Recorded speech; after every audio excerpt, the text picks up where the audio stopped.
Eva, thank you. Saltwife, RJ, J-Chan, Sisax, Sequent, Oof, Ray, Amnemone, Gammy. Congrats on a 100.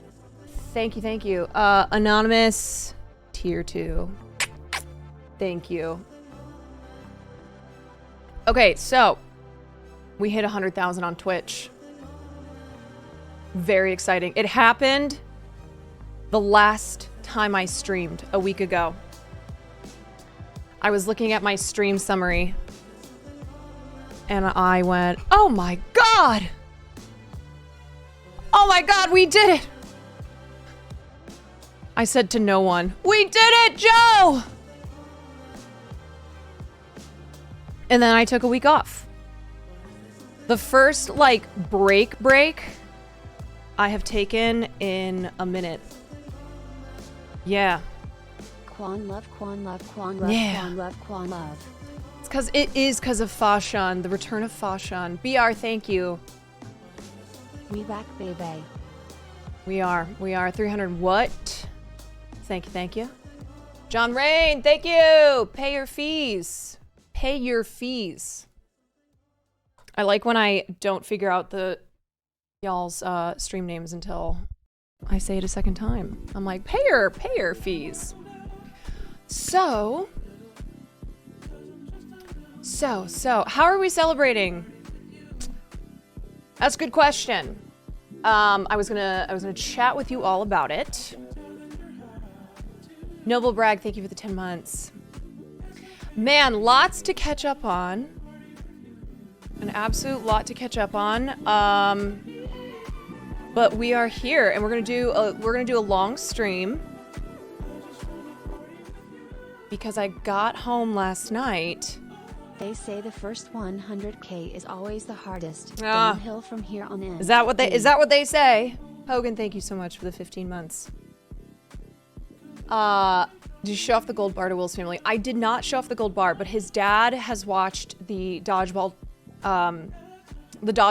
tournament 3 times. He's watched the entire thing 3 times, and he kept calling me MVP all weekend. It was very sweet.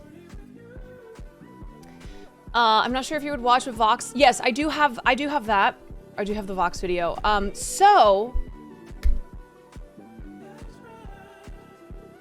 Oh yeah, also Hogan, shout out my tier 3. 15 months of tier 3. This is supposed to be for your birthday, but let's call it a 100K celebration instead. Wait, my birthday, like, for this birthday or for the last birthday? Oh, this is so great. Oh my gosh. This is like exactly what I wanted to try to put together on my own, but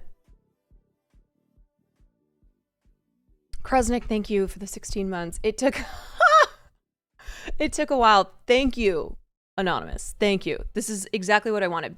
So what I was thinking is, like, I was going to have my YouTube editor put something together because I saw Cutie's okay, all right. I saw Cutie's end of the year video and I was like, I want to do something like that. So we will watch this 1 year of Caroline Kwan, but I also wanted to have the community submit, like, I want to do January through December like Cutie did, but I need some help because I don't remember shit. There's certain things I do remember, but there's a lot that I've forgotten about because it's been a long year. It's been a great year. But my memory is failing. I don't have the last 3 months. It's too many clips. Yes, there's a lot. There's a lot. But I was thinking that we could, you know, as a community, maybe I'll do a little Google Doc or something. You're making a 2023 vid too? Amazing. Love it. Love it. We will watch that when you finish. IndieB, thank you for the 13. Okay, so there are 4 days left in the year. Yeah. So I want to get that done. I want to do a community collective moments throughout the year, trying to look at each month. I also, of course, because this is the pop culture stream. Okay, I'm the pop culture queen. We have to do an end of the year looking back on 2023. The good, the bad, the ugly. Things that were epic in a good way, and things that were epic in a not good way. So I don't know if like maybe a tier list, if we can like brainstorm. I have a bunch of lists that I've been looking at already, just refreshing my memory because oh my God, so much happened this year. We had Toxic Gossip Train. We had the Gwyneth Paltrow Trial of the Century.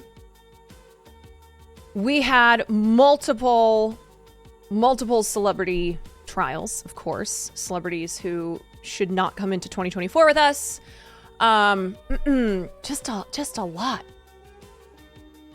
Just a lot in 2023. And so because we are the pop culture stream, I want to make sure that we take a look back on all the highs and the lows, everything that happened this year. Welcome Club back. Chalamet, my God. Mila and Ashton. Yes. Yeah, there's a lot. So that's not to say we're going to do all of that today. We might kind of spread it out and then, I don't know. I want to make sure that we do it before, like that we get it done before the year ends. The potato incident. The great potato incident of 2023. Yeah. The whole Ariana SpongeBob saga. Prince Harry's memoir where he talked about his frozen penis. The Titanic sub. Yup. So much happened. I mean, everything ever all at once. Having a year? Yep, the Queen. Wait, did the Queen die this? No, that was 2022, but Charles was coronated this year. I was like, I don't remember Lizzie dying this year. No. September of 2022. Yeah. Barbenheimer, Henry Kissinger, yep. Twitter turning into X and being an absolute shithole. Welcome back, Caroline. Hope the Christmas weekend was great. Quan love. Jaina, thank you. Thank you for the 16 months. And Jenny, thank you for the 8 months. Killing Gary in Elden Ring. Oh, one of my favorite memories. And then me immediately falling off the cliff. So a lot, just so much that we're going to go through. So, okay. What do you guys think as far as... Not Christian. Thank you for the 5. Thank you. Appreciate ya. I think, oh, by the way, I think subs are 25% off until January 2nd. So if you are, you're looking to get your sub in, you should be able to get a discount on that. Quan love, Quan Thank love, you. Thank you Quan for love. the Happy New huge Year support. ahead. The huge support in the first 20 minutes of the return stream. I appreciate you guys. Sai, thank you for the 5 months. Okay, Aaron Rodgers. Oh my God. Wait, was Kanye going full Nazi this year and then Kanye apologizing to the Jewish community this year as well? Like that all happened. Yes. Yep. Kanye West. My God. Yeah, and then you had Taylor Swift being the first artist to have a $1 billion tour. I mean, he's done it so many times. I feel like every year Kanye has a spot on worst pop culture moments. Because it's a yearly tradition at this point. Like, it's just Lizzo's lawsuit. Yep. All right, so do you guys think that we should do... Should we just put together like a big list and What a then... year it has been. Congrats on 100K. And then Quan I love. will like, I don't know, put them into a tier list. What do we think? Dune Shadow, thank you for the 12 months. Or we just like, I don't know, put a list together. You know, like a Google Doc, maybe no tier list. I don't know. I'm down for whatever. Corey, thank you for the 15 months. XQC did do the worm. Yeah. Huge moment. Set up a Google form or a Discord channel to collect them. Okay. Okay. Because we probably won't... We think. Yeah, I want you guys to be able to submit things. Hey, like if I'm not on stream, you're like, oh, I just remembered this moment. Josh, thank you for the 8 months. I can work on a tier list if you want to do it over the weekend and put it in Discord. Sweet. Okay, so let's start. We'll start off with a Google Doc form. Let me see. Hold on.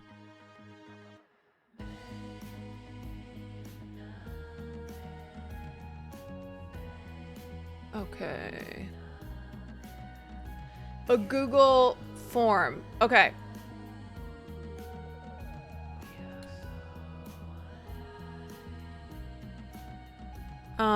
Okay. So responses.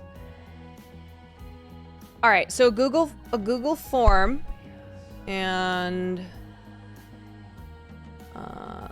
let me see here. I feel like I need two because I want one for the video that I want to put together of like my own 2023 moments. You know, moments with the community, moments on my stream and other streams, and then I need a pop culture one as well. Y'all should know me well enough. This better have my money. Eva Ragnarsson donated $5. Oh, thank you. I stumbled on a video from you and really liked how you explain your thoughts and points on the subject. Oh. But I kept thinking she seems so familiar, but I didn't How know do I from know what. her? And then I saw the Dodgeball stream The and finally Dodgeball connected the dots. stream. Your Will's. Yes, I'm Will's. Fill in the blank. Thank you, Ivar Ragnarsson, for the dono. Yeah, I'm that person you see and you go, how do I know her? Do I love her or do I hate her? I hit send too early, LMAO. Someone put that clip of him Will's stream of Caroline almost fucking up his Jersey mic. Oh, yeah. Yeah, a lot of... lot of moments where I almost fucked up things for Will. Tavia, thank you for the 3 months. Okay, all right. I'm trying not to get ahead of myself because there's a lot that we're gonna do on today's stream, which is why I wanted to start early and do a nice long stream. And yes, my RP frogs, we will be getting to RP.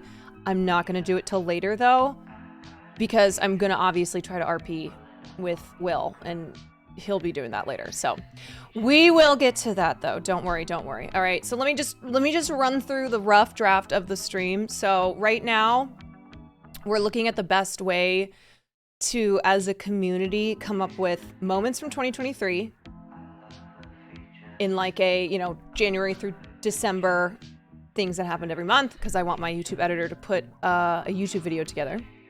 Speaking of, exclamation point YouTube, we also hit 10,000 subs on YouTube. The same night that I hit 100,000 on Twitch, also hit 10,000 on YouTube. It was very, very exciting. And then the next day, we almost missed our flight to Montana because of me. So I'll talk about that as well. But yes, we are moving. We're moving along. We're trucking along. We've got 100K on Twitch. Very exciting. 10K on YouTube. So if you have not followed, follow the YouTube. I am going to try and do even more YouTube content next year. So we're still small. I'm still kind of figuring out things, but I would love to get more into doing YouTube. Yep. Very exciting. Okay. Not a weeb. Thank you for the 5 months. So that's what we're doing right now. We're putting together like these different forms to do like a best and worst craziest pop culture moments of the year, and then also my 2023, because we are approaching the end of the year. We are going to look at some news. Specifically, we're going to talk about Gypsy Rose and the internet needing to chill the fuck out. Please, please, God. Okay, I'm not going to get into it right now, but we're going to talk about that.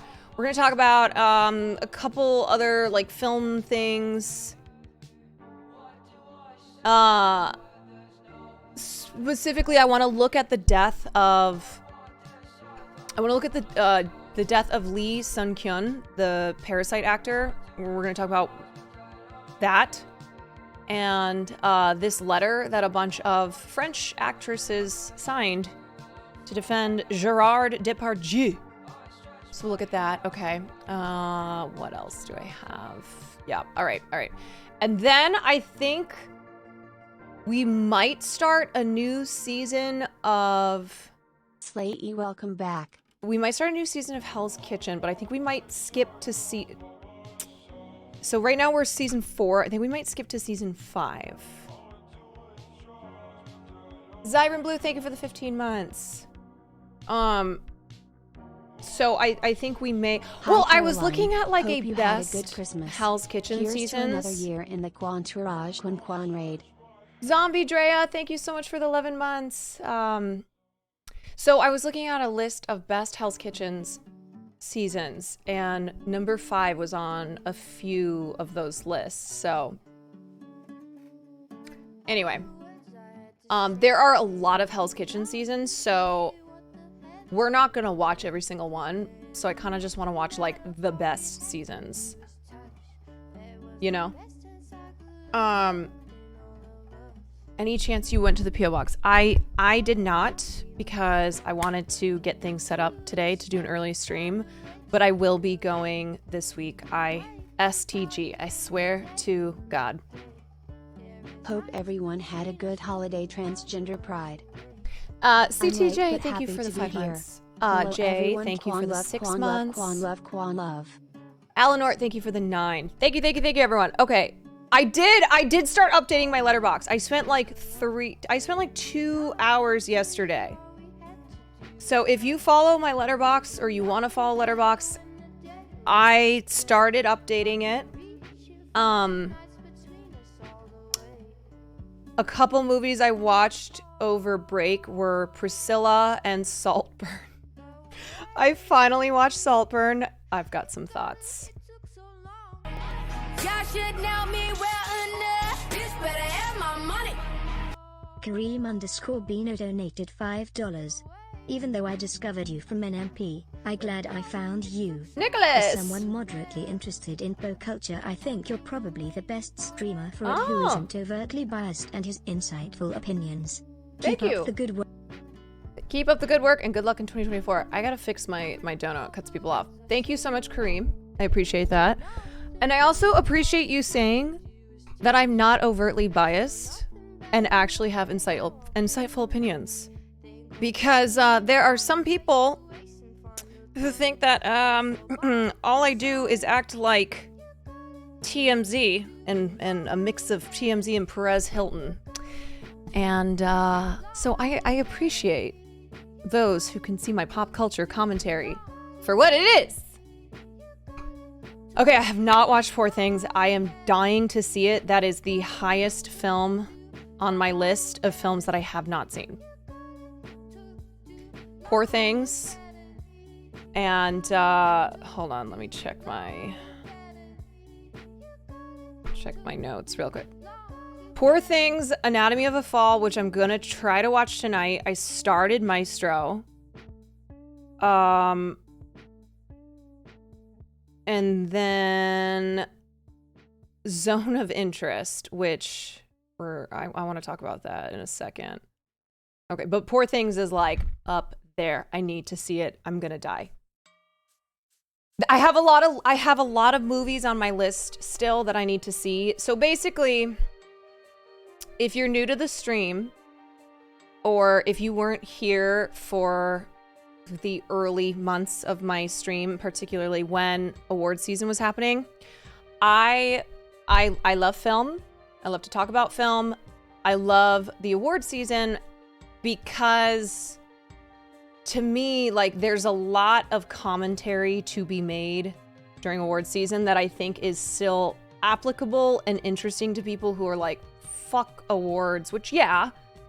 But I think it, you know, there's a lot of great conversation to be had looking at just the films of the year. You know, film is ultimately all about just your opinion. And so last year I covered major Oscars controversies, talked a lot about, of course, Everything Ever All at Once. And so I like to make sure that I've seen the films that I think are going to be talked about and going to be big contenders. Hello! I got you chicken and I realized I left it in the car. The chicken's in the car. Yeah, because I went live and then I realized I left the chicken in the car. You know, go get the chicken. Oh, thank you. Chicken's in the car. The Oscars controversies when I first started watching stream. Yeah, I think I'm gonna revisit that because I wanted to make YouTube videos on the like take my stream content, but I feel like my shit was kind of whack when I first started streaming. Like microphone just set up, and there's other Oscars controversies that I haven't covered, so I might revisit and pick a few and discuss them again. Okay, what else? Did I cover the Warner Brothers? Yes, I covered that last stream. It's still, you know, it's nothing official, so I just covered the news of like that they're in talks to potentially merge. I think I'm one of the few who's lost on the sexual liberation. I haven't been engaging in any of the think pieces or critiques, and I know that there was like some big drama on Poor Things, about Poor Things on film Twitter, so I haven't engaged in any of it because I haven't seen the movie yet. Congrats on 100K, Caroline. Lilith, thank you for the 14. Bozo, thank you for the 6 months. Okay, all right. It's always the return stream where I'm like, okay, my brain is buzzing right now. Let me stay focused. Okay. So I talked about what we're gonna do on stream. Okay, so we're gonna watch, I think we'll start a new episode of Hell's Kitchen and then I will get into RP. All right. So that's the rough draft of, that is the rough draft of today's stream. So gonna try to do a nice long one. And hopefully we can get up to some shit in No Pixel. Film Twitter is absolutely insufferable. Oh, indeed. Indeed it is. Indeed. Indeed, indeed. Okay. So let me focus on putting together these forms. Okay. So we have a pop culture form. Best.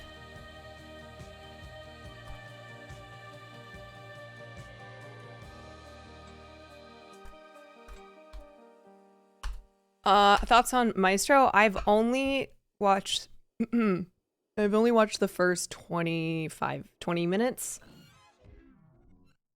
I will give you guys my take on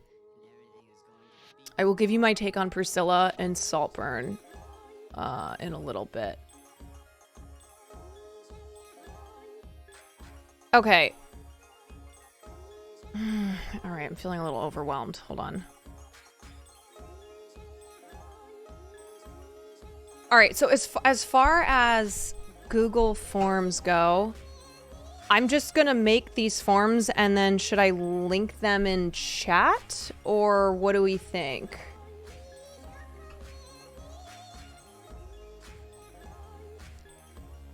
Okay, 2023. Okay.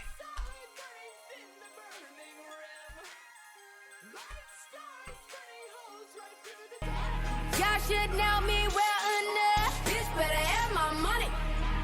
Handsome_Rube donated $3. Congrats on 100K. Thank you, Handsome Rube. Thank you so much. And no pixel. Yeah, I'm excited to get back into it. Okay. Oh, Rock, thank you for Rock Ozada, thank you for the 8 months. All right, so here's the first one. YouTube video of the best moments throughout the year. Okay. Title.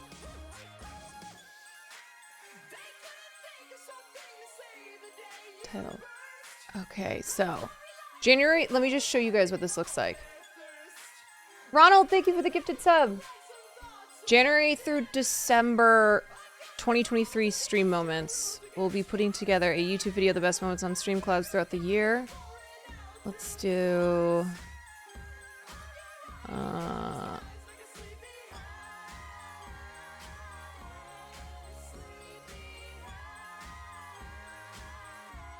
Shit. Delete section. Because I want... Can you put in links to clips here?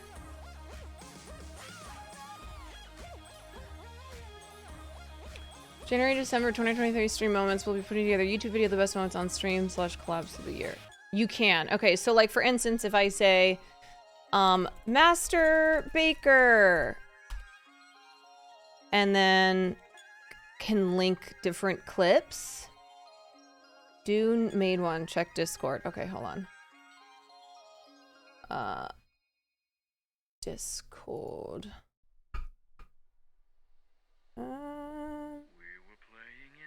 Where is Discord? Why isn't it popping up? What the heck? Where's my Discord? Okay, I don't know why. I don't know why Discord is not... Where is it? What happened while I was gone? What's going on? Oh my god. There is no Discord. End task.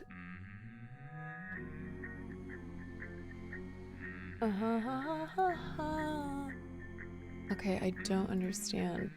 There it is. All right. Weird. There will be no Jacob Elordi slander in the chat. I agree. Okay, I've been holding off, but I think I'm just gonna, my Twitter account's just gonna be a Jacob Elordi stan account now. I think I'm finally gonna become a stan account.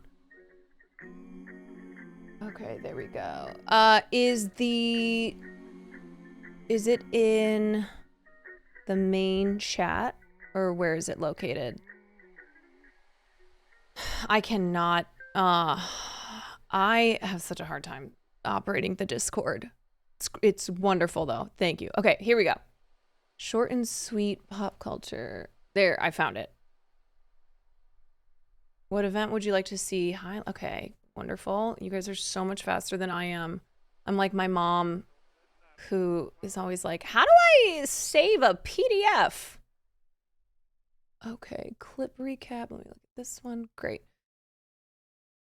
What event would you like to see highlighted? Any related media, video, article? Great. Brilliant. These are perfect. Okay.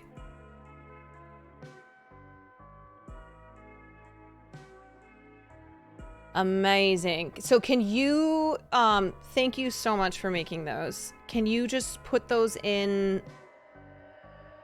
chat here, and then those will be the forms that we use. So here's the one on pop culture. Okay. Caroline Kwan's pop culture tier list moments. So submit what you think was an insane pop culture moment of 2023. Some examples: Gwyneth Paltrow's ski trial, her saying "I wish you well," stuff like that. The Ariana Grande scandal involving SpongeBob. Yeah, so those are, so good, bad. Amber Heard, Johnny Depp was last year. But we did have Danny Masterson this year. We had Jonathan Majors this year. Yeah.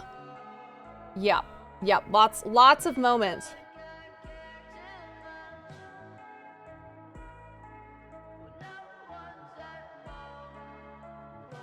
Okay. And then, oh my God, we had Jonah Hill. Holy shit. I forgot about Jonah Hill and his boundaries. Oh my God, we had Angela Bassett did the thing too. God, this year had a lot in it. Angela Bassett did the thing.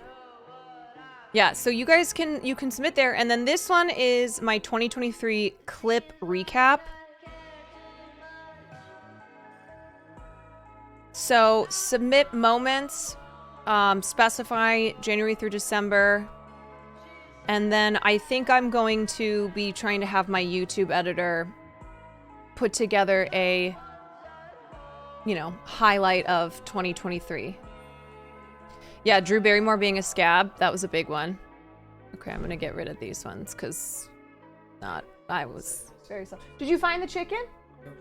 No chicken? 555555555. There's no way. I have searched the car. Wait, I'm missing a whole bag of groceries then. There is no chicken. Shit. Where's the chicken? I don't know. Wait, I definitely bought chicken. I don't know chickens. Hold on a second, because I remember leaving the store with 3 bags and one of them had the chicken in it. Farley, where's the chicken? Well, Farley had an hour-long walk. Where's the chicken? I'm gonna order some Zanku chicken. I literally bought chicken. Bob, there's no chicken. Wait, okay, let me think of what else is missing. Phantom chicken. Hold on, let me check. Wait a second. Wait. Okay. Wait, is the rice there or no? There's no rice. There's no rice. So I'm missing a whole bag of groceries. Yeah. What? Sorry. There's no chicken? There's no. Okay. Damn it. I'm so sorry. It's okay. I'm gonna go order some Zanku. I'm sorry. I did buy you chicken though. It's on here. It's the thought that counts. I don't know what happened. It's okay. I don't know. Wait, I'm actually losing my mind a little bit. Because I left the store and I definitely had 3 bags. I got up to my apartment, I only had 2. And I went, oh, I must have left the bag with the chicken in the car, but I had started stream, so when Will got back, I said, the chicken must be in the car. Some unhoused person, yeah, I mean, I hope somebody like found the chicken and knows that it's good to eat.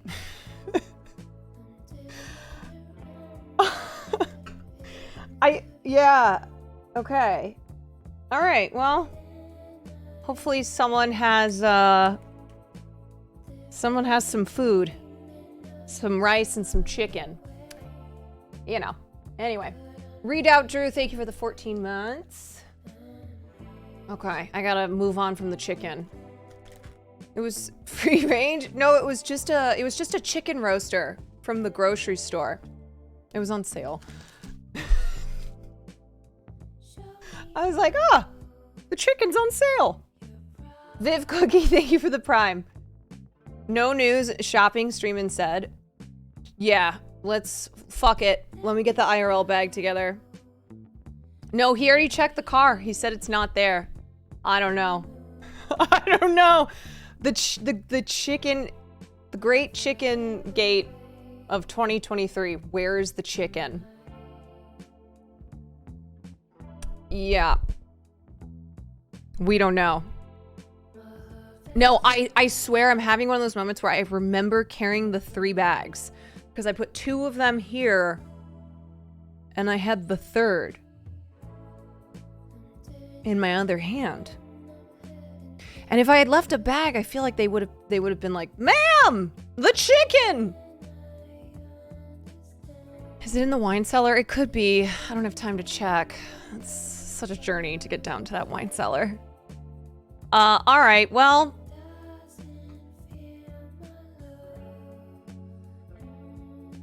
we'll never know. We will never know what happened to the chicken. Okay, so we've got these, and then I think what I'll do, today's Thursday. Okay, so the 31st is shit. Wait a second. New Year's Eve is on Sunday.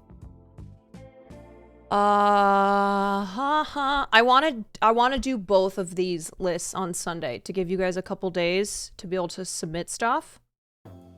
Can this be my favorite pop culture moment? The chicken. Where's the chicken? Can the chicken drama? Look, it is a pop culture moment, okay? Hey, it's Cap. Thank you for the 5 months. R.I.P. chicken. We hardly knew ya. We hardly knew ya, but we loved ya. We did.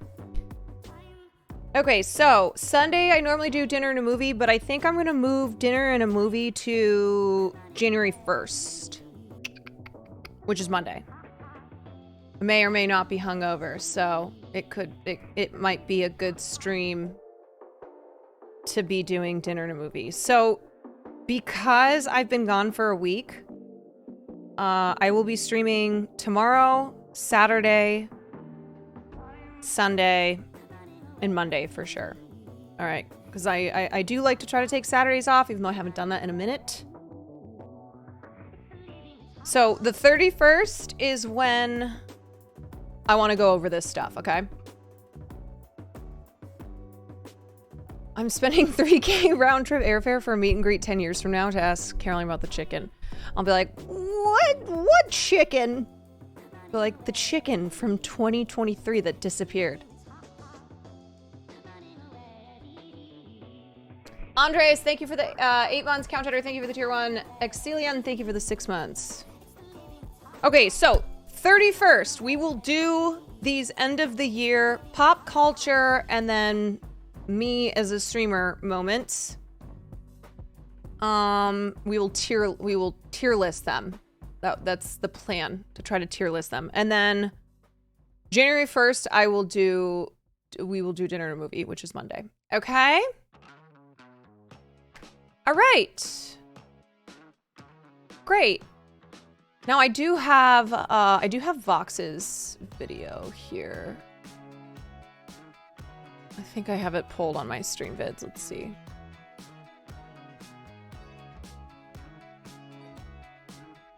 Yeah, Vox did a 2023 in 7 minutes that we'll look at today.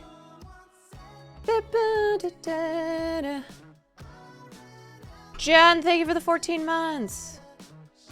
This is a bomb-ass playlist, by the way. This is the little...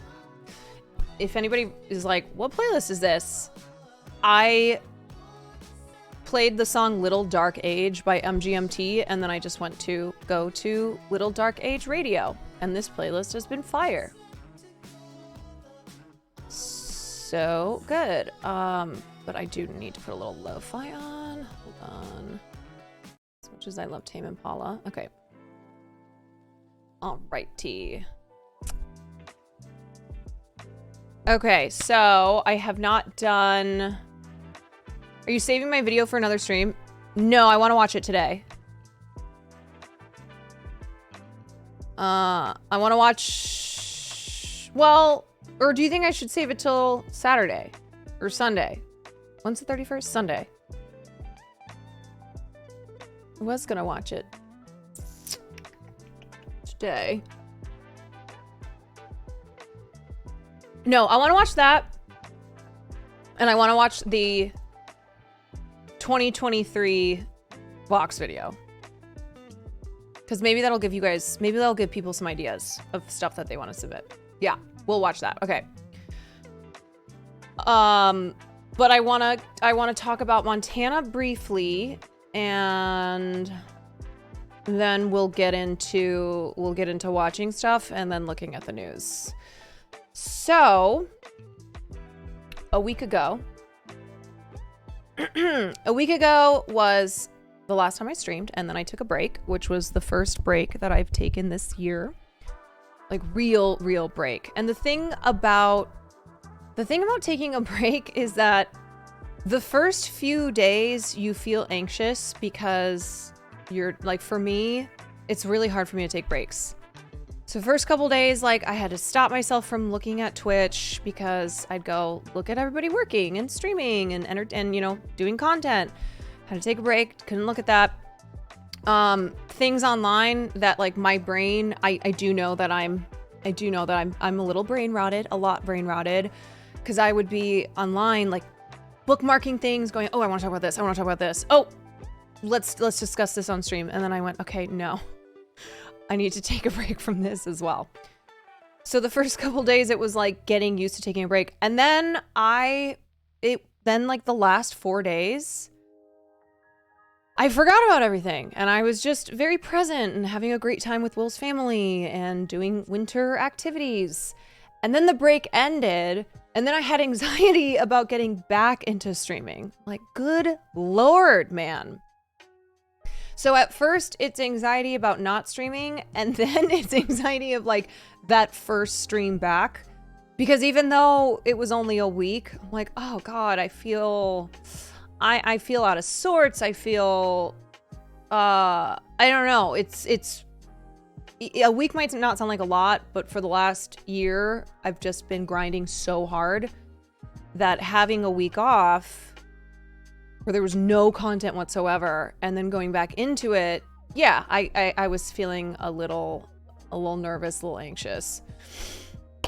I feel that I get anxiety when I'm trying to restart my stream routine. Yeah, and then you have your first stream back, and it's great. It's totally fine. But there's just a lot of feelings of like, oh, am I still gonna be a good streamer even though it's only been a week? Are people still gonna be here even though it's only been a week? There's just a lot of activity happening in your brain that's really stupid. But then you stream and it's great. It's all good, and you get right back into it. And so I, for next year, need to learn how to take little breaks here and there, just so I can temper that anxiety, you know, rather than like work a shit ton, take a week break where, my God, it took me half of the break to just relax and not worry about all these things that I've worried about. But anyway, that's just the nature of being a streamer. It being an industry where at any point, like, they're streaming. Doesn't matter. Doesn't matter if it's a holiday. Doesn't matter what's going on. Like, there's just always people who are working, always people who are streaming. And I am someone who feels really, I get a lot of guilt. I feel badly when I feel like I'm being lazy, or, you know, people are working and you're not working. Anyway, it's just always been like that though. Yeah. So the morning of going to Montana a week ago, I have this problem where I hate the airport so much. I've always hated the airport, and I am a person who causes people a lot of stress when I fly, because historically in my life, I have always tried to allot the least amount of time for me to be in the airport. Yeah, a lot of people don't have a ton of prep work for their streams. Yes, that's true. Yeah. But I've tried to get better at it because Will really likes the airport, and it causes him so much stress to travel with me because of how I am. So I've tried to be better at it. I've tried to, like, you know, come to a happy medium, or there'll be some times where I go, all right, I will just let you decide when we're going to leave, and I will not resist. I will not give you any shit. Okay. So he was like, we need to leave at 7:30. So this was a week ago on Thursday. He's like, we need to leave at 7:30 a.m. because we have to check a bag, we have Farley, etc., etc. So he got up early to walk Farley to make sure that he had gotten some of his energy out before, you know, before we took him on a plane. He likes it. Yes, he loves the airport. Yeah. And I didn't know because I was so tired because we'd only slept a couple hours. But when he got up, he had woken me up and was like, hey, I'm going to walk Farley. When I get back, we should go. He gets back at 7:35 and I was dead asleep. I was dead asleep. And he comes into the room. He's like, oh my God, you're still sleeping? And I'm like, what's going on? Is it time to get up? He's like, dude, I thought you got up when I left. I left 30 minutes ago and I said I was going to be back after walking Farley. We needed to go. And you sat up. You were like, okay, sounds good. I was like, I don't remember that. He's like, clearly you don't remember that because you're just waking up. So we scrambled to get ready. The drive to LAX, which is normally a bitch, wasn't actually that bad. So we were like, okay, I think we're actually going to luck out. I think we'll be able to make the flight, you know, and not be rushing. And then we get into the airport. Then we get into the airport and we see this line. So long. And the line was to get through security. Okay. And we have clear, which let me tell you right now, I am the opposite of what like a clear influencer would be. I am telling you not to waste your money on that piece of shit. Now, I am not sponsored by Clear. I'm just saying, for making content, Love. I will never, ever, ever tell you to get Clear because it's a piece of shit. Okay. Sam, so thank you for the 6 months. I hate Clear. I'm finally just going to get TSA pre-check because enough is enough. Clear is fucking useless. Yes, the amount of times that I have been at airports and they have been so unbelievably useless.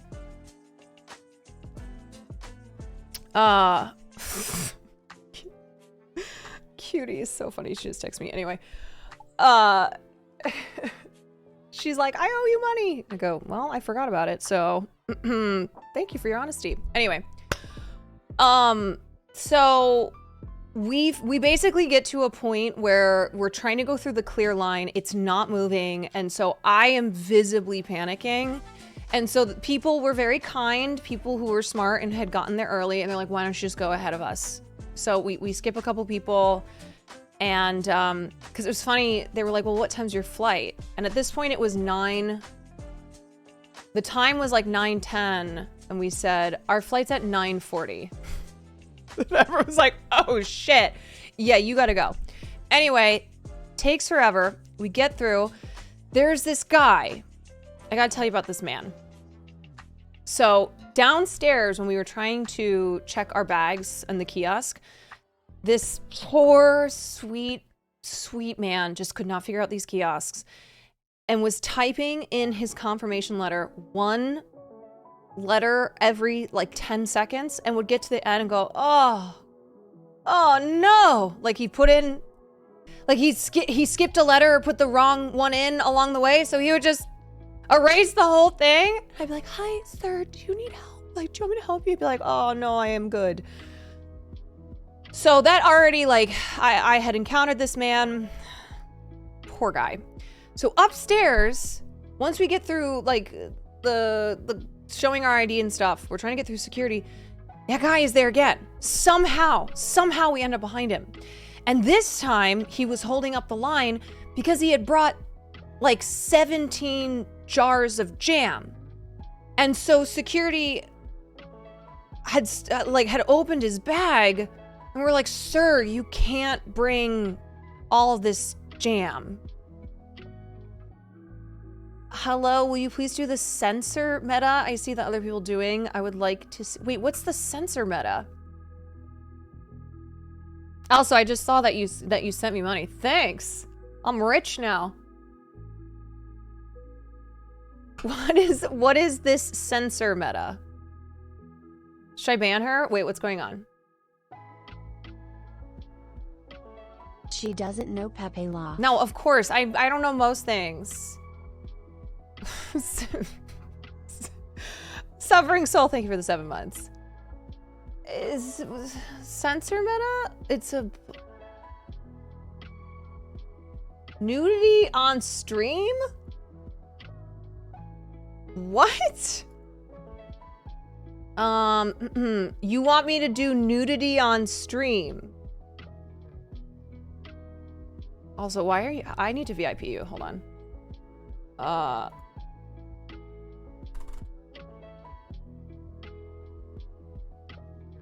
Even though you're trying to get me to do nudity on the stream.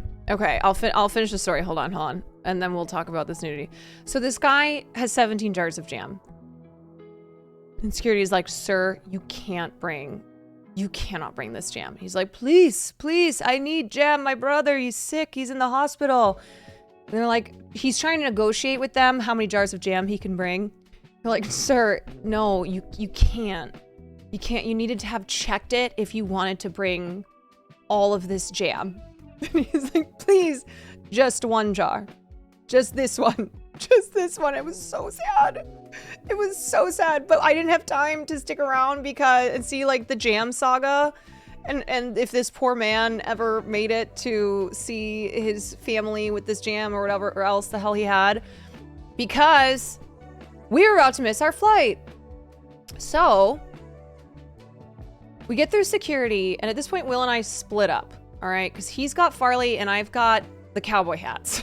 So I had my cowboy hat, the cowboy hat he got for his cousin.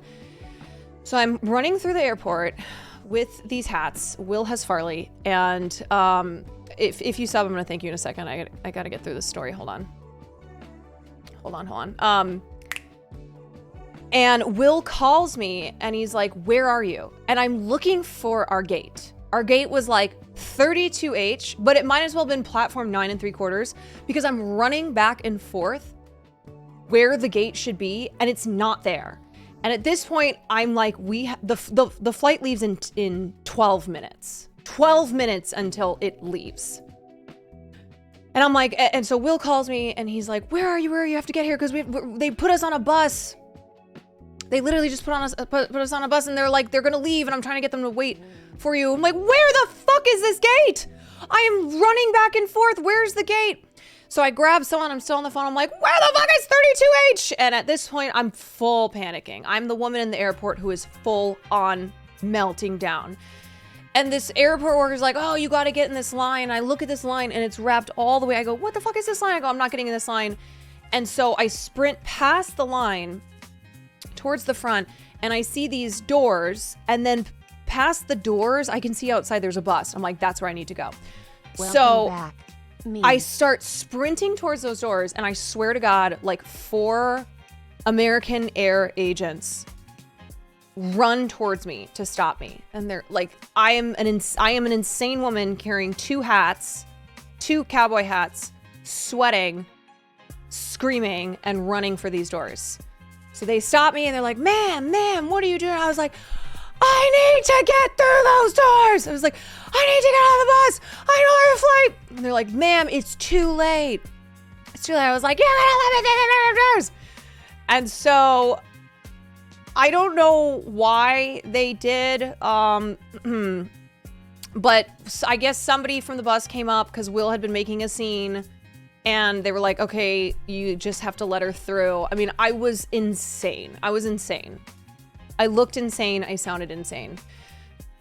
So I get through the doors. I get down to this bus and I'm sweating, panicking. Will's on the bus. He's like, oh my God. I was still on the phone with him. He could hear everything.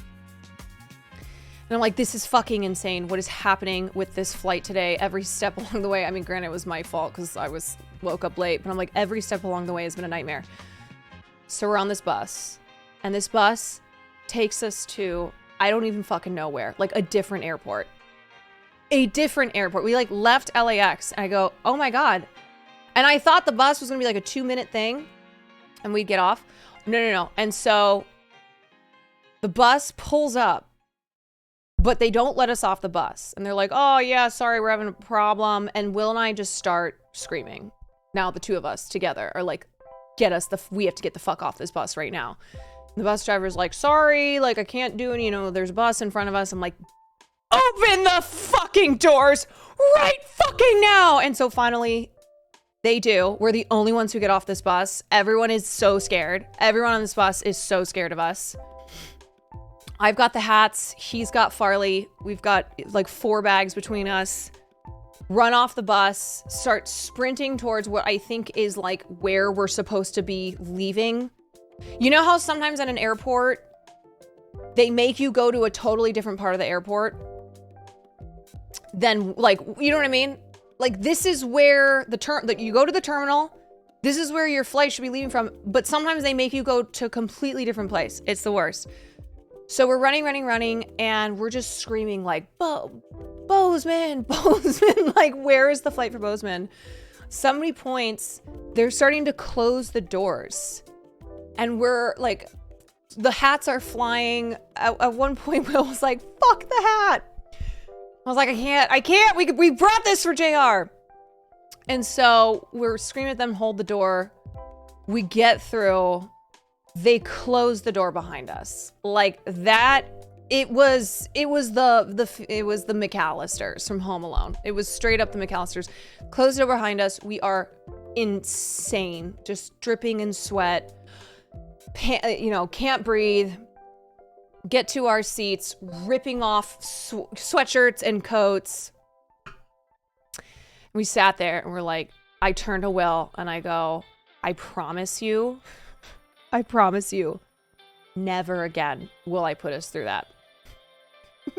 Never again.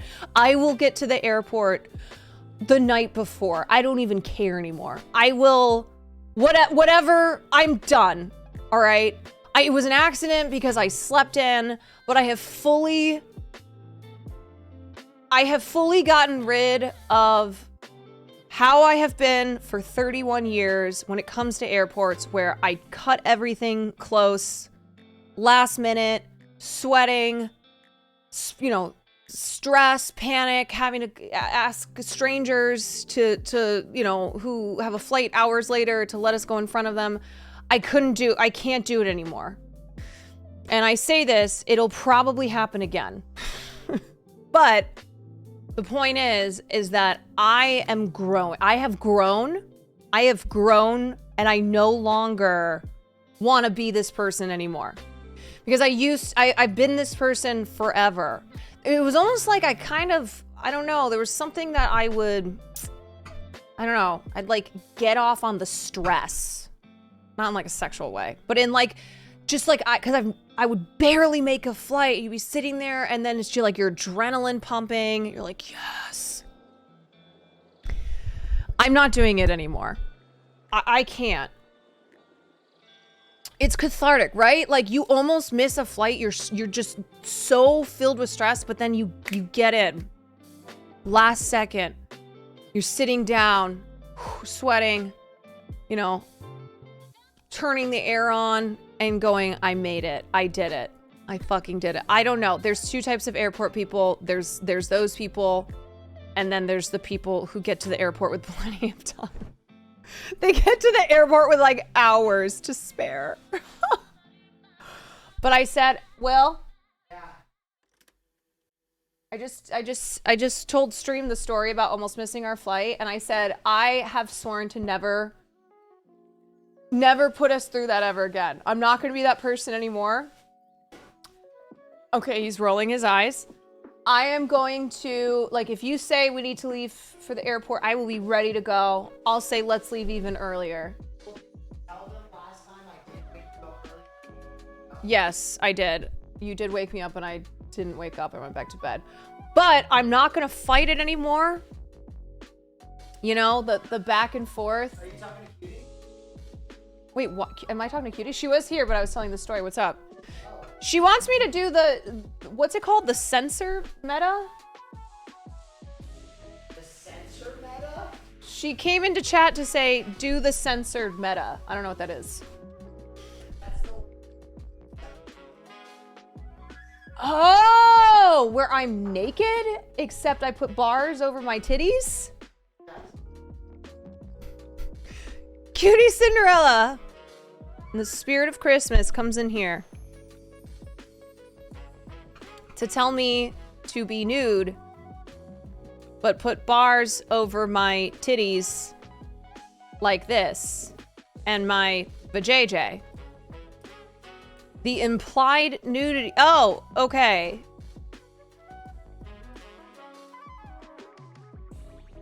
Ho, ho, ho. Merry Christmas. Do I have any questions? Yeah. Am I gonna get banned? Will I? No. Okay. What do I do? What do I do? Don't show? Oh, I can't show. Oh shit. Wait, I can't even show this? I can't even show this on stream unless I, what, put myself in the hot tub category? What?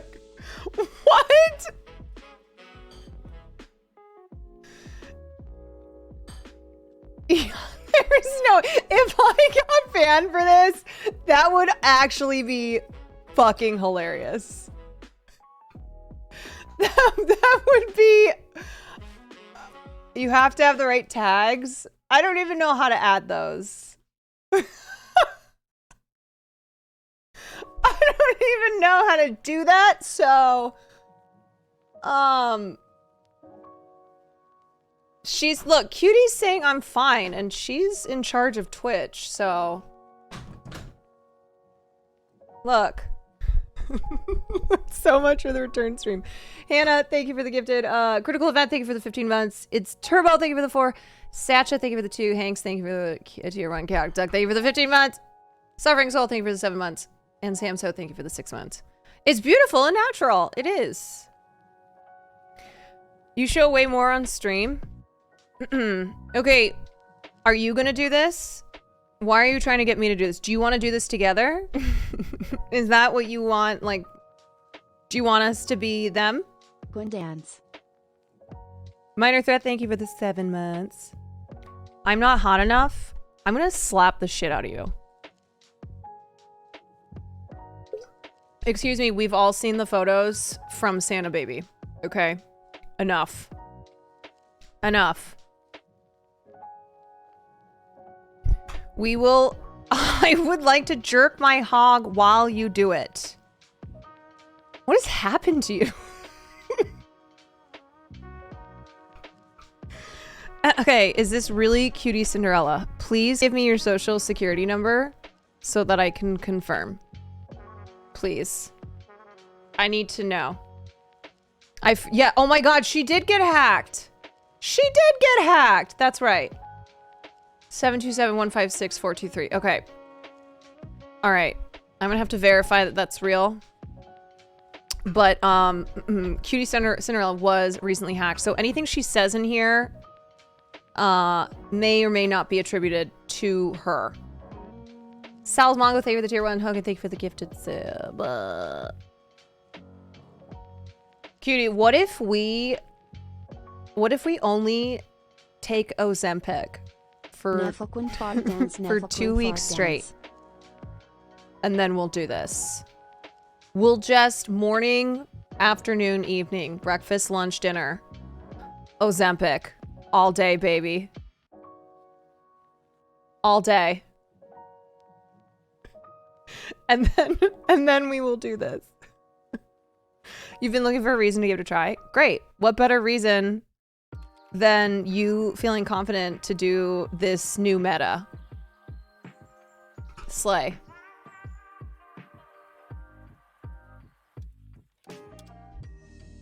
If Cutie Cinderella... Maybe I shouldn't make this promise, but I'm like, if Cutie's actually... Cutie will actually do this, I'll do it with her, but only her. I will not do this otherwise. So, ball is in your court. You came in here to tell me to do this, and I'm saying that I will do it only with you.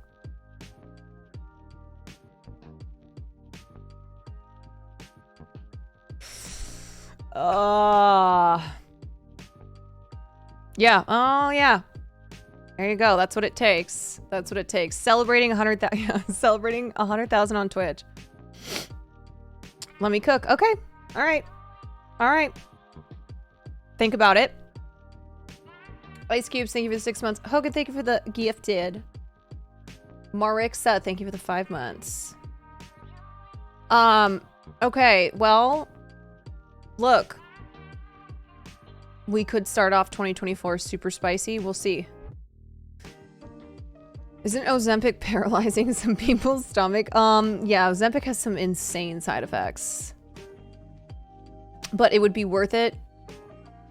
It'd be worth it to potentially die if it meant that Cutie and I did this. Yeah. Maybe we do a cute couples thing. We got me and Cutie and Ludwig and Will Neff. Could be fun. Okay, just remember, folks, we have 2 different Google forms where you can submit on one 2023 moments of the year, which, like I said earlier, and it's funny she's here, but I'm stealing this from Cutie Cinderella's YouTube video that I saw, where I want to look back on moments throughout the year. And then the other one is a pop culture tier list. So exclamation point submissions. You can submit this. You can submit this. You can submit both. And on the 31st, in a couple days, I want to go through these and do a tier list. So the pop culture one are the best and the worst. This says best moments, but it just means like wildest pop culture moments, okay? So any big pop culture moment that happened, you can submit to that. Okay. I am going to take that off.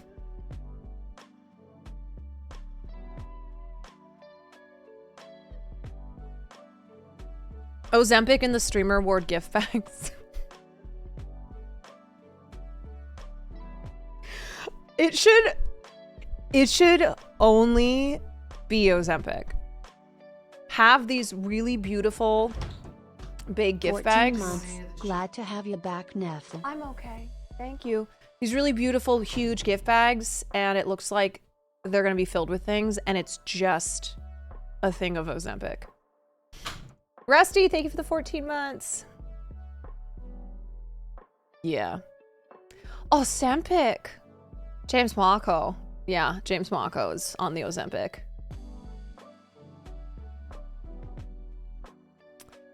All right. What? Okay.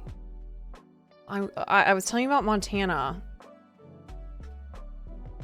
Okay, so it was the morning of hell, but we made it on our flight. And then hung out with family, and it was great. I did not spend Christmas with my family this year. I went to Montana to spend Christmas with Will's family. His dad is older, as y'all know. Actually, maybe some of you don't, but Will's dad is 93. So it's one of those realities where you don't know how many Christmases he has left. And so I was like, I want to go spend some time with Will's family, who I have not seen in a while, and his whole family was there. Cousins, aunts, uncles, little nieces. His parents were there. Tom Brady was there. Yeah, everybody. You want to know the crazy thing? Every single person in Will's family ran into Tom Brady on a separate occasion. Like, it wasn't as if the group ran into him. Every person ran into Tom Brady at some point, except for me. I was the only person who did not run into Tom Brady. It's probably a good thing, because I would have been like, Tom, why do you kiss the men in your family? Can you explain that to me, please? Like, if his dad was there, I would have been like, are you guys gonna kiss? Anyway. Everybody ran into Tom Brady. Yep. Indeed, except for myself. But I did faceplant into the snow. That did happen. Yeah, it was incredibly humbling. It was on Christmas Eve. I was skiing, and Will went down and I went, oh my God. And right as he was able to get himself up, I went down. I started skiing down him. I went down in the same spot, but I had my glasses up because I'd put my glasses up to make sure he was okay. My ski clipped like a big clump of snow and I face planted and my glasses have been up. So it just was everywhere. Yeah. Incredibly humbling moment. Did you pull I did not pull a Gwyneth Paltrow though. No. Do you know what my favorite quote from that trial is besides the I wish you well?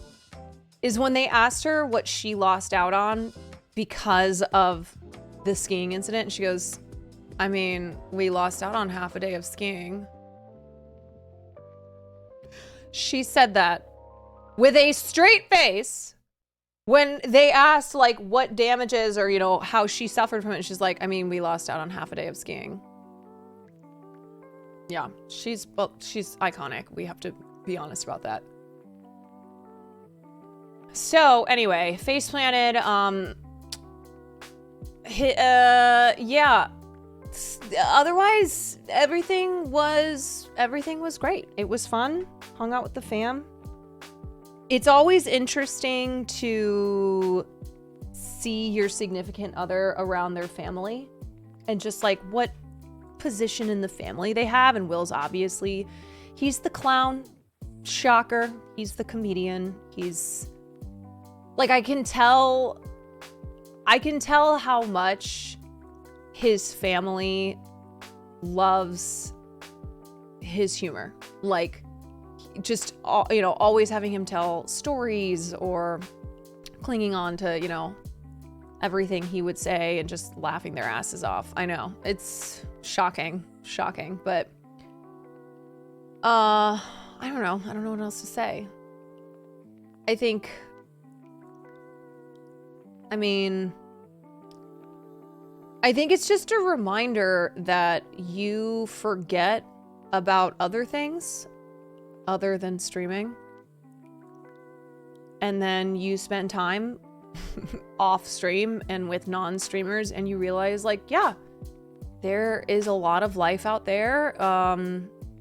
It is one of those things where you make, you know, you make choices, you make sacrifices, whether you're a streamer or not. But when you're around family, it's always like, damn, I wish we saw each other more.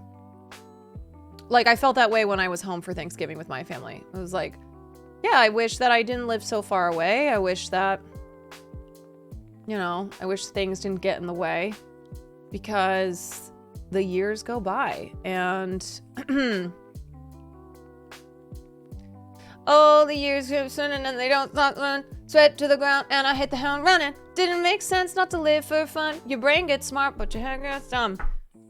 But yeah, anyway, it's something where if you have good relations with your family, I know not everyone does, but if you do, it's like you'll never regret taking time to go see your family. You'll never regret it. Even if like when you are gearing up to do so, it feels like, oh my God, this is gonna be stressful, or I have to take this time off work, whatever it is. I just feel like if you have good relations with your family, it is worth it. It's worth it to spend time with people who love you and who you love. Did his aunt actually say it was hard to look at? Is that what he said yesterday? Did he tell that story? He must have, because I've seen a couple of you say that. Raid. Yeah. Will's family is very blunt. Ice Killer, thank you for the 15 months. Will's family is blunt. They are very blunt. And Will's always told me about how ugly he felt growing up because he had really bad skin. He was short. He was, I don't know, it just combination of factors. And so he really, like, it's sad, but he really still struggles with that feeling of being ugly. And so we were all sitting around the table and he was telling some story that was related to this. And I turned to his mom and his aunt. I was like, Will really wasn't that ugly, was he? And his aunt was like, oh yeah, no, I couldn't look at him. And I was like,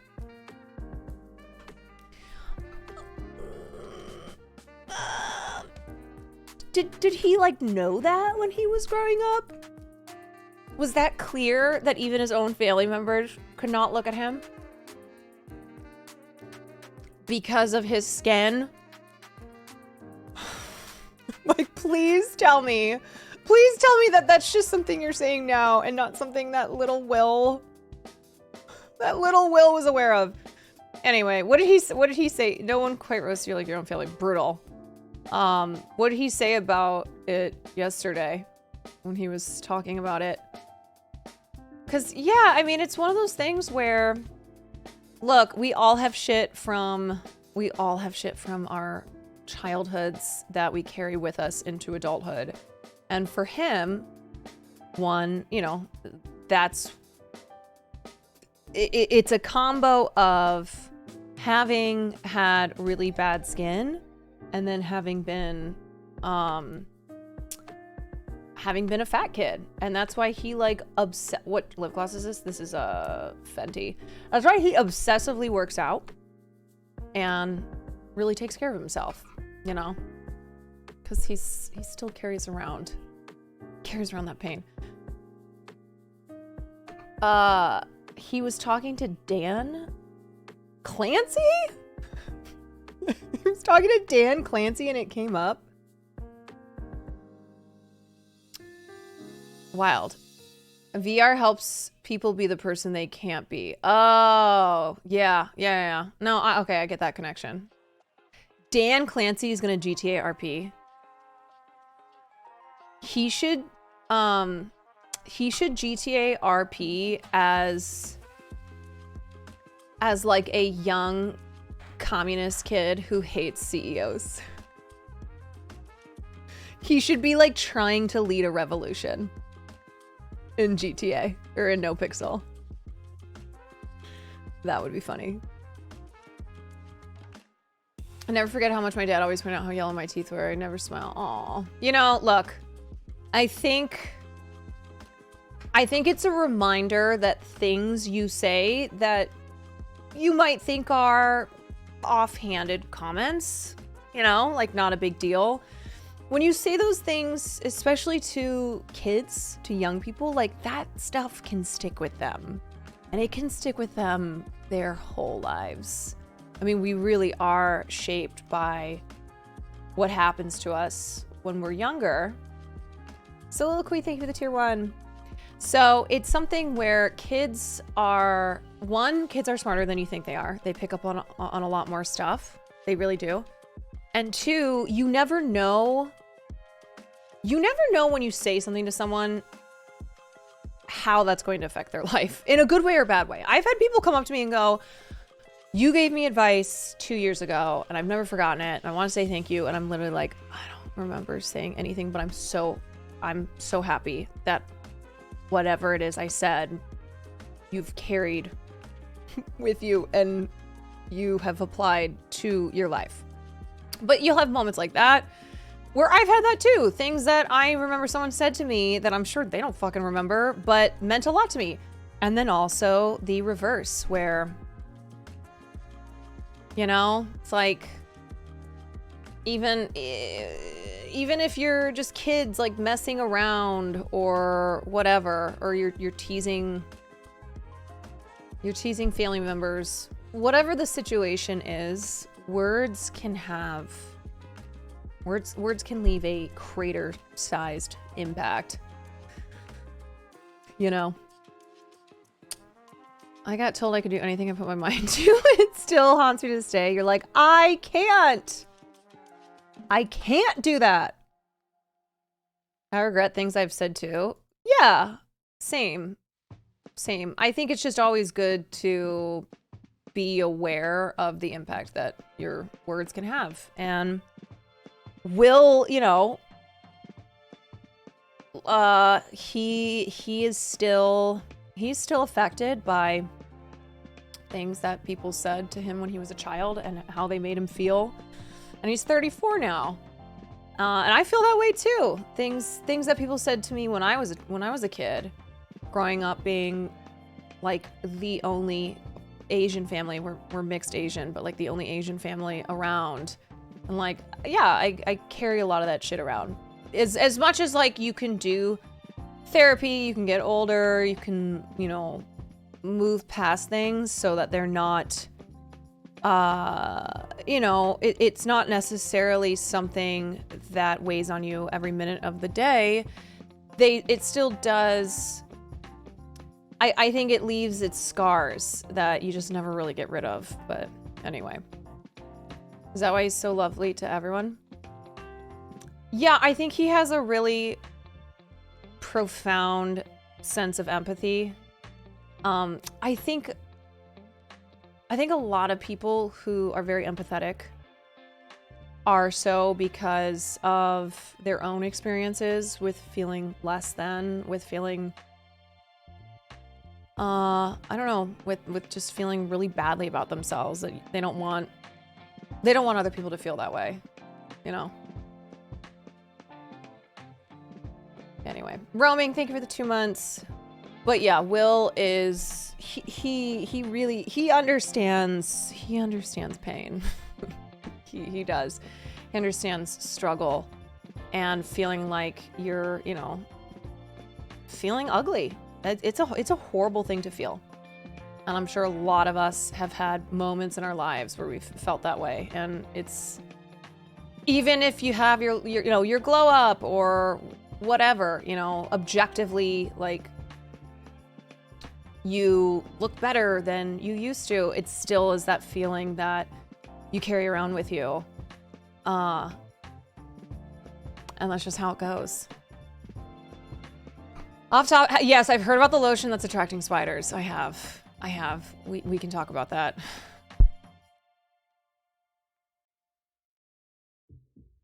I just got hit with the realest sentence of the week. Yeah. Yeah. All right. Well, okay, I have a lot to talk about still. We got the spider pheromone lotion, which now I'm looking back on all the times that I've been attacked by spiders. I'm like, is that my lotion? Yeah. Okay. Well, I will look at that in 1 second. Let me just wrap up. Let me wrap up this conversation, which is the Montana conversation. This was the first time that I'd seen Will get really emotional when he was saying bye to his parents, and I think it's because his dad is older, and you don't know how many years you have left with family, and you also know that, like, life is, we're busy, you know, everyone's got stuff going on, and I think most people at the end of their lives, one of the things that they regret is time, of course, not spending enough time with the people who you love. And I think it's one of those things that's kind of inevitable. I don't see how you avoid feeling that way, because it doesn't feel like there's ever enough time. Yeah, there's never enough time. So I think it's really just like cherishing the time when you do have it with those who you love. And for me, next year, I want to do a better job of, when I'm with my family, when I'm taking that time to be with my family, to not be stressing about streaming. Now, if we do a stream together, that's great. But I need to be more present and need to realize that, like, yeah, I'm going to get to the end of my life and go, fuck, I wish I spent more time with my family. I do. It was not enough time. It was not enough. Having lost both my parents within 4 years, it's never easy. Yeah. Will said this beautiful thing when we were, it was Christmas Eve dinner, and he was like, the one thing that you cannot buy, doesn't matter how much money you have, you cannot buy more time. Unless you're Brian Johnson, the weird billionaire, who I think is a psyop. But anyway, no amount of money can buy you more time. Time truly is the most precious resource that we have. So we just gotta slow down. We gotta slow down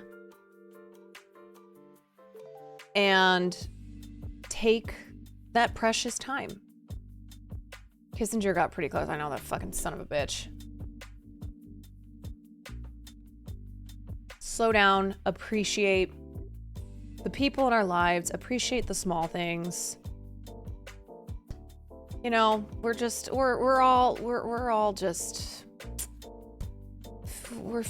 figuring all this shit out.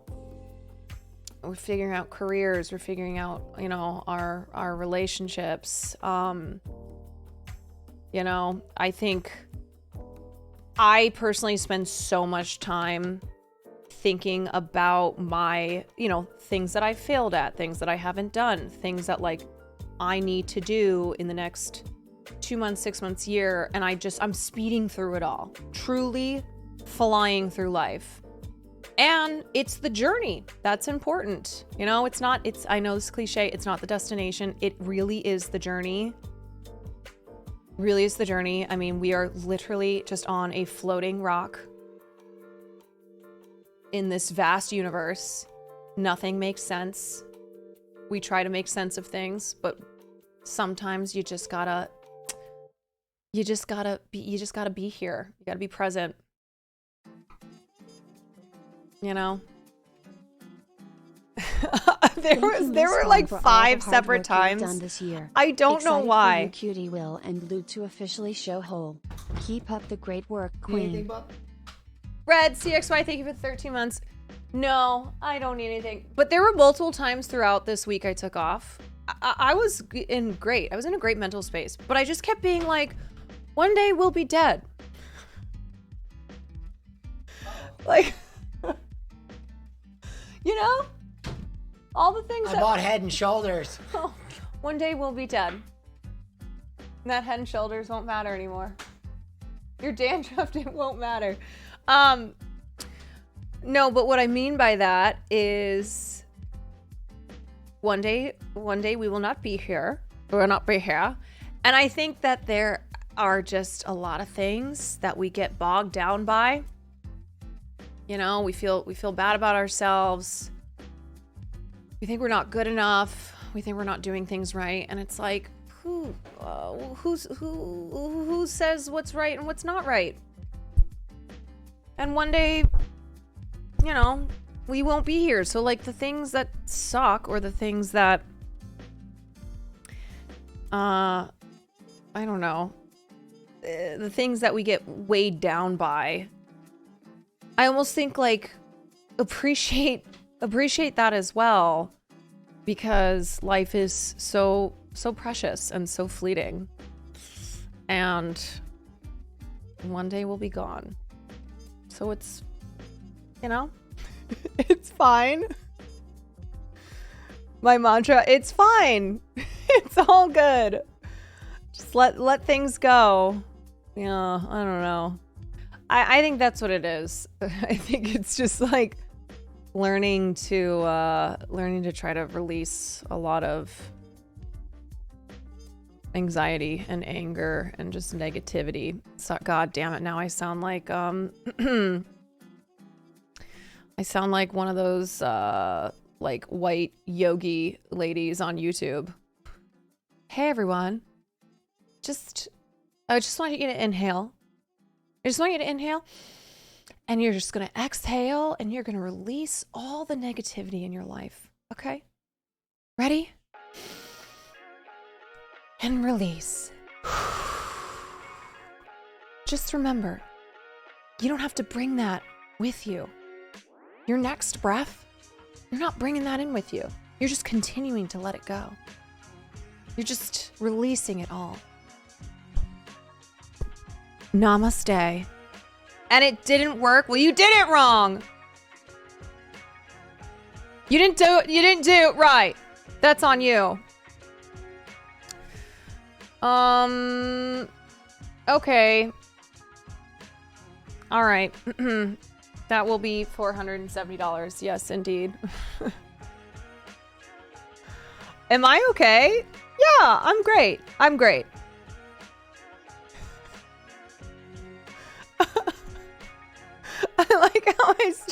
how I start talking about it's like trying to, I don't know, trying to appreciate life more. People are like, "Are you good? Are you okay?" Like, you know, actually, let's just go back to the fuck it, everything's bad. Fuck it, everything sucks. And I'm just gonna wallow in my self-pity and my misery. Now, a lot is bad, of course. I know that. I know, believe me. I, like... Oh... I know. I know.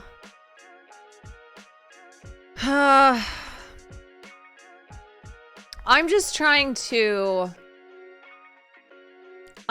help you guys. I'm trying to help myself by helping you guys as well. So that we don't look at everything as bad. You know, we're not constantly anxious and sad and angry. Jacob, thank you for the 5 months. There's no saving us. We're Twitch chatters. Yeah. We're just all online so much.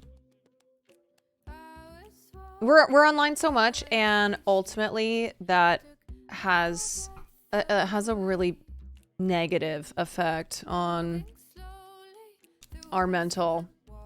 So taking breaks, appreciating tiny small things in life, trying to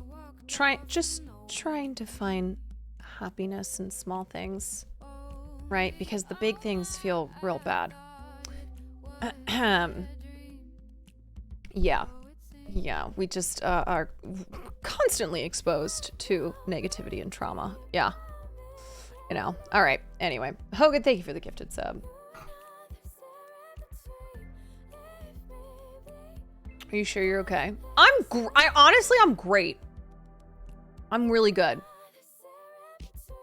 I'm great. I'm super happy to be back.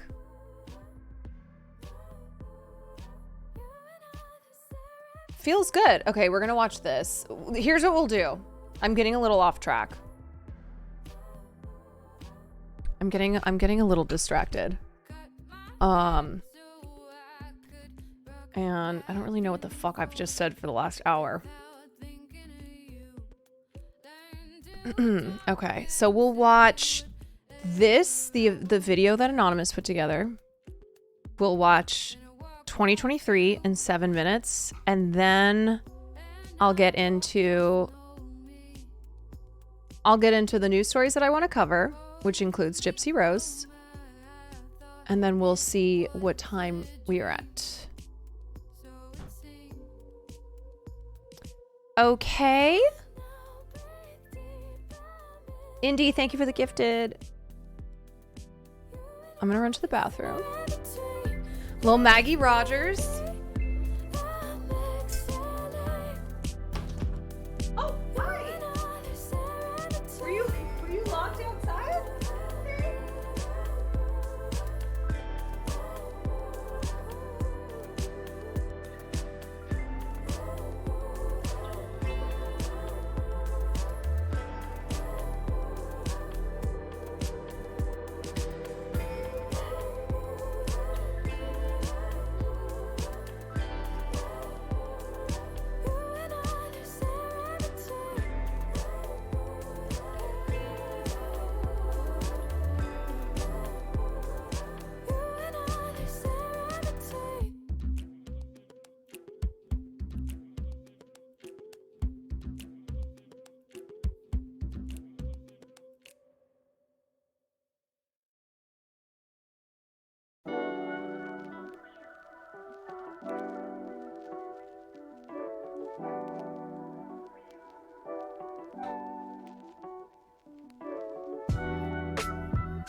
come here. You want to sit on my lap? Come here. It's outside the door. Anyway. He's weird. He's weird. Okay, last little thing and then we'll watch this.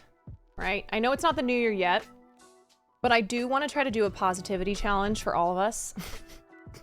I'm just going to be the positive streamer from now on. That's my content. Okay, everybody. Positivity challenge. Every day. Every day I want you to just find one little thing. One little thing that makes you happy. Okay, for me, it's usually Farley. But like, Thanks you know, for all the if good you're... times in a rough year. It means the world. Quan love. Mako, thank you for the 6 months. But if you are, you know, if you're just consumed by all the bad things in this world, just take one small moment, okay, and find something that is good. Because I think we need to do that. All right. Of course, you know, it doesn't mean that you don't. Doesn't mean that you're not aware of what's going on. Doesn't mean that you don't feel sad and angry. All these things that we feel all the time. But just one moment a day. Maybe it's your coffee in the morning. Maybe it's Jacob Elordi. Yeah, you just look at fan cams of Jacob Elordi, which I have not been doing. What? But just one little thing, you know? My positive thing is I'm retiring. Hell yeah! The one thing that never fails to make me happy is watching farting on dogs videos. Farting on dogs videos. Yeah, always fucking hilarious. I don't know why. Farting things are funny. I'll say it. Katie, thank you for the gifted. Antichrist, thank you for the gifted as well. And Hogan, thank you for the gifted. Okay, so that's the positivity challenge that we can start now and then work on in 2024. And I'm gonna try to do that with my streams. I will try and tell you all one moment that I had that was good, that was happy, that was positive. Okay? I think we need that so that we have the strength to just tackle all the things that are not so good. All right. Actually, though, no matter how old I get, how many responsibilities I have, a good fart at the right time is hilarious. Yeah, it really is. Is it bad that the first thing I think of are these streams? No, not at all.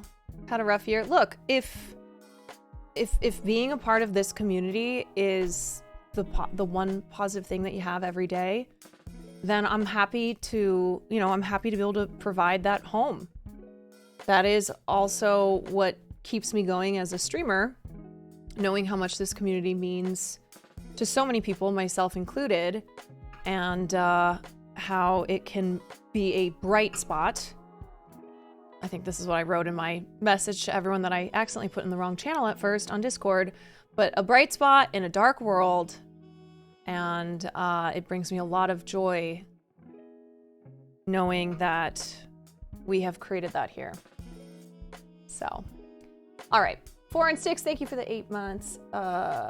Who else? Did I miss anybody? Thank you guys. Thank you for all the resubs, the subs, the gifteds. Appreciate all of it. All right, let's look at this video that Anonymous made. What's up, everyone? It's amazing to look back on this because I think this stream that I did with the Botezes was one of my first community have been collabs. Such a blessing this year. I was a streamer at this point. Yes, I'm pretty sure. I was a streamer. This feels so long ago. Anonymous Gifter, thank you so much for the 10.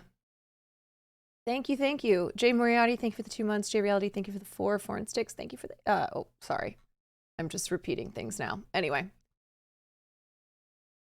everyone? We finally made it. We're a little late. Caroline has been patiently waiting, and we're also very lucky because, so is it your second stream on Twitch then? This is my second stream. Second stream! Oh, second stream, so young. So young. So innocent. Let's say the first one that I was prepared for. The first one that you're prepared for. Okay, that's awesome. Well, so Andrea and I met Caroline actually because she is one of our friends' girlfriends. You guys happen to know him, Will Neff. And then I'm not saying Caroline is the cool one in the couple. I'm saying they're both cool. She's just the life of the party. wow. When might we find you streaming on Twitch? Oh, God. As soon as I can figure out. Man, Caroline in the chat. I was really hoping to just try a stream this weekend. Yeah. Tech issues Again, be damned. just plug in a normal mic. What are tech issues? I don't know what those are at all. I definitely haven't had any of those at all. Listen, I if you're know, having tech I issues, know. just call me. It is a bit of the perfectionist in me. Okay, this is so shady. Listen, I if you're know, having tech I issues, know. just call me. This is so shady. The 1 second insert where for my first year of streaming, I did not know that you had to plug the cables into the graphics card. It is a bit of the perfectionist in me. Oh, Like, yeah, I need the to make sure that perfectionist. everything is perfectly ready to go. I mean, Will and I... Who does not care as Will long and as I I can went- hear you and see you. Yeah, Will and I went back and forth because he was like, you should learn these things as you're streaming. And I am very much so like I said, I need to... You want to be really prepared. I gotta read the manual before I do anything. Yeah. And I told him, well, no, I want to... Yeah, clearly I didn't read the manual on where to plug the fucking cables into. I missed that manual. Make sure that I've really feel comfortable and got everything worked out before I do my own stream. And now I'm just realizing it's not gonna happen. Yeah, exactly. I just have to do it, and Just go That's the for best it. way to learn. I tried to make it so because I thought to myself, well, I'm so behind, I'm older than everyone, and I've never No. streamed. I gotta make sure it looks perfect. And No, you do not need I know, perfection at all. I know. We're not sure when it'll be the first stream, but soon. Let's see Soon. this weekend. This weekend. Okay, it is wild. It is wild to hear myself say that because that is still a problem that I struggle with because it's who I am. The fighting against perfectionism or the need for perfectionism in live streaming, which is an impossible task. And yet, that's just, it's who I am. That'll be the constant struggle in my life, not having things be perfect. Okay. Would you do a stream about horror movies, or what do you think you want to do for your first stream? I think it'll kind of be an intro, like getting to know me, getting my background. Q&A. I did the audition for it, and I opened my legs. Leonardo DiCaprio actually passed out. That is how powerful my pussy is. I've worked so many jobs. Oh, that was that was the introduction to SHUN, who will be returning this evening. This was the birth of SHUN, a character that I created to cover the Met Gala, and an iteration of SHUN is now part of No Pixel. So she will be returning tonight, and we will see what kind of fuckery I get up into.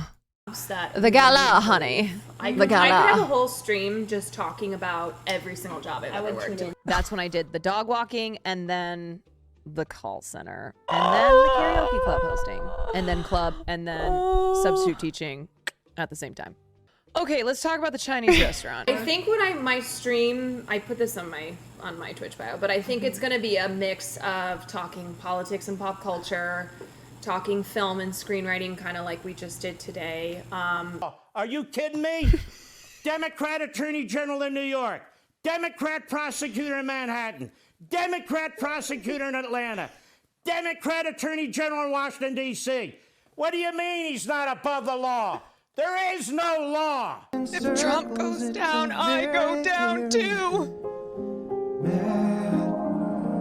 Not fair. And then doing a little gaming. Was that the first appearance of Carolyn and the suit?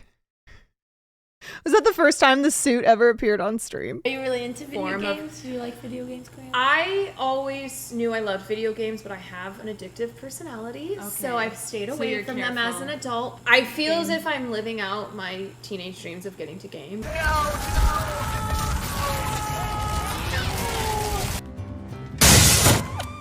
Oh my god! Oh my god! Oh! Are you kidding? I'm dead? What am I supposed to do?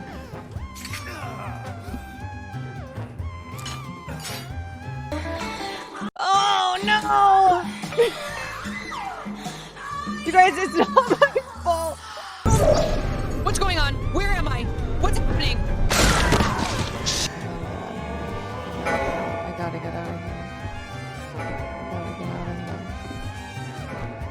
The talking is over. Please.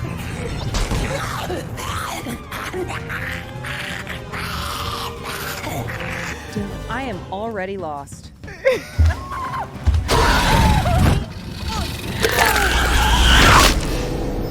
I'm gonna die.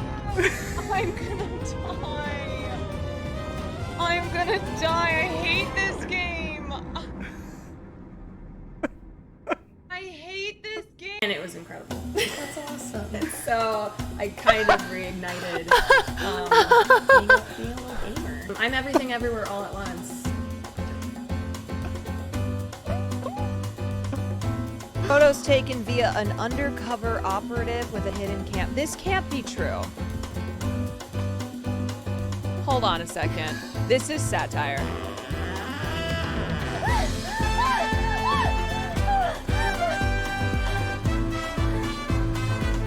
I think it's perfectly reasonable to allow hair to accumulate on the shower wall. Baby, want milky? Oh god, I need to stop. Have already cost them $10 billion.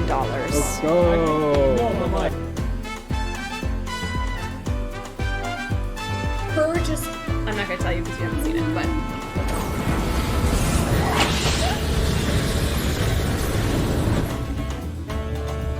The flame of death.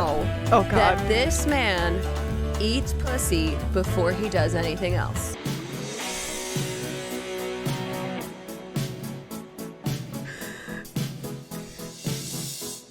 I want to break free. I want to break free. This fucking chase. Want to break free from your lies. Dude, the music is so good. Satisfied, I don't need you. I've got to break free. I think we're boyfriend girlfriend now. You and Toast? I think we've Oh my god, Will. yeah. That's tough. I think we're together. Aw, Toast! Congratulations! Thank you. Here's the real story in the news. Oh. Damn it, I should have known. I'm so naive. Are you joking? Fetterman eats ass all day, all night. No, stop it. I'm crying. Is it also true that you should have won the past week? Well, Carly, get your freaking uniform on. Yeah. Hey. You didn't even get to experience the boomer serial killer. in there? Oh my god, Cracker!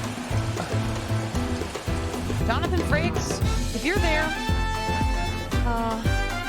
if you ever want to come on stream, let me know. Oh, I gotta go. Trump's back on X, and the Craftsman teams are back in business. Oh my god. Hell yes. Yeah, so I mean, I wonder if this is like a one-off tweet. Oh, Jessica. No, Jessica. She might be okay.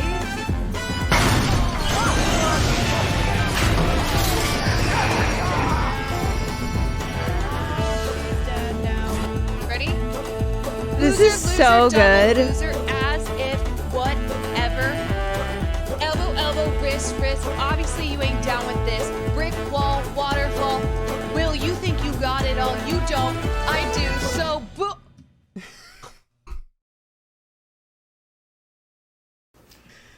Caroline. Hi, it's Jonathan Frakes. Commander Riker from Star Trek The Next Generation. But perhaps more appropriately, the host of Beyond Belief. Fact or fiction? Listen, I know you are celebrating your 1-year anniversary of your stream. Oh on Twitch, my God. I meant to join your stream, but I couldn't make it. I'm sorry. But I do want to congratulate you on your great community that you created with your Quantourage. I love the spelling with a K. And here's some of the great moments, like the winning game day MVP. Eating snails in Paris with Nick and Melina. Performing at Cutie's summer concert, reading The Android Revolution. Oh, wait, no, I actually just. Oh, I didn't mean to. Written by Data, I'm assuming. And also your continued coverage of the WGA and the SAG and after strikes. So, 1 year. Great start. Plenty more to come. Congratulations, Caroline. Can we start? Oh my God, dude. All right, everybody. I love this song.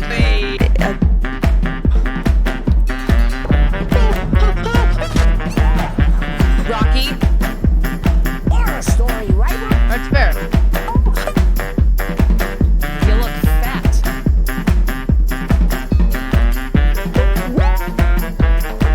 Am I pretty?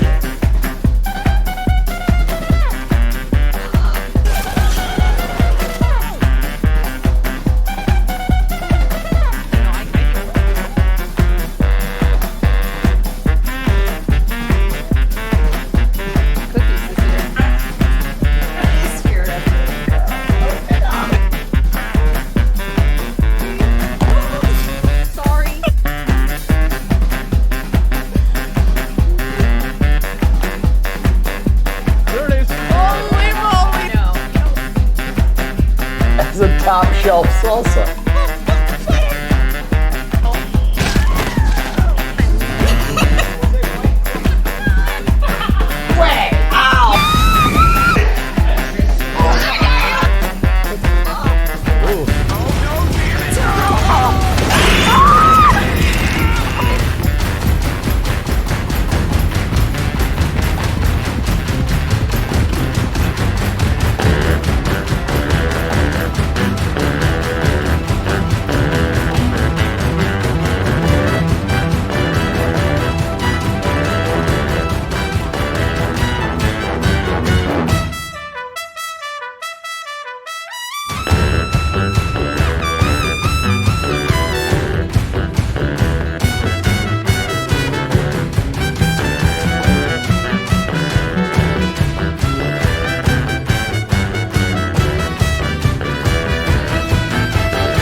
Streaming changed my whole fucking life. Smile. In ways that I could never imagine. Oh God. This year has been crazy.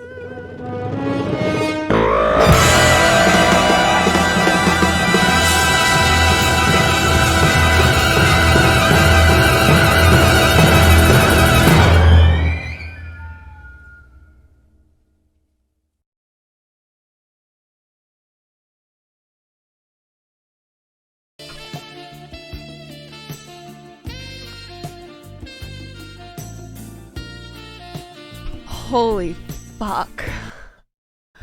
X-Roll, thank you for that 50. Anonymous, my god, dude. Oh my Iconic as always, Quan. god. I stopped reacting to it because I was just watching it. It was so, oh my god. Quan love, Quan love, I Quan can't love. I can't even like. Hamter, thank you Hamter. Holy fuck. Oh my god, now you guys are just telling me like crazy. Soliloquy, thank you. Coconut, Green Bay, Carlos, Metal Drummer, Timmy, Hogan, thank you guys. Fuck, man. What the fuck? I did not expect to be like, what the hell? What the hell? Anonymous, that was insane. That was fucking insane. I can't have my YouTube editor make something. That was crazy. Well deserved. Oh my god, Jordan, thank you. Hesitation Station, Recluse. Bro. I cannot tell you. Oh my god. Lego Brick, Metal Drummer, thank you so much. Daniel Ja. Holy shit. Holy. Little Brassy Atlas, thank you so much for the 10. 2R Garcia, thank you. Thank you for the 5. BR, thank you for the 5. Top She, thank you. Oh my god. Oh my god.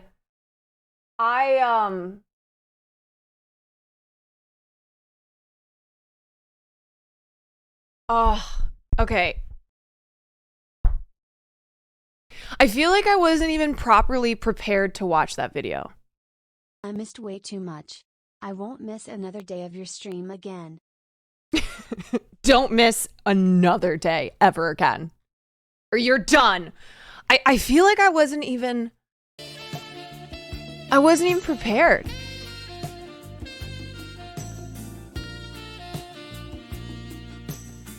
Emily, thank you for the 5. Thaxton, Lego Bricks, SD Brewer, thank you guys. Thank you everyone. I cannot tell you how much I genuinely appreciate videos like this. I mean, everything that y'all make is unbelievable. From art of me, of Farley, of Will, to like cute little fan cam things, and to videos like this where the amount of work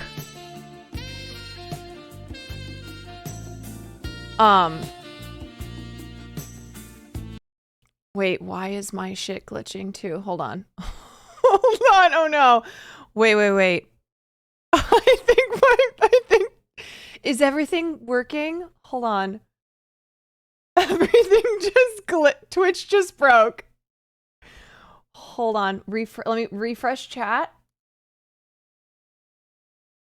Oh wait. Okay, hold on. Hold on, mine broke Sunday too. night dinner and movie helps a lot with my Monday scaries. Thanks, Caroline. Okay, my chat is broken. Oh my god, no, what a terrible time for this to happen. What a terrible time. Oh my god. Oh no. Shit. Fuck. Okay, my Chatterino is still working. But chat in Streamlabs is not working. It is completely, mod view just won't work. Okay, so other people's shit is breaking. Okay. Other people's shit is breaking. I can't even refresh chat. That's how broken this is.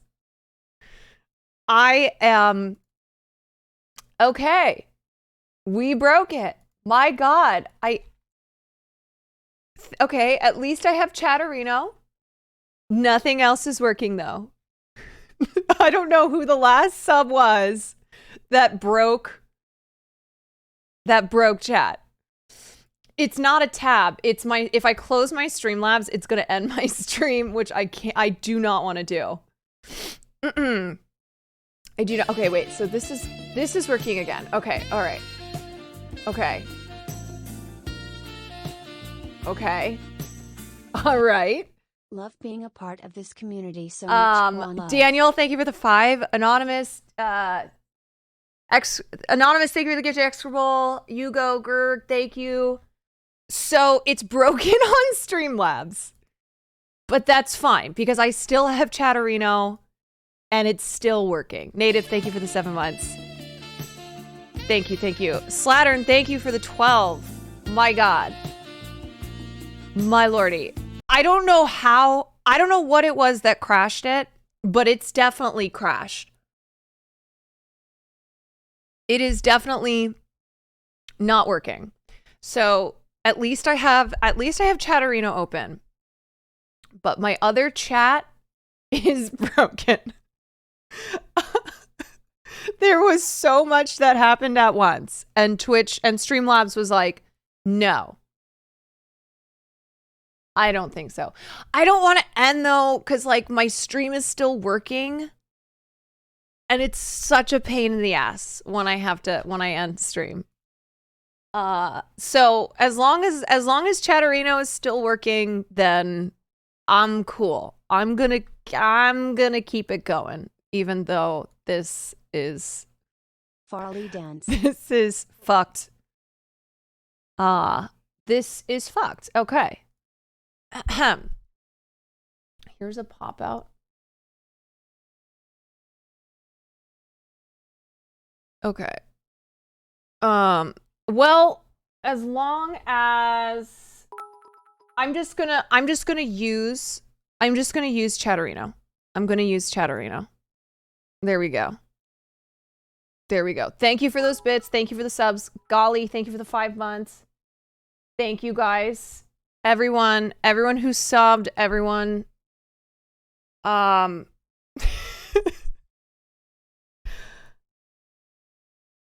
Okay. Mobile users on top. There we go. Holy moly. Yeah, Will does not use Chatterino, but I do use Chatterino, so the goddamn internet. Thank you for those bits, everyone. Thank you. Holy moly. Okay, a lot to process.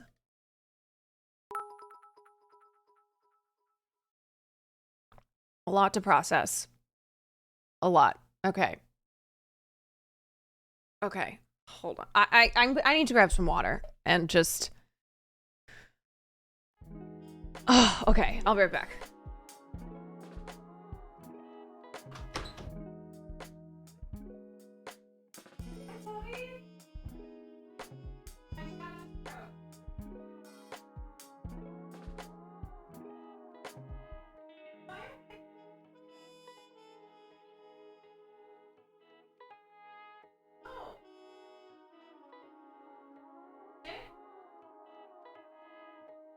Well, maybe take a rest, have some medicine or something.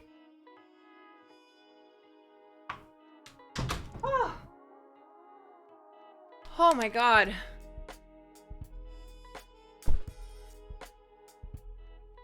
Wow.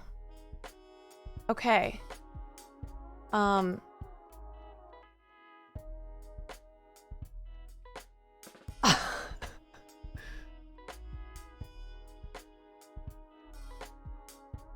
Okay. Yeah, Will's not feeling that great.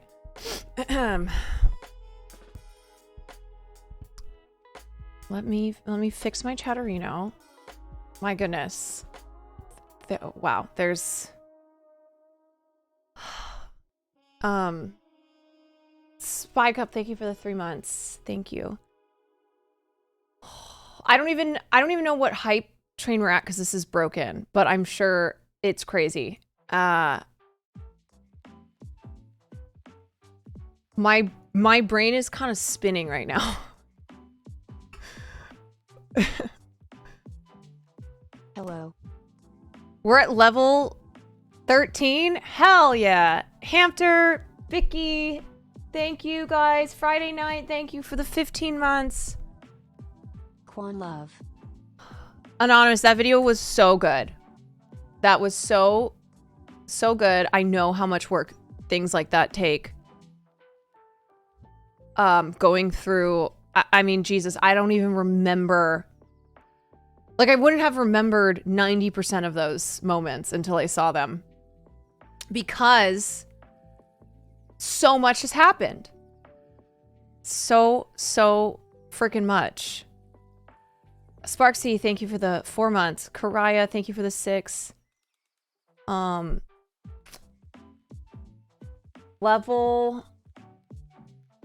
Level 14, that's crazy. That is crazy. Okay, you guys, I'm really sorry that I'm not forming sentences right now. I always get really emotionally I always get very emotional when I watch videos like that. And I just get so thrown off in a good way, in a very good way. But then I did look at that and I was like, okay, how the hell am I gonna myself and my editor gonna make something that's that's on the level of that. That dug deep. No wonder it took so long. No wonder, my God. Okay. Jesus. Lordy. Lord. Lordy Lord. Beastorm, thank you for the 13 months. LB working on the Hassan rewind. Yeah, I mean, it's a shit ton of work, and I truly appreciate I appreciate it so much. Amazing. I can't wait to continue this. On the 31st, that's the plan. We'll look back. Huang Heart Ya, you 6 months. I mean, God, that was just so good. That was so good. So good. Okay. Sunflower, thank you for the 6 months. That was 1 year. I know. Unbelievable. And the second Frakes cameo, when I saw it, I was like, wait a sec. Wait, it took me 10 seconds to realize it was a second cameo. Because I remember the other one, I was like, no, he was wearing something else. This is different. This is second Frakes cameo. Chad, I dare you to find clips I haven't seen. You really dug deep on so many of those. It also, the chaotic frenziness of it reminded me of Babylon. Just the I think it's the final montage in Babylon. Oh my God. That's why I said, I was like, I couldn't even react. I was just watching it. I was just absorbed in it. Yeah. Let's get Jonathan Frakes on the stream, honestly. Jonathan Frakes, if you're listening and you want to come on the stream, we would love to have you. This is the Jonathan Frakes stream.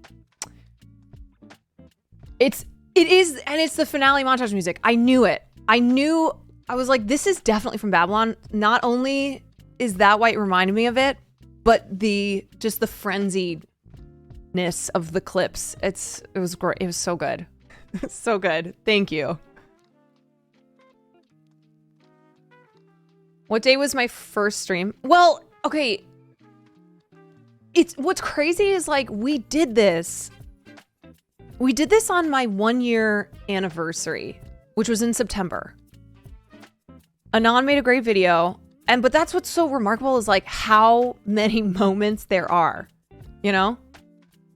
Because that video was amazing too. So, yeah, so I started streaming September 2022. So now we're at like 15 months.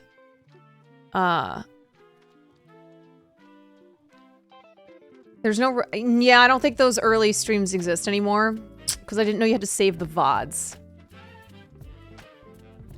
That was something that I learned. Congrats on 100K. I'm honestly surprised not more. You deserve it. In all honesty though, a dream of mine was to like hit 100K at the end of 2023. So we did it. It feels like a huge accomplishment. But I appreciate what you're saying, the sentiment. So here's to 100K more. Yeah. And here's to not losing any old streams because now, thank you, Anonymous.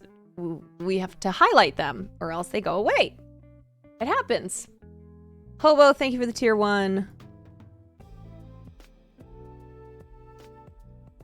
Yeah. All right.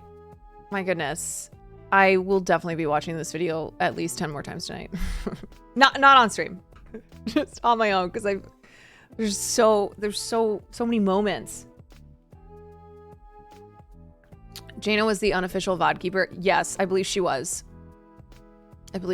It's okay. Those early streams were probably crap anyway. It was probably like my microphone not working for 90% of the stream. Okay, so don't forget ! submission, and you can submit moments from 2023. I'm gonna echo what Anonymous said. If you can find moments that he has not found in either of the YouTube videos, I think it's been 2. Yeah. Dig deep.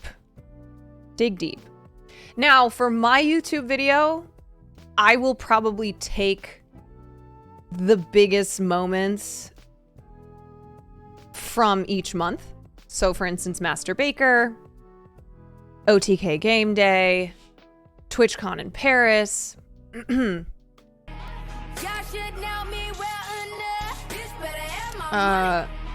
Dodgeball. Travis donated $5.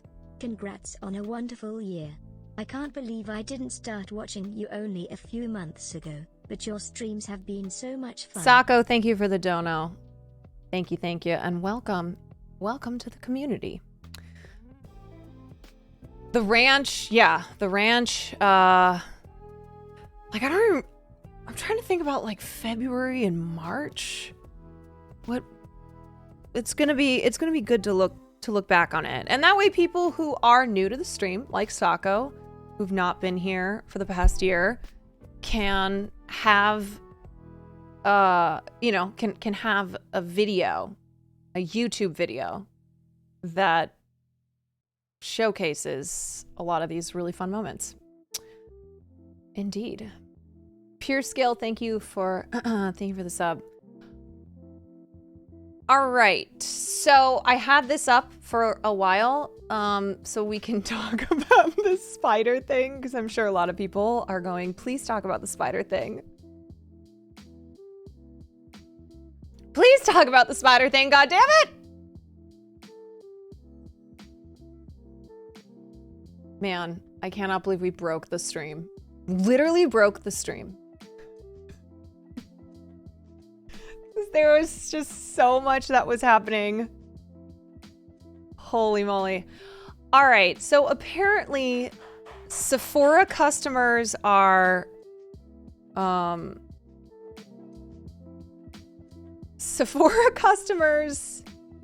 claiming that there is a lotion, and I've used this lotion before, okay? It's oh god, it's the Brazilian like butt cream lotion. I don't know, but I guess that there is a chemical in this lotion, maybe in other lotions, that attract spiders.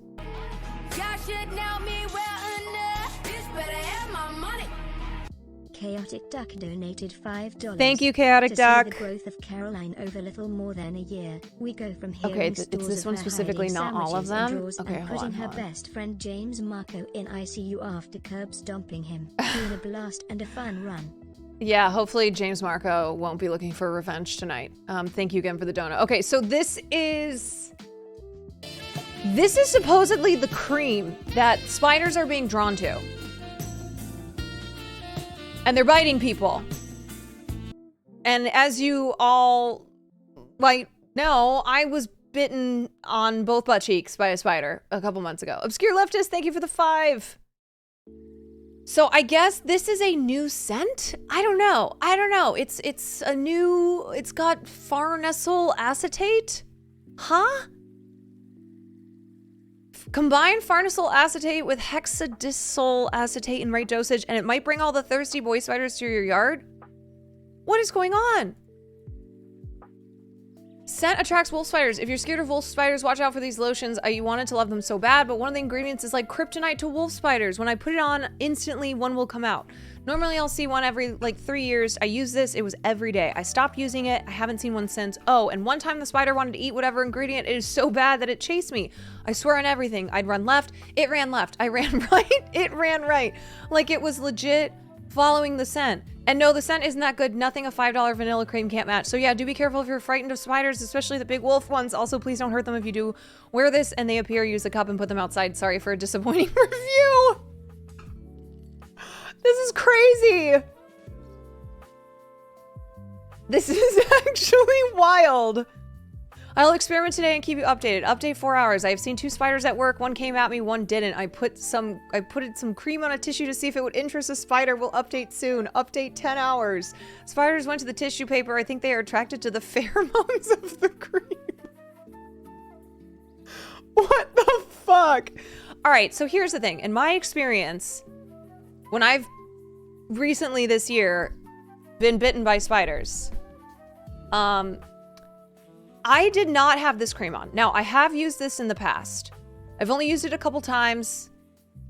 I don't recall there being any spider incidents when I used this. But I will say that the night both my butt cheeks were bitten, I did have lotion on. I don't know if that's a coincidence. I was wearing lotion because my skin was dry.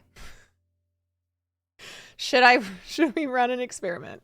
I don't even remember what I think is like we have like not head and shoulders. Fuck, what's that brand called? Old Spice. I think it was Old Spice. Yeah, I'm pretty sure it was Old Spice lotion. Okay. So, I'm curious if the Old Spice lotion had anything to do with the spider attack. I don't think it did. I think it was a coincidence. If I did not have PTSD from spiders, I would consider running an experiment. It was not a wolf spider. No, it was the cousin to the Black Widow. It was British. It was a British spider. I don't know how the hell it got here. Let's build that wall. If I was a lizard, I would use this lotion. Infinite meal hack. Yeah, you're just like lotioning up. Laying out on a rock. Also, hi, Cyan. You're just laying on a rock like, come and get me, boys. Come and get me. Pure Skill, thank you for the bits. And thank you for the 6 months. The British spiders are coming! The British spiders are coming! Wow, okay, so I don't know, stay tuned, I guess, for more people, maybe experimenting with the spider lotion. We'll see. I don't think I'll be doing it. I have PTSD. Because that was not the only night that a spider was in the bed. The other night when Will farted to the point that I went to air out. the bed before I got in it. And when I pulled back the sheets, and there was a dead spider. Yeah, I've had enough with spiders, TBH. I am over them. I do not want spiders in my bed coming into 2024. I would like it to end. If you have a monster-in-law, give this to them now. Yes, if there's someone who you don't like, maybe think about gifting them Sol de Janeiro. It's also expensive. $48 for lotion. $48 for lotion. Insane. But yeah, Will's farts maybe kill spiders. Maybe I'll bottle out. Maybe if I'm looking for a new business venture. New business venture 2024. Bottling up Will's farts to be used as a spider killer. P.O. Box. Shut the fuck up. Yeah, but maybe I'll start selling that though. You know? You got spider problems? I got a solution for you. Can you imagine? You just spray. Spray Will's farts. Instantly kills. Maybe they're attracted? Maybe. Maybe. Hard to say. Soda or not, thank you for the 16 months. All right. Let's get into the Gypsy Rose news next. Have I seen the LG drama? It's some LG drama. I am gonna cover some Korean shit today. But what I was gonna look at is the death of Lee Sun-kyun and talk about what's going on in Korea with the crackdown on drugs and why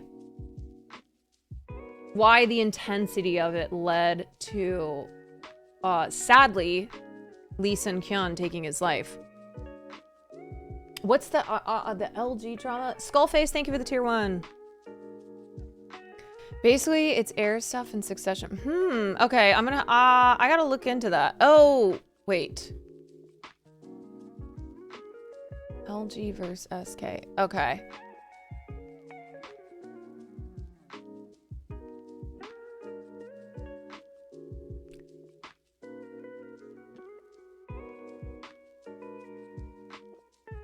Family split, LG, a South Korean giant, tests corporate succession.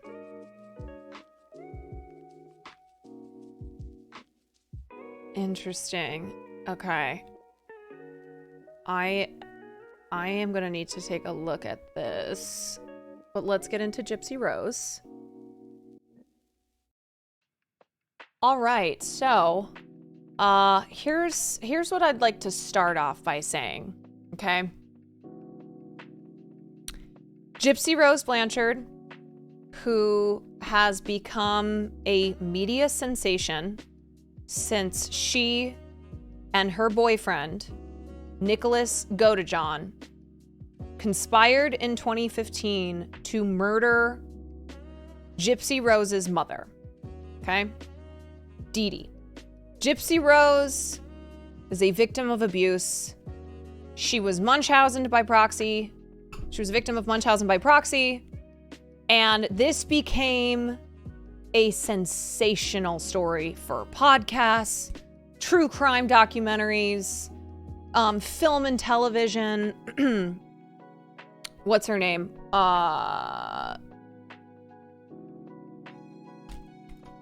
Rosanna, no, not Rosanna. Patricia Arquette won an Emmy for playing Dee Dee in the show The Act, which was on Hulu, which also starred Joey King as Gypsy Rose Blanchard, okay? So for the last 8 years, Gypsy Rose Blanchard has been, and the story of her abuse and subsequent murdering of her mother has been just eaten up by true crime fanatics. It's very sad. what happened. Gypsy Rose went to jail, but was released early from a 10-year prison sentence. She just got out today. A lot of people have been highly anticipating her release from prison and return to society, but not everyone is normal about it. So what I want to start off by saying is leave Gypsy Rose alone, okay? I am begging people to leave Gypsy Rose alone. Do not turn her into an influencer. Do not force her to continue to be this sensation that people just like eat up, every moment of her life, everything that she says, everything she does, because they've been so fascinated by her and what happened to her, which was terrible, okay? And already, of course, people are being fucking insane. People who look at a girl who was severely abused by her mother to the point that the only option she saw of getting out of this abusive situation was murdering her mother. And she has talked about how she has to live with this. She thinks about it every day. She regrets that she did this. And the reason that she did it is because she didn't know how to escape her mother. All right. So it's a very, very, very, very dark story. This is a real person at the center of it. And of course, what do we here in the United States of America do with true crime? Well, we turn it into just nonstop entertainment. Nonstop entertainment.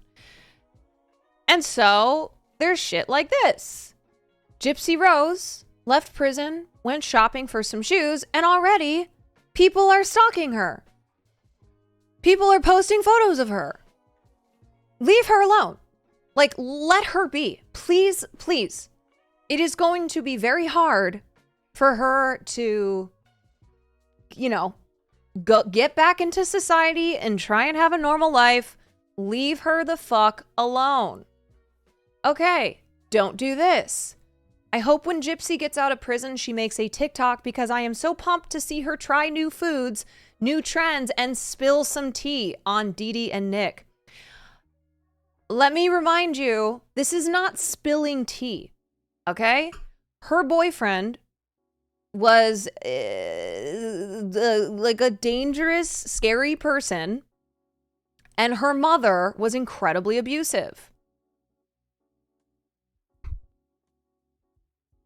So like, there's no spilling of tea because this is a real person. Gypsy, like, this is not, I don't know, this is not dishing the goss. Okay? All right? Like, these are real horrific things that happened to a person who has just been released from prison and is now going to have the challenge of assimilating back into society filled with psychos like this person on TikTok. Let Gypsy be. Let Gypsy be. Okay? And also, why? Why are you so obsessed with seeing what she's going to do? I don't understand. Why do you care? Like, Gypsy is a celebrity because of a horrible thing that happened to her. And a horrible thing that she felt she had to do in order to escape that horrible thing. She is not famous because she's an actress. She's a singer. She's an influencer. She's a public figure. Like, because she chose to be. No, she didn't choose to. God. Good Lord. The BF is still in prison. Yes. Yes. Okay, here's another unhinged.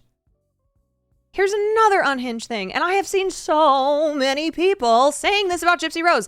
They are referring to her as mother. Okay. So let me just say, okay. We are killing the term mother. I love the term mother. Happy 100K. I do. I recently, when I saw a video of Angelina Jolie talking about Palestine, I was like, that's my mother. And she was talking about the difference with the way that the UN treats other human rights issues and violations versus Palestine. All right. I love when people in this community go, that's mother about me. Okay. Now, when it comes to Gypsy Rose, no. Let's stop. Let's stop, because not only does it not make any fucking sense to call Gypsy Rose mother, her mother, like, you want to talk about mothers? Her mother was the reason that her life was so fucked up. Okay? So we're losing meaning of words. We're just saying shit now. We are truly just saying anything, all right? These words are losing their meanings. She served 8 years behind bars and will now continue to serve years of body, face, and cunt outside. Holy shit. Oh my God. That is not what serving cunt is. Okay?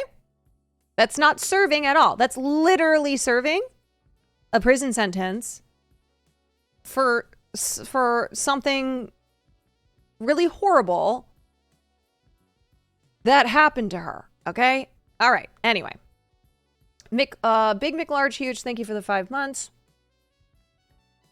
Skullface and Japanese Paper, thank you for the tier 1. This is crazy behavior. This is so bad. And this is only one example that I pulled.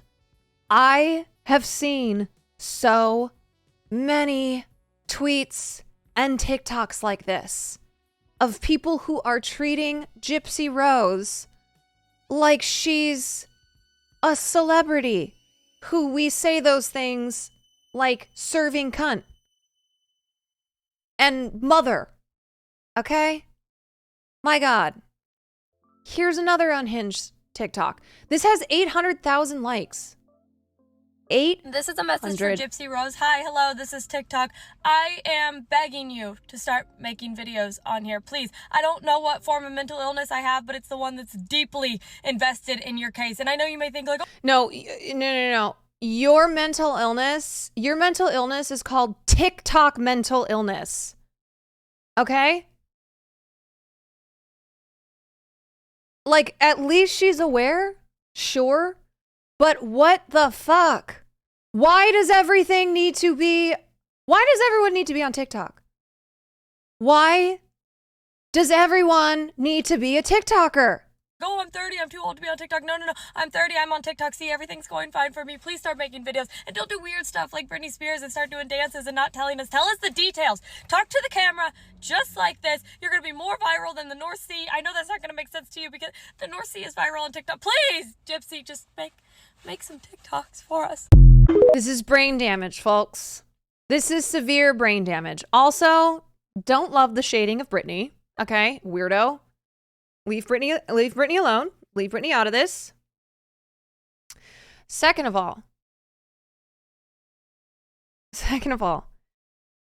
why are you, a random person, so obsessed with what a girl who was abused for most of her life and then spent 8 years in prison for murdering her abusive mother?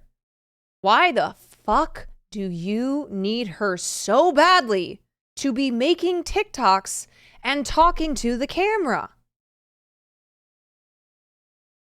Like, the acknowledgement of having a mental illness is like, I guess they don't really understand that is brain rotten, broken, mental depravity. People have developed a parasocial relationship with an abuse victim and now feel entitled to every detail of her life. Yes, and it is sick. It is disgusting, truly. The way that we treat so this speaks to the way that we treat true crime in this country, which I have talked about a lot. Our society has a very unhealthy relationship with true crime. And we have to remember that when we're talking about like modern true crime stories, there are a lot of people who are involved in those stories who are alive. These are real people with real lives. It is not entertainment for you to watch on your screen. Okay?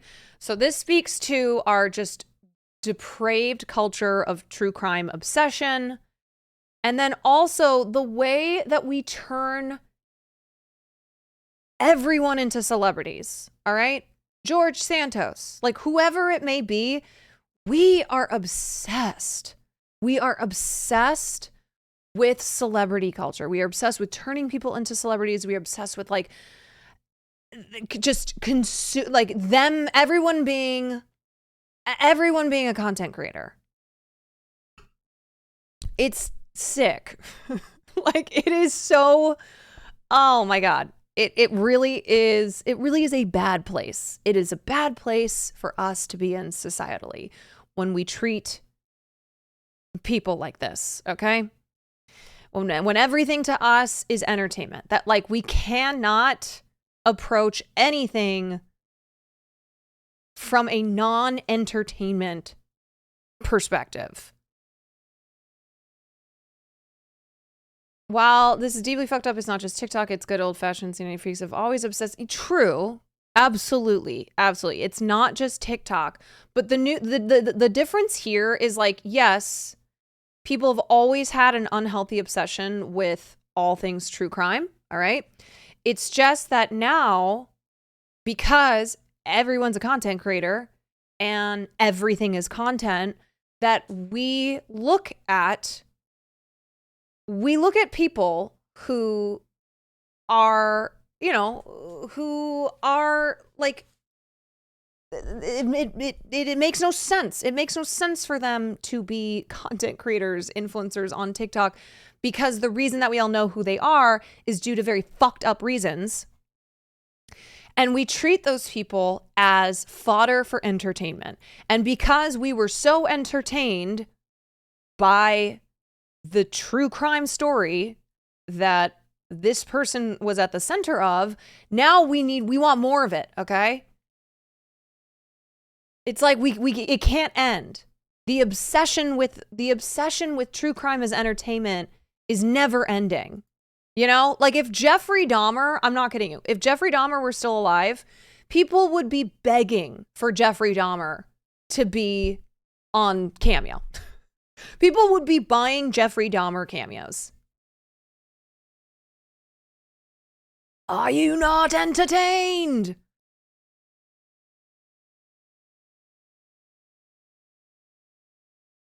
The difference with social media is that there exists the possibility of these figures actively sharing their lives on a daily, if semi-daily basis. We at first having to wait for news. Yes, I mean, what it does is it takes away that wall of separation. You know, people want Gypsy Rose to be on TikTok. They want her to be making content because so far everything else on Gypsy Rose has been filtered through the lens of somebody else. Whether you watched The Act on Hulu, whether you listened to a podcast on your favorite true crime podcast network, or you watched a documentary of Gypsy Rose, when you take all that away, and the camera is being controlled, the content is being controlled by the person at the center of it, then it makes it, you know, it makes it this very exciting thing. Yes, and there's of course a level of parasocialness to this where people are just they're obsessed. They're obsessed with Gypsy Rose. They are obsessed with this girl who was so severely abused. And let's just let's read through this so I can remind you guys of the events that led up to her going to prison for 8 years.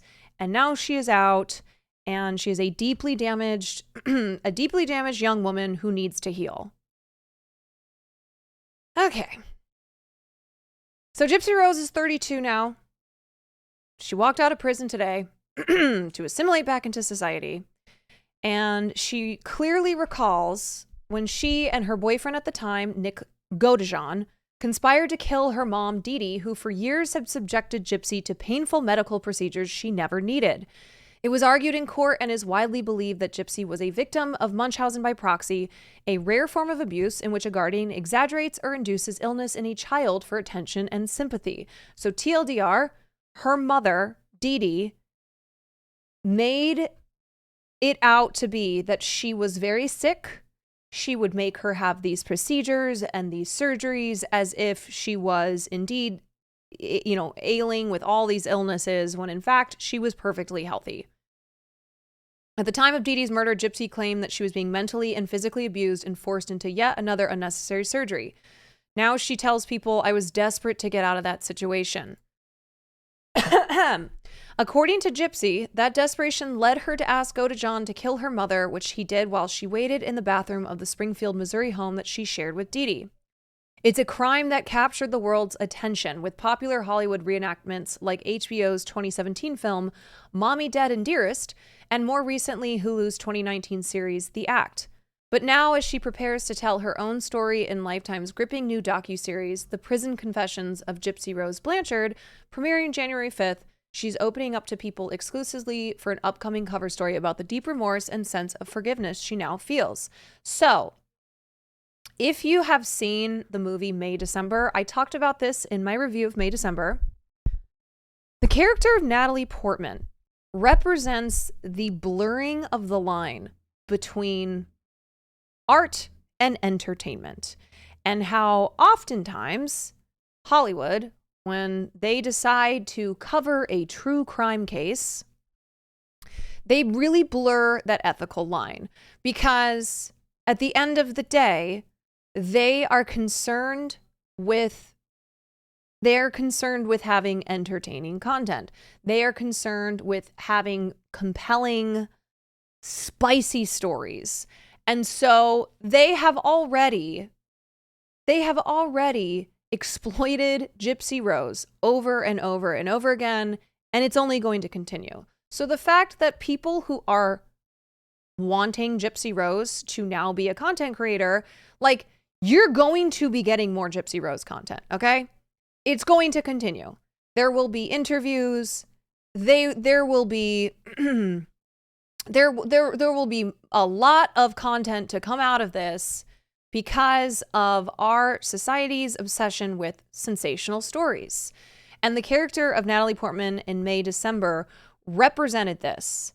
Because May December, which is loosely based on the story of Mary Kay Letourneau and Vili Fulau, who was a child when she raped him and began this relationship with him. Later, she went to prison, got out, married him, they had children. And so Natalie Portman's character is an actress who is studying the character of Grace, who is played by oh my God, my brain is not working. Who is played by Julianne Moore, and she is she's based on Mary Kay Letourneau. And Natalie Portman crosses these lines, okay? And you see that really her character is a monster in a different sense than Grace's character is, but a monster all the same. And she represents the media, she represents Hollywood, and she represents the culture's obsession with true crime stories and with, sensational stories, but that have real people at the center of them, and that we forget because to us, it's juicy, it's a story, it's gossip, it's shit to, chat about at brunch.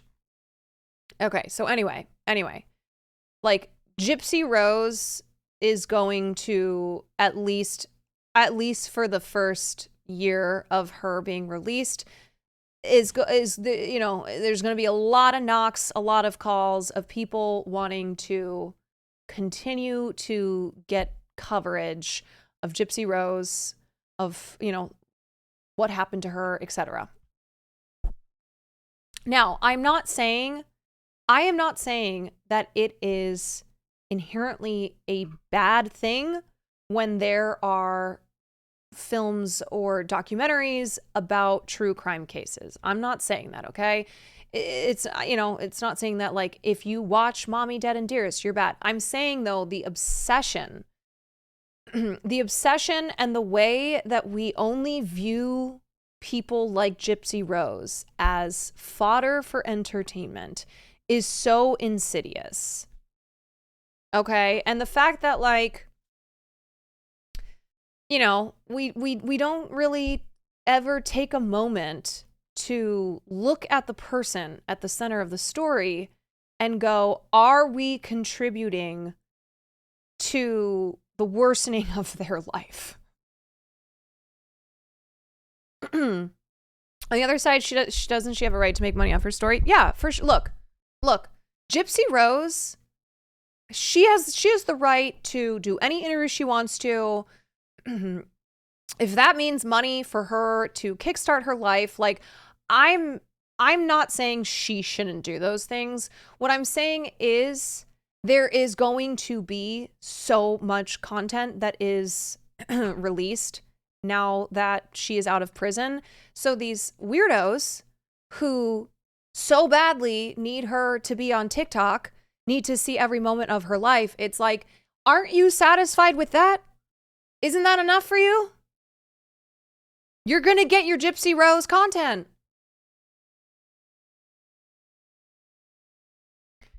She never got compensated for the act and didn't sign off. That's bullshit. I don't mean like that's not true. I mean, that's ridiculous and disgusting. And that's like the exploitation that I'm talking about, right? Where they don't give a shit about Gypsy Rose. Sorry, I have like stuff in my throat. They don't give a shit about Gypsy Rose.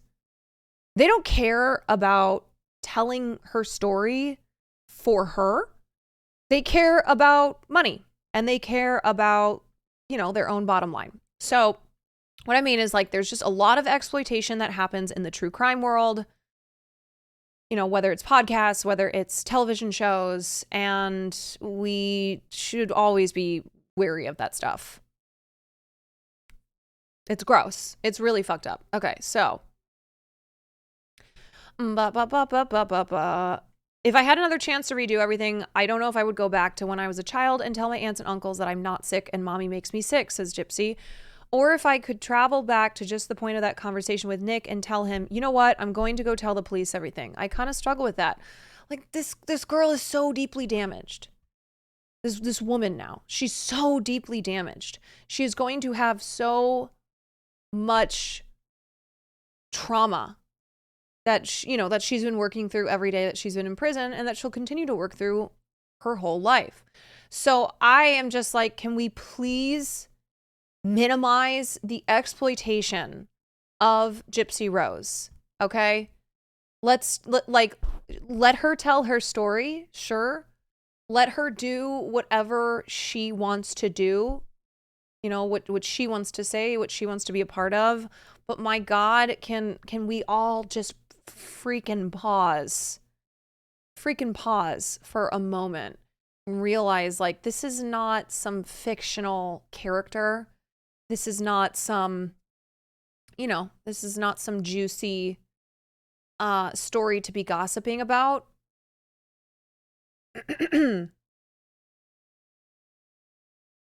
Yeah, I mean, she shouldn't have gone to prison in the first place, but anyway. But she adds, nobody will ever hear me say I'm glad she's dead or I'm proud of what I did. I regret it every single day. This is such a powerful sentence, you know? Like, that's really intense, and also speaks to the fact, though, that she's like not sensationalizing her own story, you know? She looks at it and goes, I hate that happened. I regret it every day. But I hate that I was driven to think that this was the only thing I could do. And I didn't have any, I didn't feel like I had any resources.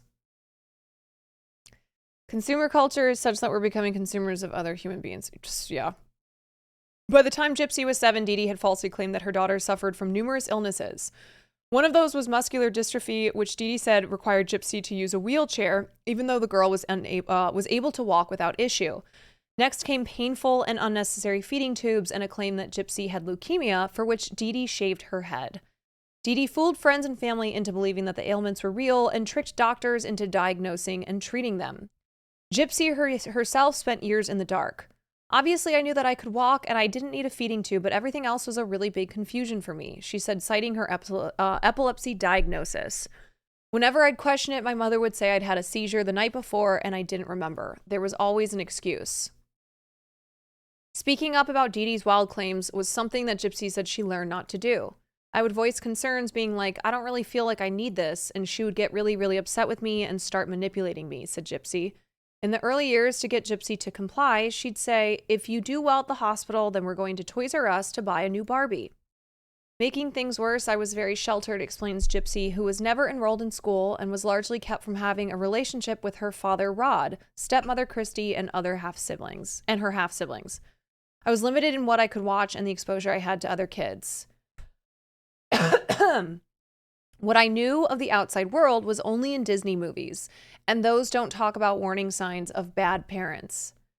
But as a teen and young adult, she rebelled and things between her and her mother turned violent. I tried my best to be respectful, but sometimes it was hard. She'd call me things like bitch, whore, slut. On top of verbal abuse, Gypsy claims that Dee Dee began hitting, punching, slapping her to get her way. It was very similar to a domestic violence type of relationship. As long as you're complacent, everything's fine. Put your foot down, then it's bad. Her decision to have Dee Dee killed came after she tried to run away ahead of yet another needless procedure, this time on her larynx.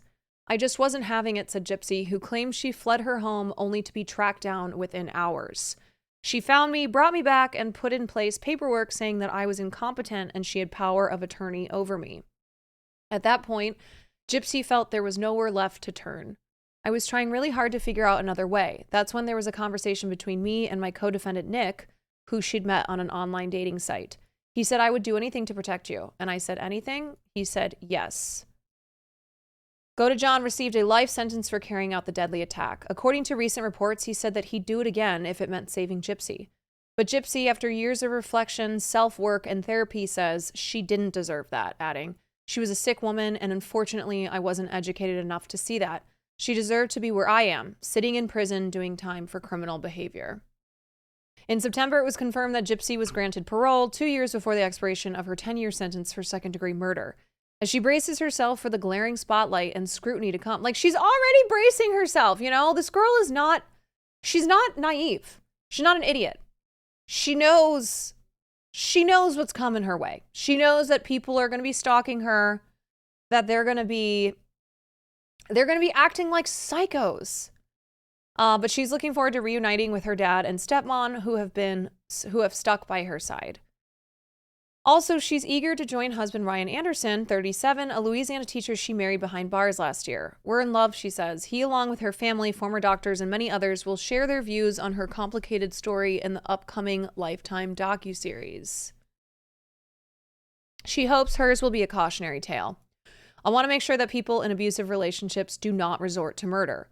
It may seem like every avenue is closed off, but there's always another way. Do anything, but don't take this course of action. And that's another thing where, like, people who are making statements online, on TikTok, on Twitter, whatever, and saying, like, Gypsy Rose is amazing, blah, blah, blah. She herself regrets having her mother murdered. She is saying if she could go back, she would not do that.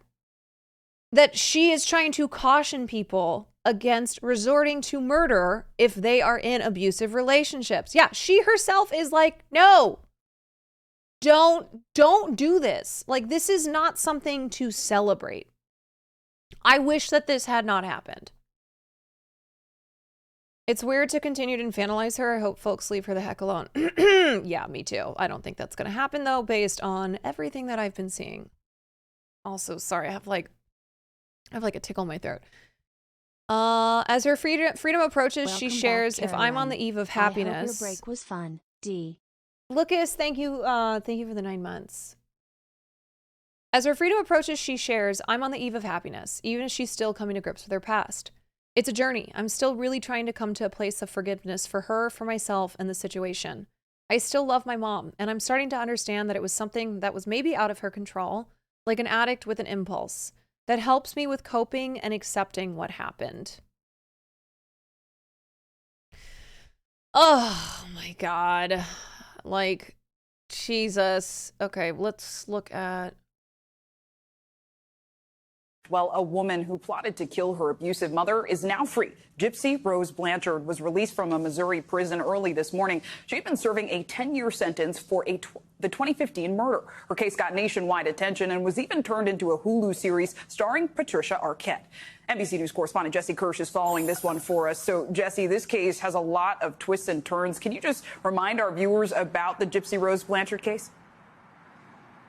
Yeah, and Zinclay, this is something that has been at the center of a media frenzy that clearly is not over. It has been the subject of documentaries, as you mentioned, has been dramatized as well in a series that won Patricia Arquette an Emmy. So this is something that came to light around 2015 when there was this stabbing death. It was eventually led to the conviction on second-degree murder of the daughter of the woman who was killed. Gypsy Rose Blanchard is the woman who was convicted, and her then boyfriend was also convicted in what was like, I also cannot with the memes. I really can't. Why do we have to meme everything? Okay, I love a good meme, I do, but why do we have to meme everything? You know what I mean? Like, oh god, it's just been endless memes. I saw one meme where someone was like making up a hypothetical situation that Gypsy Rose is going to be a guest on RuPaul's Drag Race, and RuPaul was like, girl, you absolutely you look sickening tonight. And then they had Gypsy Rose. That's what my mother said to me every day. I'm like, oh my god. It had 30,000 likes. 30,000 likes. Ah! And then people underneath sharing their own memes. And I'm like, why? Why do we do this? Because we're emotionally stunted, can only connect through memes. Yeah, I will just say right here and now, not everything needs to be a meme, and not everything should be a meme, okay? seen as a murder plot. But what came to light during all of this is that, according to Blanchard, for years, she had allegedly been the victim of abuse by her mother, forced to pretend that she had illnesses that she did not actually have. For example, she talked to Dr. Phil at one point and said that her mother shaved her head and forced her to use a feeding tube for food. She was allegedly forced to be in a wheelchair. She was allegedly forced to take medication that destroyed her teeth. And this is all a series of things that, again, came to light throughout the course of this case. And this is something that appears to have been tied to a mental illness and a form of child abuse on the part of her mother, something that is referred to as a specific type of illness. And that's something we're going to be diving into a little bit more later. She spoke exclusively to People magazine on the eve of her release today. And so we're going to have more on that coming up later on today's In Clay. All right, Jesse Kirsch, important reporting. Thanks so much. Thanks for watching. Is it too cynical to presume it's less than a coincidence that the release of the movie lines up? What movie are you referring to? Do you mean the docu-series that they're going to be releasing? I think it's The Prison Confessions of Gypsy Rose Blanchard, premiering on January 5th. No, this is not a coincidence at all. Of course not. This is a 3-night documentary event. Yeah, I just, I mean, I saw, what did I see earlier? Hold on. This. Okay, but like, what the fuck is wrong with y'all? People on TikTok are so fucking weird. Gypsy Rose is a real person who has lived an extremely traumatic life, is gonna finally have a chance for a positive future. Y'all are treating her release like a spectacle. Y'all are weird.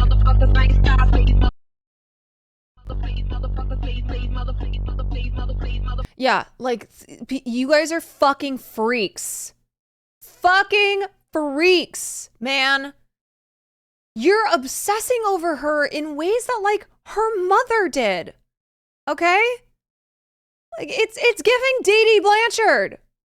It's giving Dee Dee Blanchard. Welcome home, Gypsy Rose. Waiting at the prison. This is 3.2 million likes.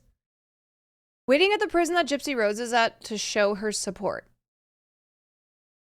This is 3 million likes. Like, everything I'm showing you has hundreds of thousands to millions of likes because our society is filled with brain broken freaks, man. Bro. And I have to reiterate that Gypsy Rose herself has said that she regrets what happened and that she does not want people to look at this as like a hell yeah, let's go, Gypsy Rose. That like she wishes she had not conspired to have her mother murdered, that she had taken the other option. You know, like she needed to be free of her mother, but not this way. Like that is what she has said. So all this like, yes, queen, that's our girl, Gypsy Rose. Welcome home, queen, mother, serving cunt. Like, fuck, that's all fucked up. Come on, Jesus.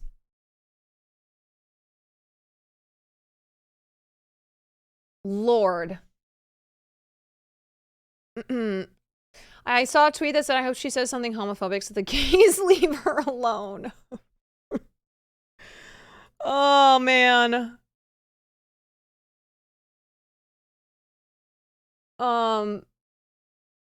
I just, everyone needs to leave her alone. Please, please. Just search her 2011 tweets. Yeah. Next thing you know, someone will be making a YouTube video. Why Gypsy Rose Blanchard is canceled. Okay. Hey, everybody. Hey, everybody. So today we're going to talk about someone who, let me just say, I was so excited to have her back out of prison, free, until I saw her tweets from 2012. So today, Gypsy Rose, it's over for you.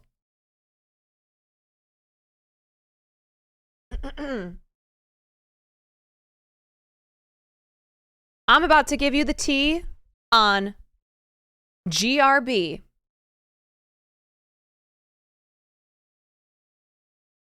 Yeah, okay, final thoughts. My final thoughts are, can we please not sensationalize every single goddamn thing? Can we please not turn real people's trauma and pain into entertainment, into like funny tweets and memes? And I think sometimes we get caught up in stuff. I think you might see people who are who are excited for Gypsy Rose, woohoo, and it's great. Gypsy Rose should be free from prison. Absolutely. She deserves a life. She deserves a life of being free. I pray that she is able to heal and live as normal life as she can. But I think we get caught up in things. It's kind of like group mentality where we go along with stuff, and we need to pause. We need to put on the brakes and think about, is this a fucking freak thing to do or not? Okay? And I'm going to say 99.9% of the time, the answer will be yes.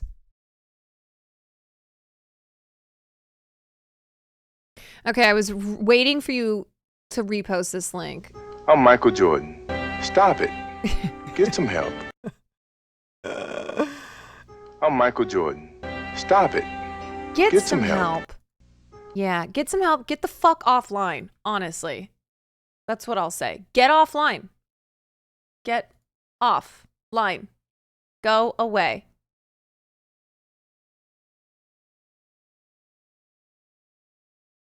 Get offline. Log off. Get help. Log off. Get help.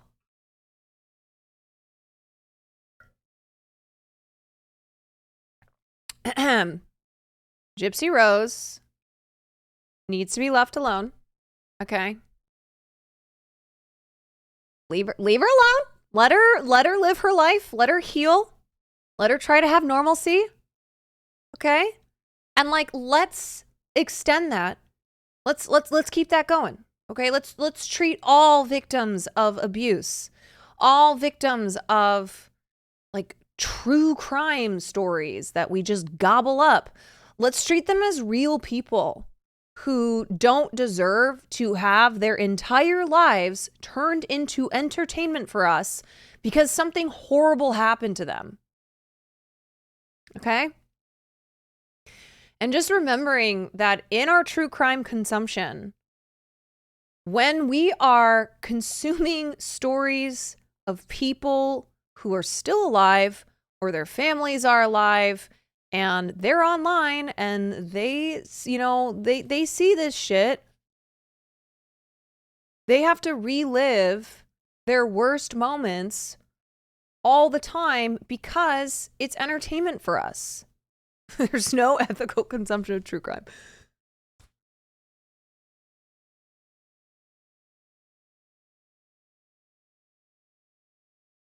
Here are my 2024 predictions. A weeks-long discourse about whether or not Gypsy Rose's name is problematic after she's freed from prison. A small but vocal online contingent will try to put pressure on her to change her first name. Oh my God. The crazy thing is, yeah, I see that happening. I actually see that being a thing. You know that there's already people out there who are like cooking up a TikTok. So, hey guys, I'm just as excited for Gypsy to be out as the rest of you. What a queen. Love you, Gypsy Rose, but we need to talk about her name. Okay? Gypsy is problematic. It's not her fault. She doesn't know. Okay? But, like, she is going to need to change her name. Otherwise it's going to be a big problem. So Gypsy Rose, if you're listening, if you see this, just know that we still support you, queen. But if you want to, like, if you kind of want to escape potential cancellation or, you know, just problems, just letting you know. Just letting you know that your name is a slur. Peace and love. AKA G Fresh. Let's look at the rest of these. Hold on. Switch to announce $400 price tag. Hardware comparable to PS4. Elon Musk stage is getting assaulted for sympathy. George Santos DUI. I would put all my money on this. Despicable Me 4 is the only film that grosses more than $1 billion worldwide. Joe Biden says a slur at a public event. Reputation, Taylor's version, Ice Spice feature. We haven't heard from Harry Styles in a while. Maybe he has a beard. Just some friendly advice, sweetie. Bro, or you know what? I bet you people are going to want George Santos and Gypsy Rose Blanchard to make a TikTok together.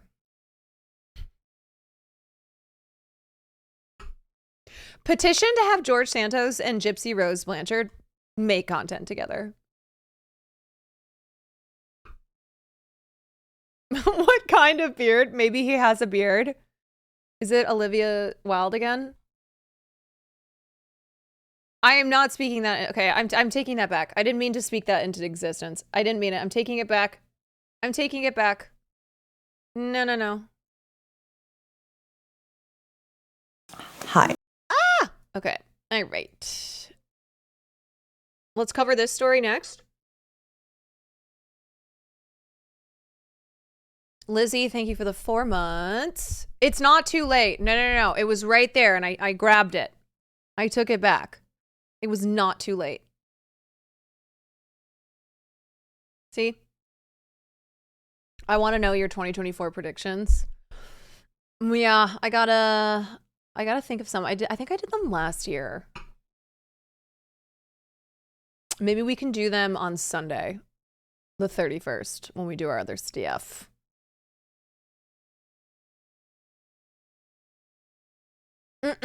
All right. So we're going to cover this. We're going to cover the French actress's signing letter thing. And then I think those are the main stories that I have. I think those are the main stories I have for today. Let me check anything else. Okay. I'm going to run to the bathroom. I will burb.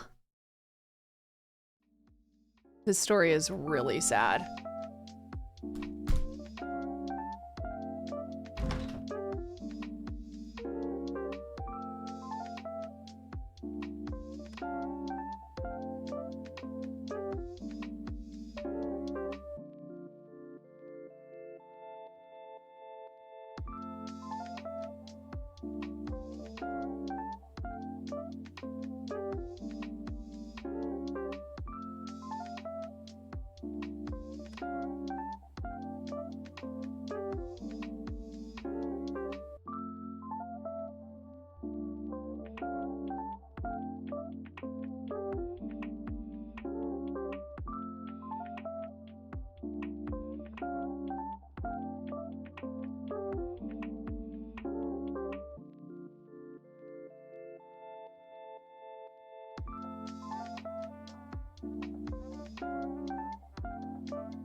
I have a friend that wants to teach English in South Korea and she's being blocked because they won't allow her to take meds that help with depression?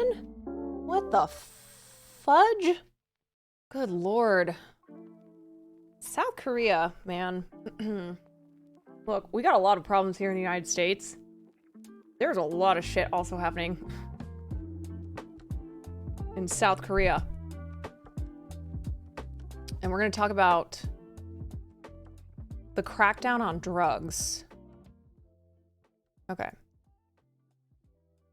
So, the actor from Parasite who played the rich father, if you ever saw Parasite, he's so good in it. I mean, everyone in that movie is so good. But his name is Lee Sun, I think it's I think the Koreans pronounce Lee Sun-kyun. Has he took his own life. He died by suicide over, I think it was a couple days ago. And it's now being talked about because it's not the first suicide, it's not the first death that has occurred due to South Korea's crackdown on drug use.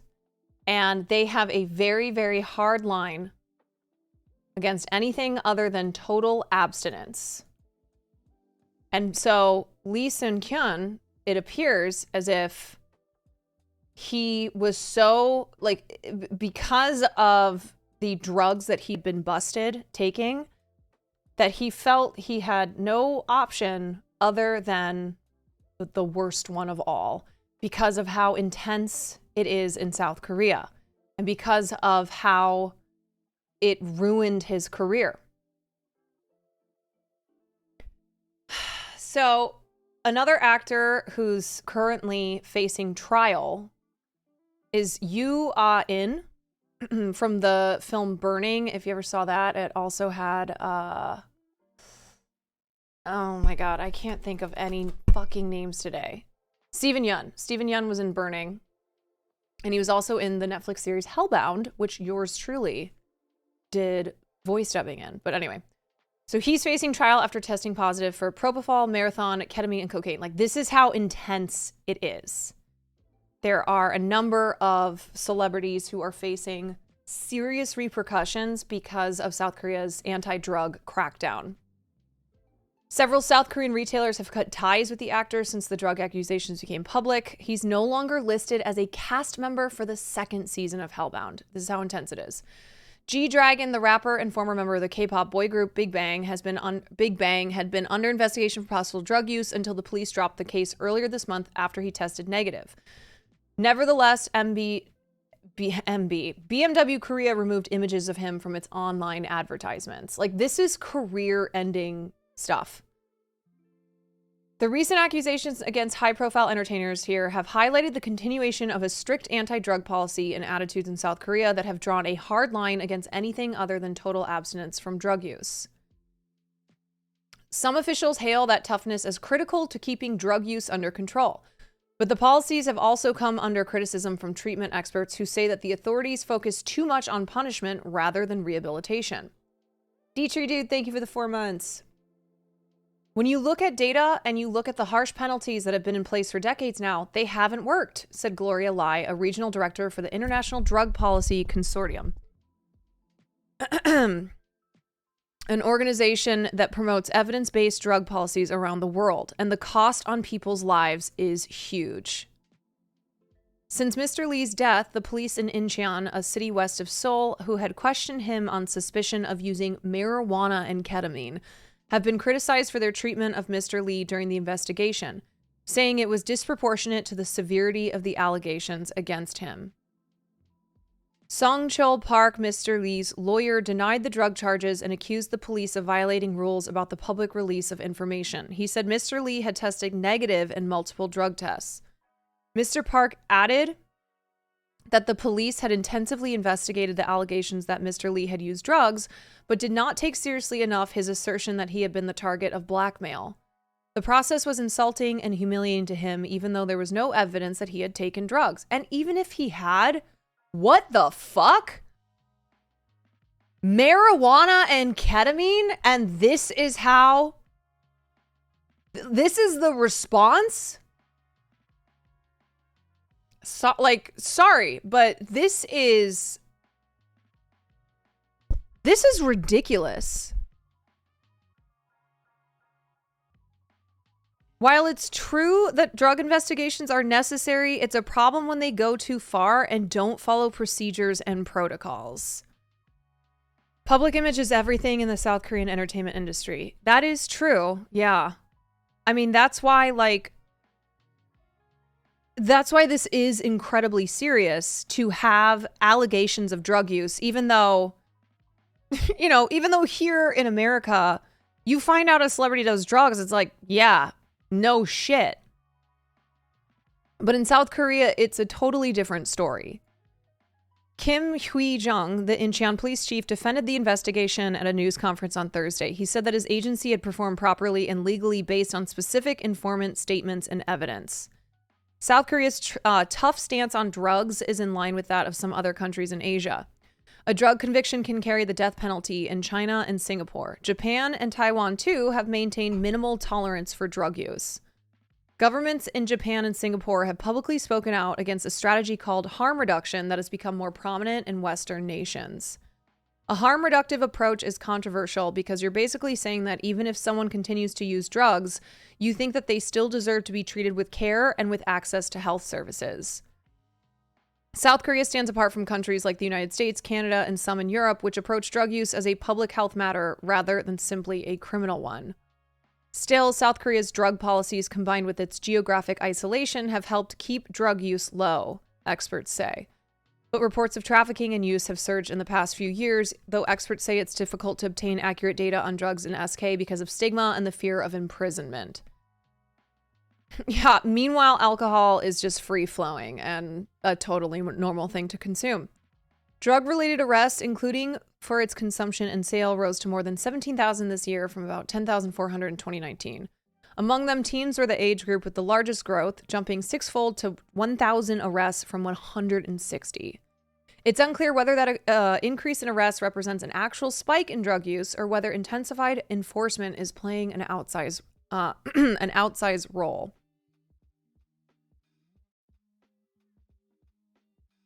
President Yoon Suk-yeol and officials in his politically conservative government declared a war on drugs after taking office in 2022, warning that drugs were becoming more accessible nationwide. Celebrities have also led Just Say No campaigns on social media. Some talk shows have dedicated entire episodes to anti-drug programming. The country's latest crackdown and the rhetoric of Mr. Yoon and officials in his administration have echoed the war on drugs of the 70s and 80s in the United States. Cracking down with these harsh punishments and unreasonably long years of imprisonment is not going to be effective in reducing drug use and overdose deaths. And we know that from the history of the US. South Koreans can even be prosecuted upon returning home for using drugs outside the country. Once convicted of using illicit drugs, a person can be required to complete a mandatory education program run by the Justice Ministry or be imprisoned. A prison sentence can range from 6 months to 4 years, depending on the type of drug. For trafficking, the sentence can be up to 14 years. Drug treatment experts say that the country's approach is too narrowly focused on punishment.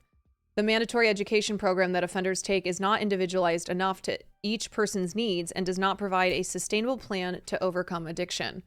While the government has called for more rehab clinics for drug users, they remain far fewer than those for alcoholics. In our country, drug rehabilitation is less often viewed as an effort to overcome addiction than as a penalty. People's mindsets are focused strictly on punishment. But public policy experts warned that approaching drug use only in a punitive way falls short at curbing drug use, addictions, and overdose deaths. Yeah, like, we've known this for decades. It needs to be in tandem with education, changing the culture, and good infrastructure for addiction treatment. Having a punitive policy only, that's not going to cover it. For those who might not know, my name is Megan Lee. I have been working at... Also, I just have to point this out. I love this chair. This purple velvety chair. I would like this chair. As a journalist based in Seoul, South Korea for many years. And now I introduce Asian true crime cases on YouTube. I don't even know where to start. I was shocked to read the breaking news that actor Lee Sun-gyun had been found dead.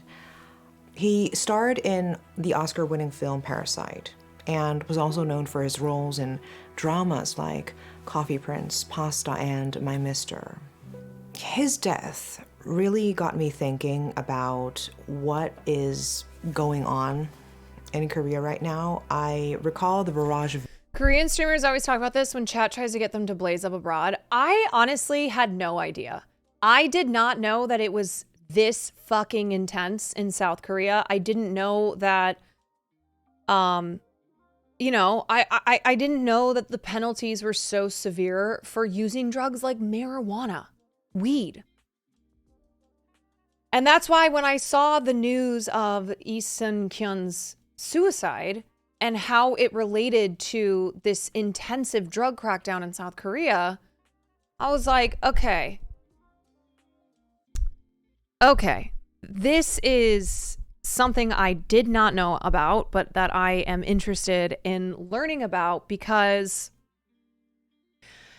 even though we still have a lot of problems here in the US as it relates to Black and brown men who have been convicted of drug offenses, facing just the most inhumane prison sentences, we are much more progressive than a country like South Korea when it comes to how we view drug use and how we treat people who take drugs, or who, depending on the drug, people who consume those drugs or people who sell those drugs. Like, we have gotten a lot better. We have gotten a lot better when it comes to drugs like marijuana and psilocybin mushrooms, which now are being used for mental health treatment.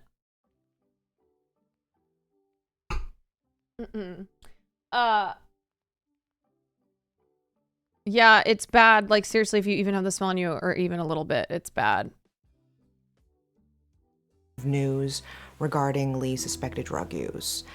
And from day... Depending on the drug and the color of the person. Yes, indeed. And like I said, we still have a far way to go to in giving in giving justice to Black and brown people in this country who have been convicted on drug offenses.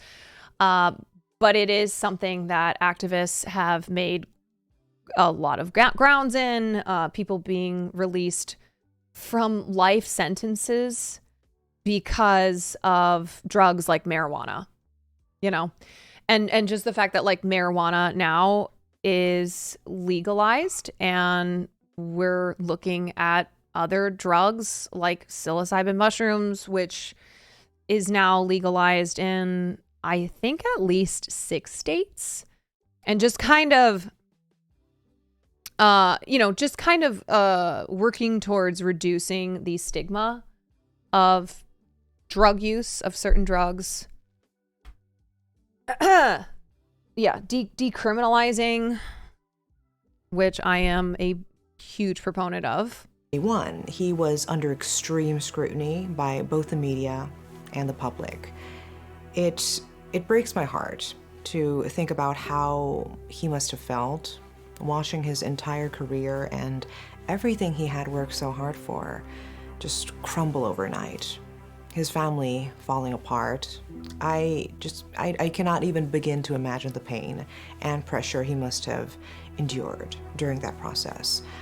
I don't want to discuss what's wrong and right about his suspected crimes, as nothing has been proven true yet.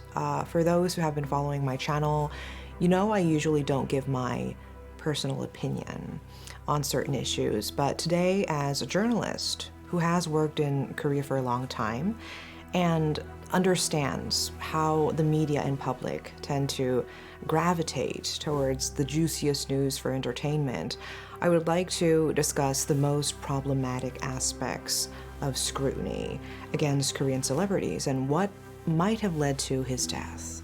First and foremost, I send my condolences to a man who achieved so much, made Korea proud as an actor, but was also someone's husband and father.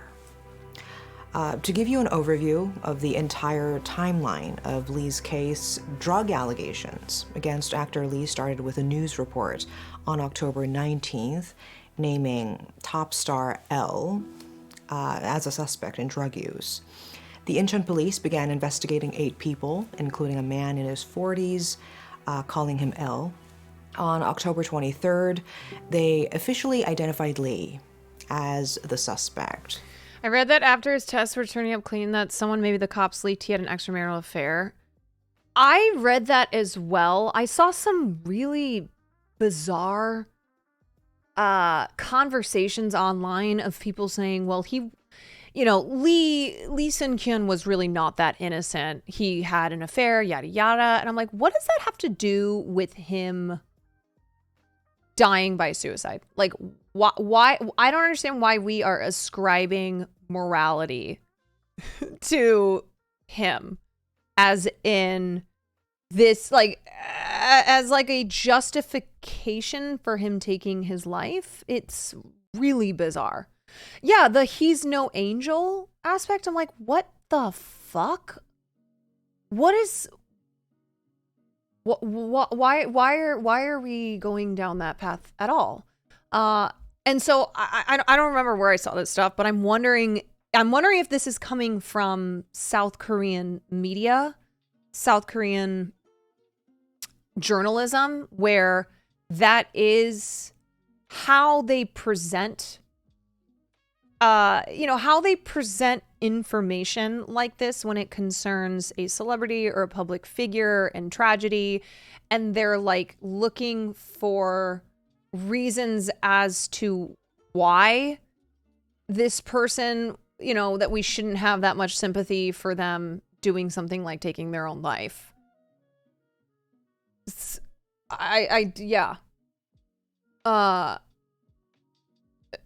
really gross. It's really gross. I don't know. I guess this is maybe something that I've just been missing out on. I didn't know it was like this. The pressures in South Korean society, from the way they look to the way they think, it's a constant held over them.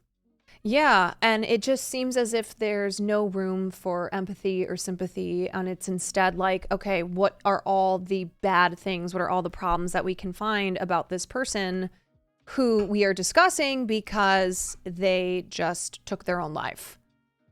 And despite thorough testing by the National Forensic Service, no drugs were found in his system. And as you know, singer G-Dragon, also known as Kwon Ji-young, was involved. It's interesting because I feel like we do the opposite here, where when someone dies and someone who was rightfully a bad person, who we should be able to be like, yeah, that person was a horrible, horrible person. We do the opposite over here where we're like, no. You can't say those things. That's disrespectful to their family and to them. Like, we should just be mourning and, only talking about the fact that it's a tragedy that this person is dead and all the good things that they did in their life. Like a don't speak ill of the dead, yeah. In the case, and he was also tested negative. This whole investigation was initiated solely based on claims by a female nightclub manager, A. So, from the beginning, this investigation faced criticism from the public for its foundation. During the investigation, Lee claimed innocence.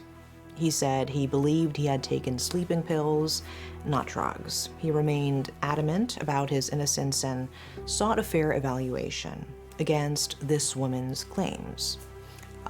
The day before his death, he requested a lie detector test through his lawyer to compare his statements with those accusing him. And things got even messier when Kaseon, a YouTube channel infamously known for unverified rumors, released a video featuring a private phone conversation between Lee and this woman A, which was totally unrelated to the drug allegations, and it was released without verification. And this led to widespread media coverage. The media didn't care if this was verified or not, they just wanted juicy headlines.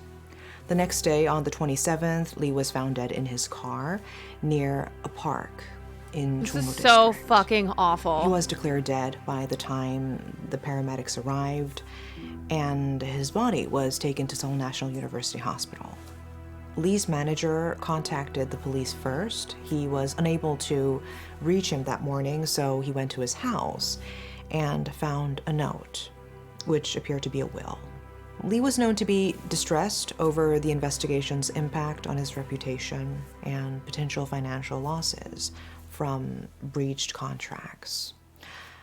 But I don't know, it seems to me that the immense pressure on his mental state might have been the more significant factor in his death. Koreans are apparently shocked by the news of Lee taking his own life. Netizens are expressing their grief over his death and anger towards the police, media, and the political sphere. Over the past 3 months, there were nearly 3,000 news reports related to Lee Sung-gyun's alleged drug use. He was literally butchered by the police and media.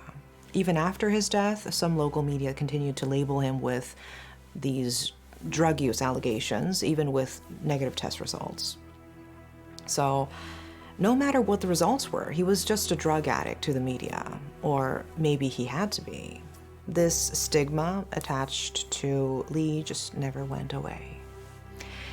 And another interesting fact, the day before— It really is so...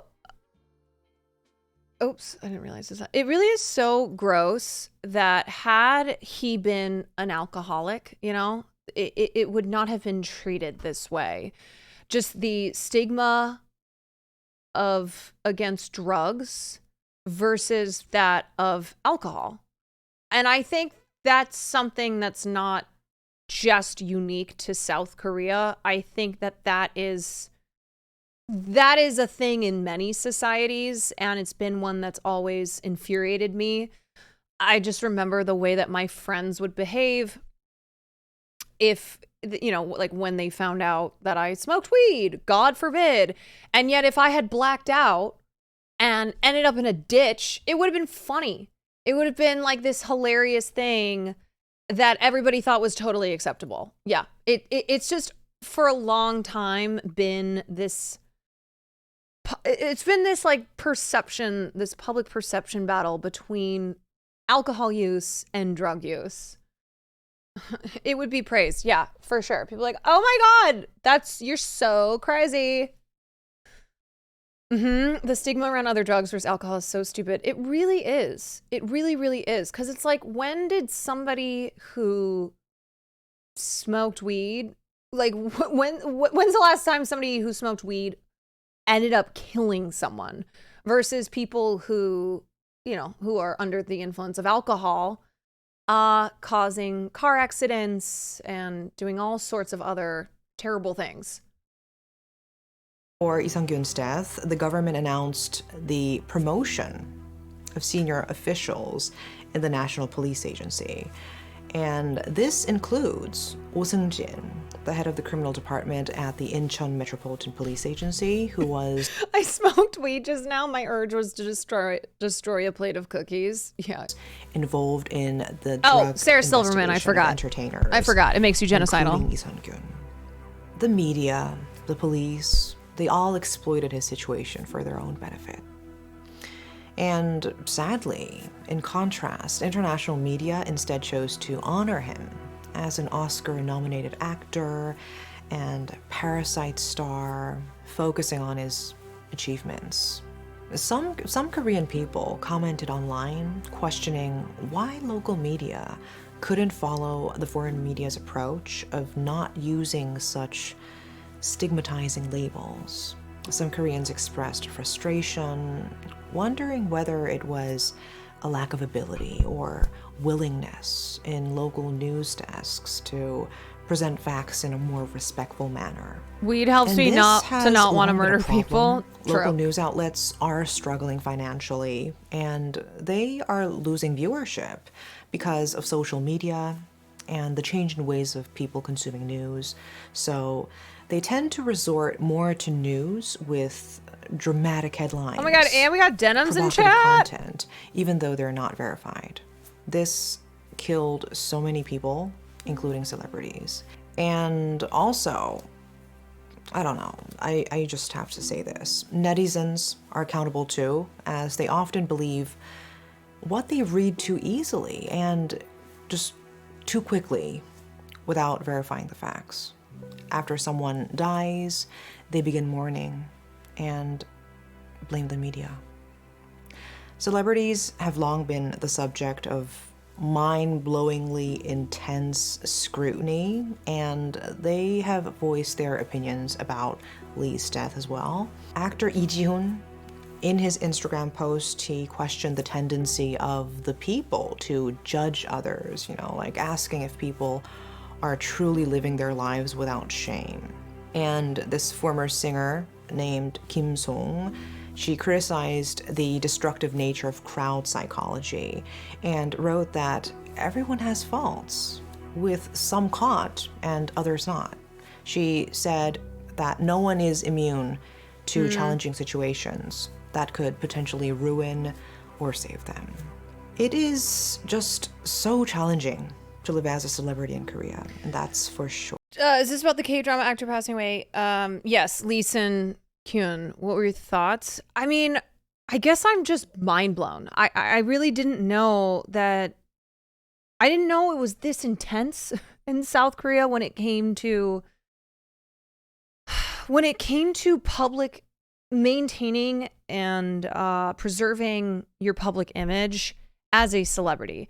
Because here in the US, you know, drama and bad press is so, a lot of times good for celebrities, okay? And especially influencers. That's why they're always doing shit, doing their little YouTube apologies, and then having even more followers and more fame than before.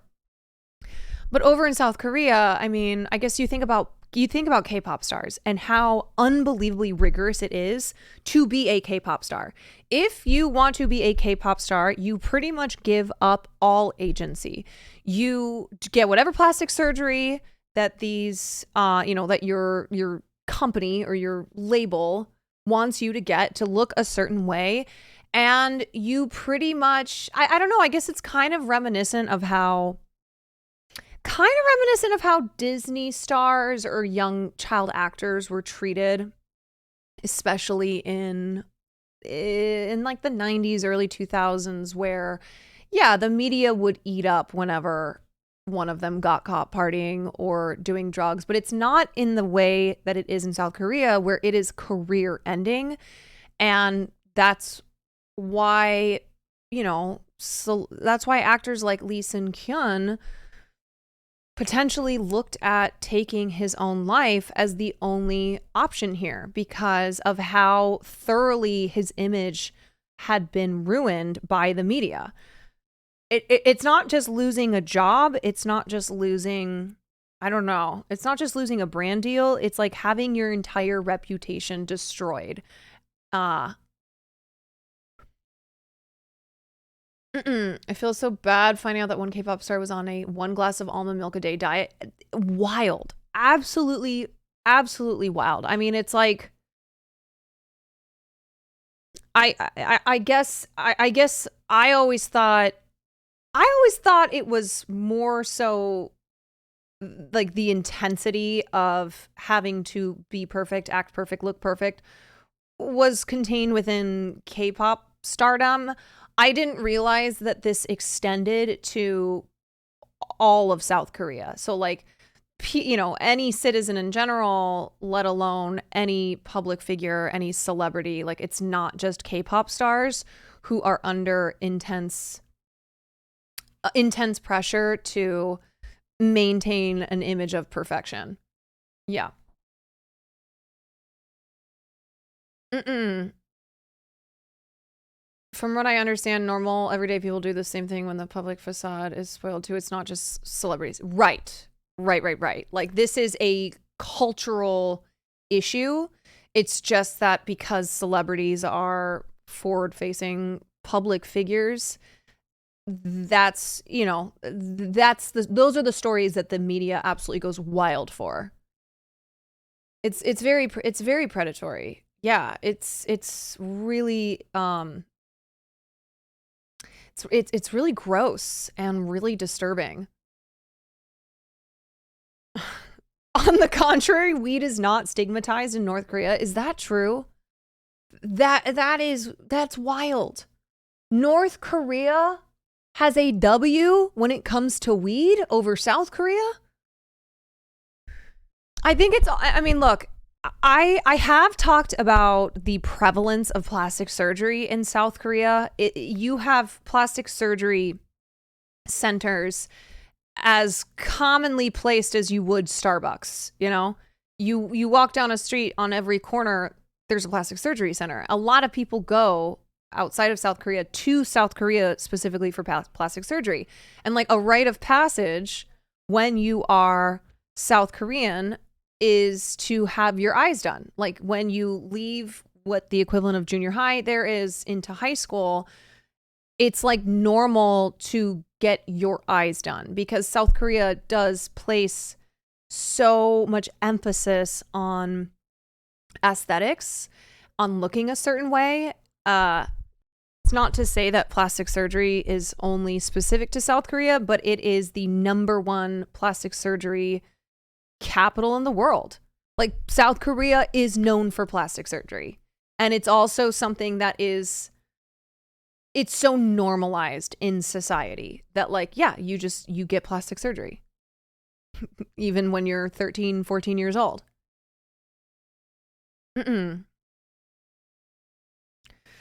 They encourage and actively pump money into constructing systems that make and push for parasocial behaviors amongst fans too. Oh yeah. I mean, the K-pop standum and fandom is one of really might be the most intense. I know we talk about the Barbs, I know we talk about the Beehive, I know we talk about Swifties, but there is nothing like K-pop stans.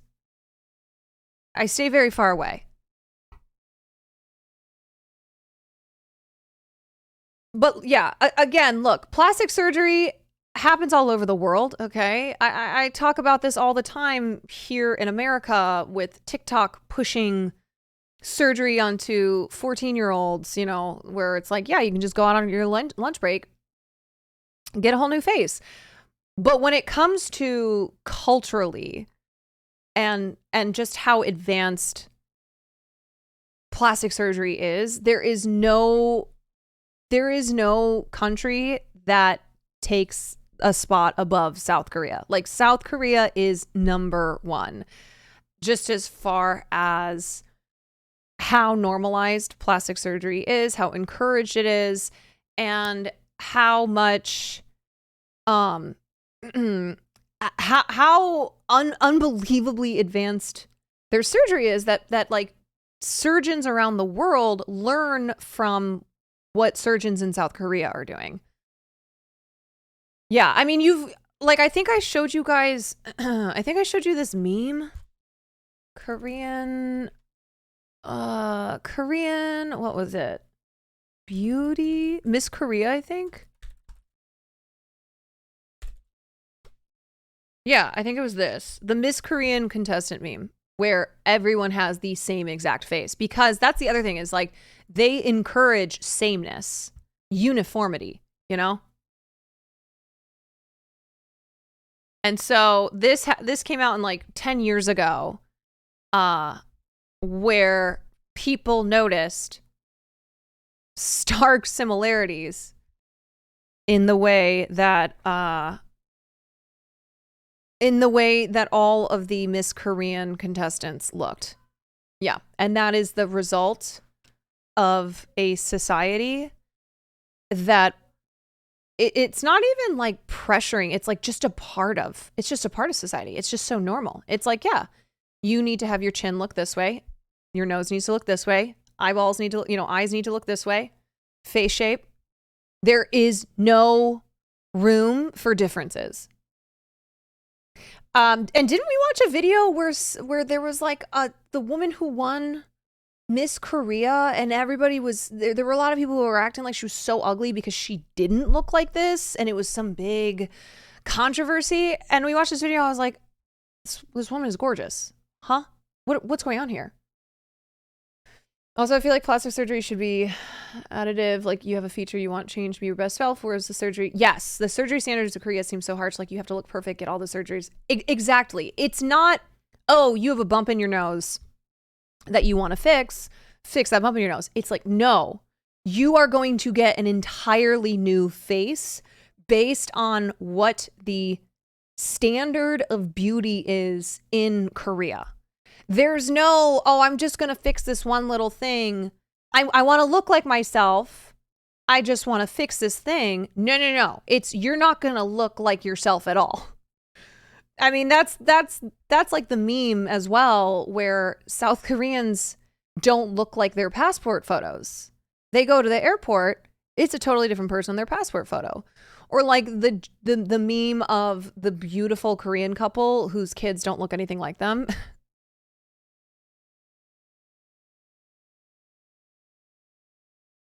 So anyway, yes, there is an enormous amount of emphasis that is placed on aesthetics, but aesthetics as it relates to like sameness, where everybody needs to look a certain way. Everyone needs to behave a certain way. Sure. You can be canceled for this and that, even for the slightest mistakes, or even for a single word that can be misleading. I live in Korea. I'm proudly Korean, but it's just so sad to see a lot of people applying this double standard towards public figures, thinking that they deserve it because they are celebrities. People are quick to judge. Having to need plastic surgery to get a job as an accountant is something I can't wrap my mind around. This on top of taking Korean SATs, which is that's wild. As seen in the case of G-Dragon, he was hastily labeled as a drug addict. Good night, based Mr. on Sonic his John. Gestures, and he was mocked for it.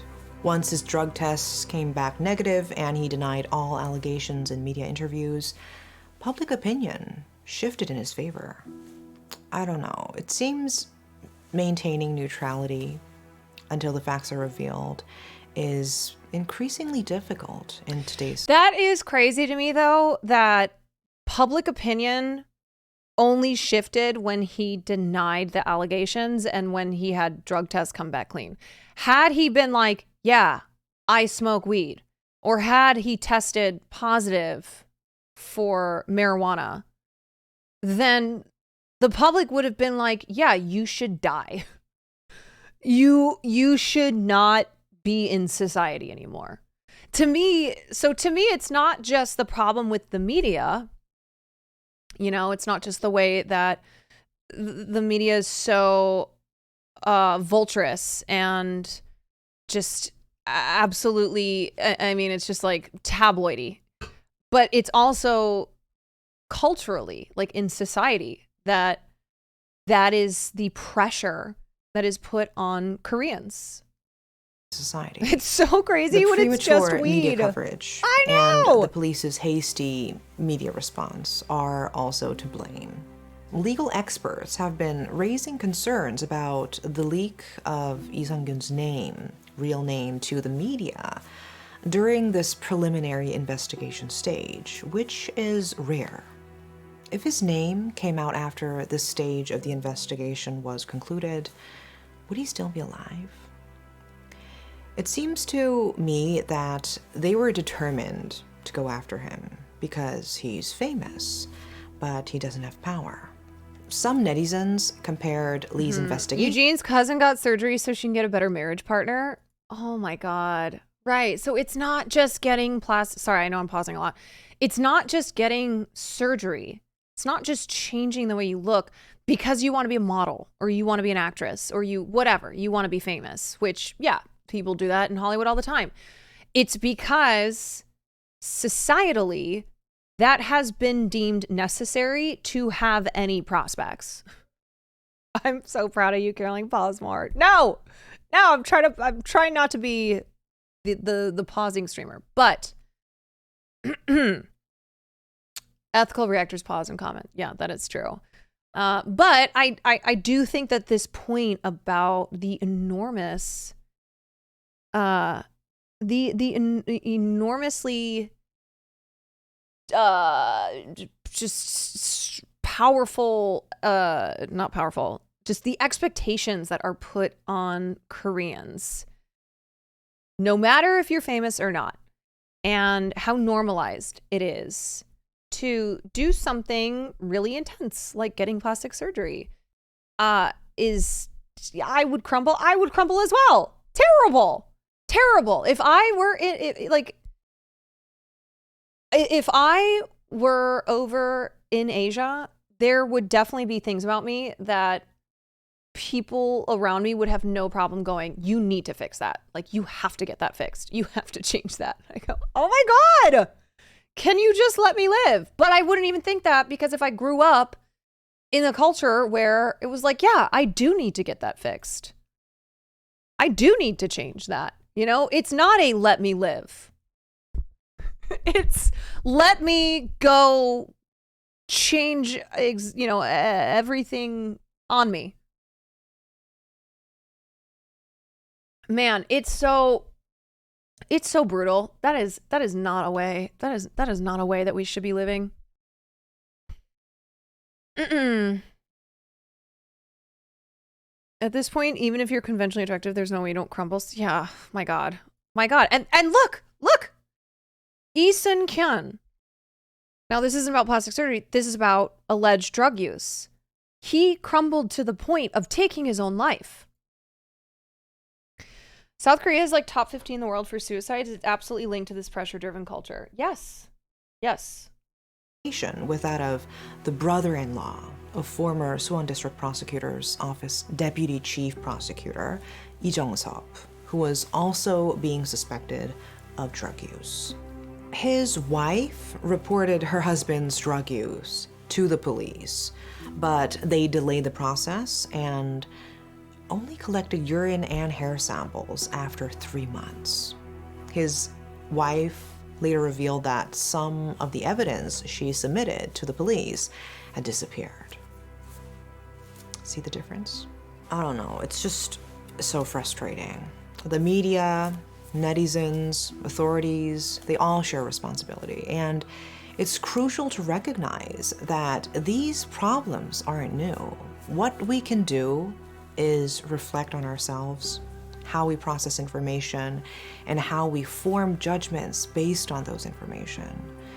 And Can we take a step back and give celebrities some room to breathe?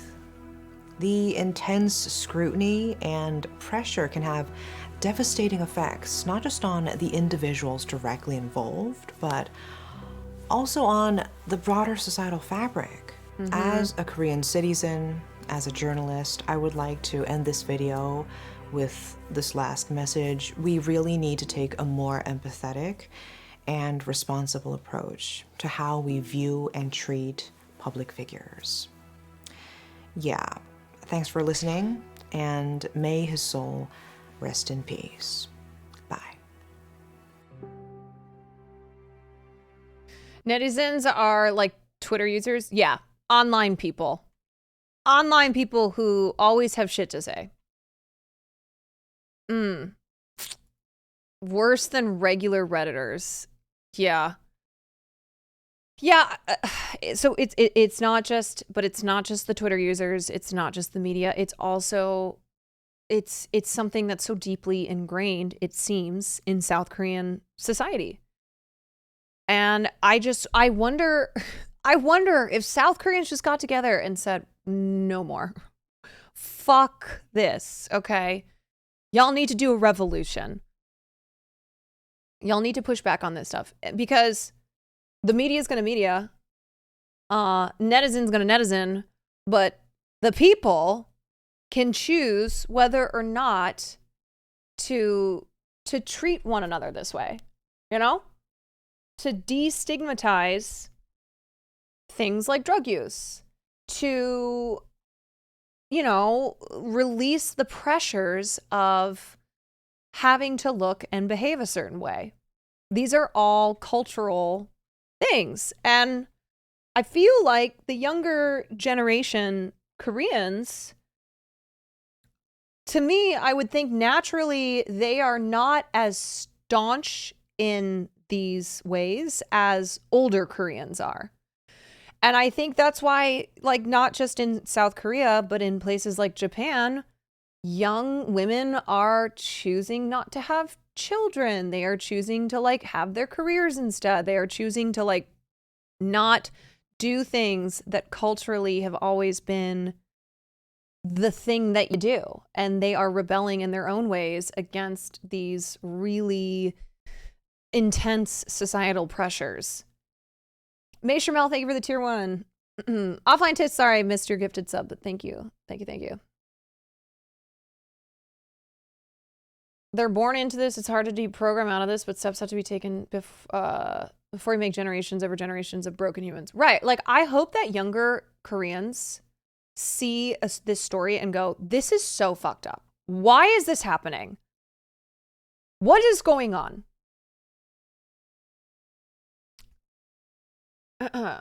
We should not be doing this anymore. Great video on K-pop. It has always. I might say this for another day because I want to move on to my next story, but I am very curious to look more into this topic. All things like South Korean related, because K-pop is fascinating. From the fans to the stars. It is all like, so much of it is controlled and manufactured by the South Korean government.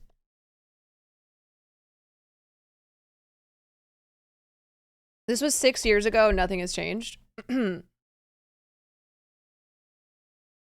Yeah. LOL, if only East Asians share the same attitude towards drugs, and celebs and youth are just as cruel as the boomers. Well, all I can say is the way that I speak about things like drugs, I would be jailed. If I were South Korean, well, first of all, I probably wouldn't be saying those things because I would know the consequences, but I would be public enemy number 1. Not the Hassan video in the recommended tab. Yeah, this stream would have been shut down. This whole standard of beauty in South Korea actually helps to explain why Sun Hyung-min is the biggest South Korean soccer player besides just being good. Because of how he looks.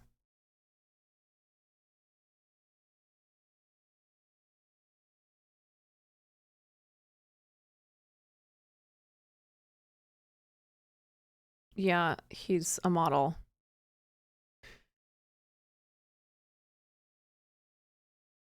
Mm-mm. Having your culture and talents pushed by the biggest corporations in the world is gross. Indeed. Indeed. It's outrageous. It makes me think of the Disney machine, but like on crack, no pun intended. The way that K-pop is, and the way that those multi-billion-dollar corporations that own these various K-pop groups, how they operate. I mean, you really do have to sell. It's not even just selling your soul, it's selling your everything. It's selling your image, your everything about you. If you want to be a K-pop star, you no longer have a say over over anything in your life.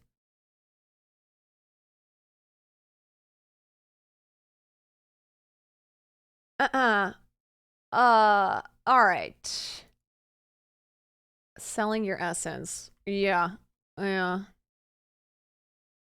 Yeah. I mean, you are completely under the control of the government and of these corporations that own you. Everything. All right, we're going to talk about Gerard Depardieu. Gerard Depardieu.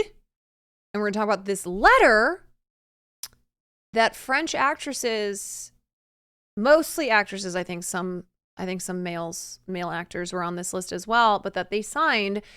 And this is part of the conversation, the larger conversation about the problem with how sexual abuse and misconduct is treated in France. Now, look, maybe I'm coming across this stream as America's number one. We fucking suck too. But this particular issue with sexual abuse in the film industry is particularly regressive in France. There is this idea, and now it is generational, okay? Because younger French people, and not just in the film industry, but normal citizens, have different ideas on this than older ones do. So it definitely is a generational divide, but there's a big problem in France, and this is why actresses like Adele Haenel, who is absolutely fabulous and was starred in one of my favorite films, Portrait of a Lady on Fire, left the film industry. She literally quit the film industry to make a statement saying, I will no longer be part of something that normalizes sexual abuse. And that's, that acts as if it's actually okay, because the most important thing is the art. Yes, she and Celine Sciamma walked out of the French equivalent of the Oscars when Roman Polanski was being honored. And then later, I think it was the same year or whatever, later that year, Adele Haenel formally quit. She was big star too. Big actress. Formally quit the industry with a scathing letter rebuking just all of, the acceptance of sexual abuse and misconduct. Yeah. And so I think what happened when Me Too happened in America, and there was a reckoning in Hollywood, with especially around monsters like Harvey Weinstein, there were Me Too movements that were happening internationally. And in France, there is unfortunately a prevailing school of thought amongst a lot of prestigious, renowned French actresses that Me Too and coming forward about sexual misconduct and assault that female actresses have faced is hurting French art. Like, this is, they're not denying that it's not true, but a lot of these famous French actresses truly believe that making a big deal out of something that's like, yeah, it's been around, you know, it's always been this way, hurts art at the end of the day, which is the worst thing you can do. It's horrible. It's an awful way of thinking that you place art above, you know, above a human being, above the rights of a human being to not be violated. And it feels so painfully French. I'm sorry. Maybe I'll piss off some French people, but I lived in France. I studied French. I feel like I can speak on it. It feels so painfully French. This idea that women should endure abuse in the name of art, in the name of cinema. Because when you have someone like Gérard Depardieu, who's facing so many allegations, I mean, this guy's the fucking worst, okay? He is awful. And he is on video. He is on video saying and doing horrible things. And yet, so many actresses just signed a letter defending him because he's one of the most famous French actors. Because they're like, we need Gérard Depardieu. All right? Who gives a fuck about the women that he's violated? We're not going to speak about those allegations, but we believe in the importance of art, of film. And Gérard's talent is too strong to be shoved away. The French are also very nationalist about their culture, industries, and will dismiss any accusations or criticisms as attacks. Yes, there's big nationalism problem. Yeah. Okay, so let's get into this story. All right, where do we begin? Also, fuck you, Macron, is what I'm going to say. And we'll get into why. Okay, so... Well, let's start off here. Our international affairs editor, Philip Turl. Philip, for those trying to get a sense of what's happened here, talk us through the events, including the president weighing in on this. So Gérard Depardieu is one of the best-known French actors around the world. He's starred in dozens of films since the 1970s and is really seen as being an icon as far as French cinema is concerned. Basically, if a film has Depardieu in it, then the film is going to be a success at the box office. And he's become well known as an icon of French cinema right the way around the world. So these allegations which have come forward have seriously undermined the image of Gérard Depardieu here in France. A reminder, there are 3 women who have said that they were sexually molested by him. One of them has accused him of rape. The most recent accusation started earlier this month by a Spanish actress who said that she And was... also, this is not one of those guys when you find out that there are allegations against him, you go, what? No way. I had no idea. It's like, yeah, he's a misogynistic asshole. Okay? This guy has never hidden the fact that he is a misogynistic piece of shit. He is sexist, the way that he talks about women, and the way that he treats women on camera. There is a documentary that is being released called Gérard, hold on. Depardieu, The Fall of an Ogre. Sorry, it was already released. So this documentary came out on Thursday night after more than a dozen women had previously made allegations of sexually inappropriate behavior against him. And it has literal footage in this documentary of him making obscene comments to women, sexually harassing people like a female translator, making sexual comments about a child. So, yeah, there is no surprise about this actor being a sexist, misogynistic, assaulting piece of shit. He is terrible. But it doesn't matter to a lot of the French film industry. A lot of France's most famous actors and actresses, because of what a titan in the industry he is. They look at that as having precedence over anything else.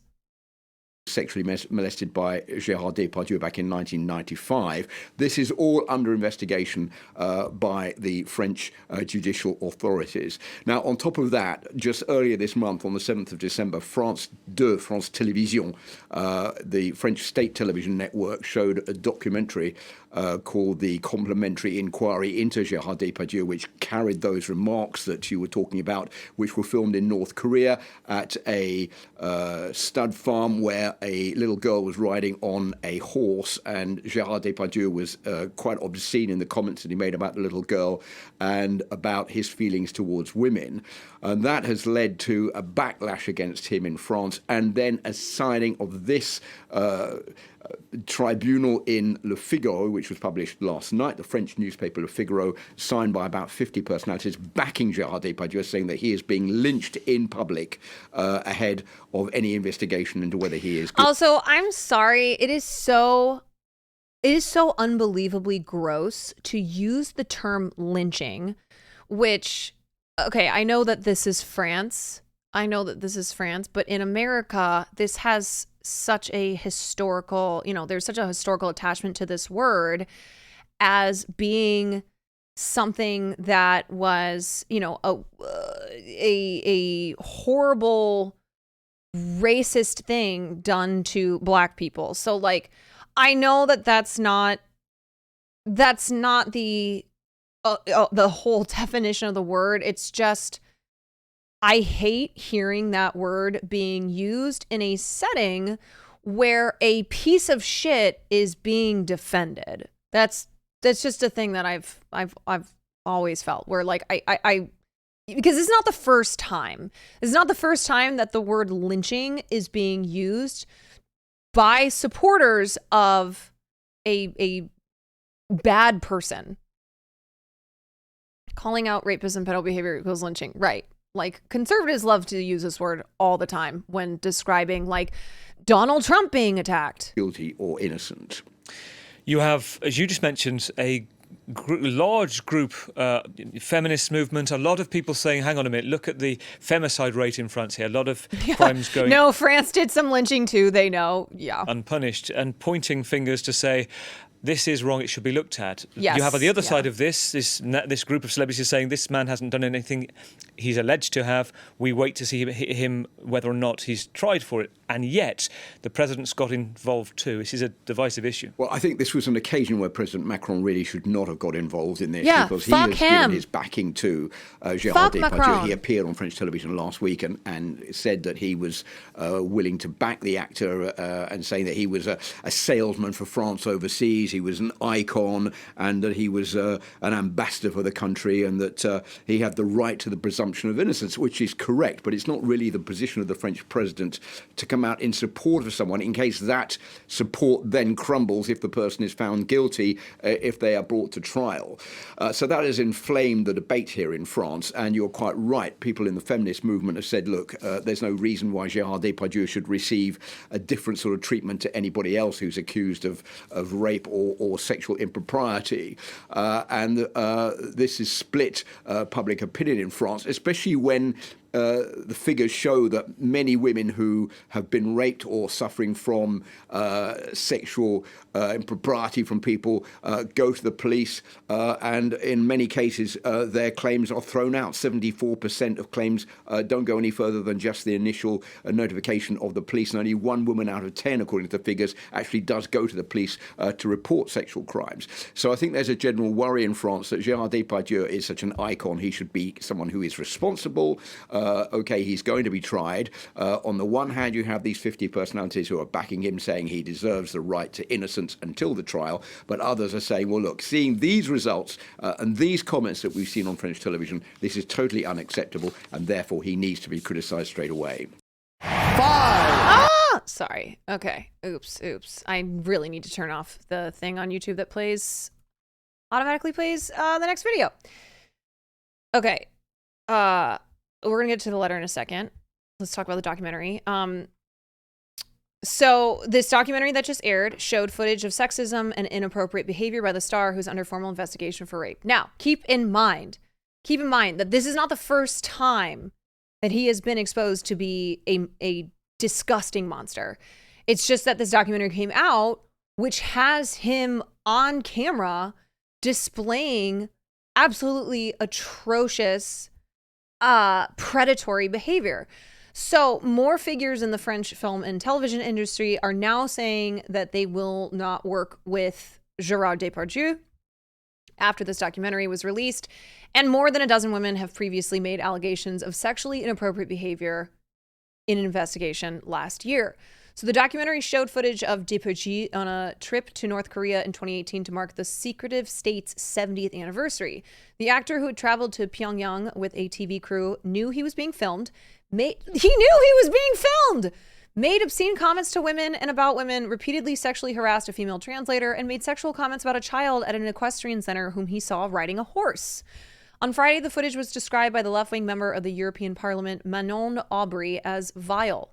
Fabien Onteniente, who directed the film Disco with Depardieu in 2007, said he would never again work with the actor after watching the documentary, in which the actor Hélène Darroch alleged that she was assaulted by Depardieu on the set of the film.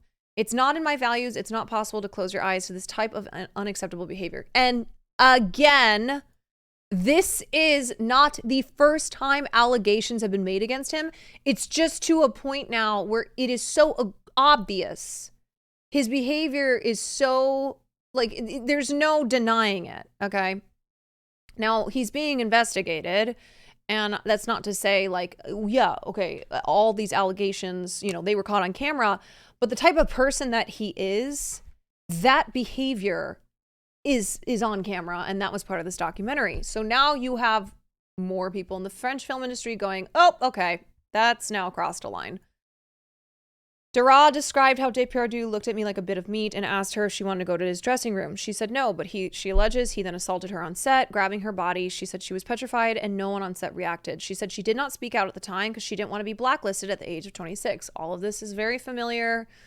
This happens in Hollywood and, you know, everywhere. After speaking to the documentary makers in September, she filed an official police complaint against Depardieu. It is understood that investigators are studying Darroch's complaint to see if it falls under a time limit of whether formal action could be taken against Depardieu. In a recorded phone call included in the documentary, Depardieu said he would not comment on the contents of the program. The documentary also interviewed the actor Charlotte Arnould, who went to the police 5 years ago, accusing him of rape and sexual assault on 2 occasions at his home in Paris in 2018, when she was 22, and he, a friend of her father, was 70. He was placed under formal investigation for alleged rape and sexual assault in the case in December of 2020. His lawyers have denied all allegations against him. Okay, so he wrote an open letter to Le Figaro in October where he denied all allegations, saying that any encounter with Arnould had been consensual. He said that he was the victim of a lynching orchestrated by a media court and wrote, "Never ever have I abused a woman." All right, so this just details some more allegations against him. The head of France's Film Producer Union, Marc Missonnier, said of Depardieu's behavior towards women in the film industry, there was a tolerance, and that was a mistake. That's exactly what happened with Harvey Weinstein. Jean-Louis Livy, who was his agent for decades, told the documentary that the star was an institution of French cinema. I know Gérard Depardieu, he's neither a rapist nor a predator. He's a monster, yes, but he's also a sacred monster. He's a monument. What the fuck does that mean? He's a sacred monster? He's a monument? Oh my God. French cinephiles, get the fuck over yourselves, okay? People who work in French cinema take like how is it sucking your own cocks? Like, my God. He's a monster, but a sacred monster. He's a monument. All right, let's get to this letter.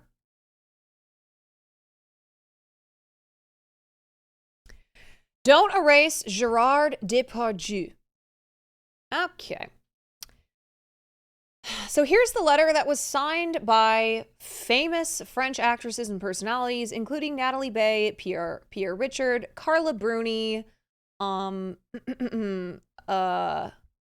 were some other actresses? Charlotte Rampling, who I love. Fuck you, though.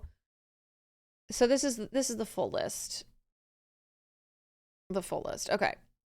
We are artists, writers, and film producers. It is in this capacity that we express ourselves here.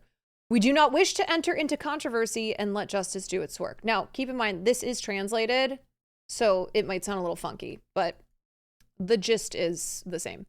Gerard Depardieu is probably the greatest actor, the last sacred monster of cinema.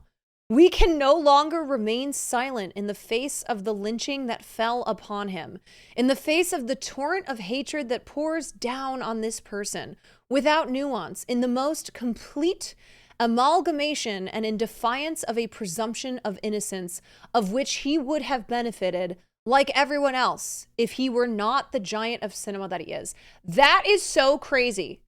It is absolutely fucking insane to write a letter in support of an actor while claiming that he is being hurt by the fact that he is a famous actor. Do you not see the irony here? That because he is a famous actor, he has gotten away with so much bad, immoral behavior for so long, and that you lot are writing a letter in support of him because he's such a giant of cinema. Oh my God. Like, this is this is so infuriating to make the claim that he would have had the presumption of innocence if he were not as famous of an actor as he was. That's insane. To think that, like, he had no privilege protecting him throughout his career, and now as these allegations come out. When we attack Gerard Depardieu in this way, it is art that we attack. Through his genius as an actor, Gerard Depardieu contributes to the artistic influence of our country. He contributes to the history of art in the highest possible way. It is part of this history and continues to enrich it. For this, France owes him so much. Cinema and theater cannot do without his unique and extraordinary personality. To deprive yourself of this immense actor would be a tragedy, a defeat, the death of art. Ours. Hogan, thank you for the gifted. To Gerard Depardieu. Yeah, so the death of art, the death of French art is what happens if you hold someone like Gerard Depardieu accountable for being a fucking monster. We wish to remember all the good that this man did to us throughout his life, both to us artists and to so many spectators. A great film is still not nothing. Making the language of Molière, Marcel Aimé, Bernarnaud, Marguerite Duras, or that of Peter Handke, heard like no one else. That counts, right? Contributing to promoting the cinema of Truffaut, Piala, Ferrari, Cornio, Blier, or Bertolucci throughout the world is still something. We hope for the good of cinema and theater to see him lend his soul, his physique, and his unique voice to the works that still await him. Let us remember how wonderful it was only 3 years ago to see him masterfully enter the work of Balzac under the direction of Xavier Giannoli. And when he lent his deep delicacy to Barbara's songs, we mean it from the bottom of our hearts. We cannot, and we do not want to do without him. Whatever happens, no one will ever be able to erase the indelible trace of his work which has forever marked our time. The rest, everything else, concerns justice, then justice, exclusively. Oh my God. This is the most insufferable French piece of shit thinking I have read in a long time. I cannot believe how much their condemnation of the condemnation of Gerard Depardieu rests on the importance of him as an artist. And again, they're like, we're not going to get into this controversy. We're not going to comment on this stuff because it doesn't matter. The importance of this situation is that Gerard's talent not be taken away. Literally jack off motion 1,000 times. And this is why Adele Haenel wrote a scathing letter when she quit cinema over sexual abuse complacency. She's been speaking out. She spoke out for years against injustices in the film industry and finally had enough. She was like, fuck you guys. The complacency and acceptance that you have of sexual predators is disgusting, and I will not be a part of this industry anymore because this is so much of the French industry. I mean, these are really, really, really big names. These are very, very prestigious French actors. Can I make an official statement that his life's work has been mid at best? This also reminded me of, where was it? Oh yeah, Catherine Deneuve, who once upon a time I absolutely adored until she, until her comments later in life that, the internalized misogyny jumped out. Anyway, Catherine Deneuve, who is one of France's most famous, esteemed actresses, she's 80 now, but she commented, I think she wrote a letter or something a year or so ago. Oh, sorry, this was in 2018. Yeah, okay. Catherine Deneuve, one of France's best-known actresses, was among 100 French women who in 2018 wrote a newspaper column accusing the Me Too campaign of going too far. We defend a right to pester, which is vital to sexual freedom. This is the generational divide in France, where older women believe that sexual harassment is not a bad thing, and that they actually believe that women who are fighting against sexual misconduct and harassment are the ones who are in the wrong, because they believe that men are entitled to behave that way. That's how it goes. And to try and change that goes against the natural order of things and is a violation of sexual freedom. Insane. Absolutely insane. It's just so, it's so nasty. When you attack Gerard Depardieu like this, it is art you are attacking. Get the fuck over yourselves. My God. There's a generation that still doesn't understand this societal evolution. Muriel Roos, vice president of Me Too Media, which campaigns against sexism and sexual misconduct in the media, said in a radio interview this week. Critics of the Me Too campaign in France accuse it of a puritanical fight fueled by a contempt for men and the art of seduction. Oh my God, man. Seduction is okay, is thumbs up when it's consensual, okay? There is a difference here. It's very simple. It's very simple when it comes to what is sexual misconduct and what is not. Is there consent? Is there real consent to it?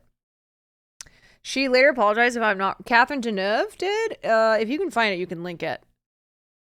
She has said a lot of problematic shit, so I would be surprised if she had apologized. Bernice Hamidi, a lecturer at the Lumiere Lyon 2 University, said it was unsurprising that the global Me Too movement was born out of the U.S. cinema industry, where she said livelihoods can be precarious and the boundaries of fact and fiction blurred. There is a real cultural exception in French cinema, which refuses to consider acts committed by artists as violence and to condemn them. Yeah, I mean, there's a lot of shit that famous men in Hollywood have gotten away with for too long, but French cinema is worse because now, like, if you look at the way that it's treated in 2023 versus in Hollywood, like, there's a lot of dudes who still get, they'll get in trouble, but then they'll have their big comebacks. But in France, it's like, it's actually seen as a crime against art to hold these men accountable. Like, that, it doesn't matter if they're guilty or not. It doesn't matter if they're guilty. If they are great artists, then they should not be condemned, because to deprive the world of their art is worse than any sexual abuse or misconduct that they possibly committed. Refuse to consider acts committed by artists as violence. Right. French cinema openly and explicitly defends predators. Absolutely. I mean, their embrace of Roman Polanski, Luc Besson, Gerard Depardieu, it's not just like innocent until proven guilty type of bullshit. It is, you cannot deprive us and the world of this talent no matter what. This is not an attack against this person. This is an attack against art.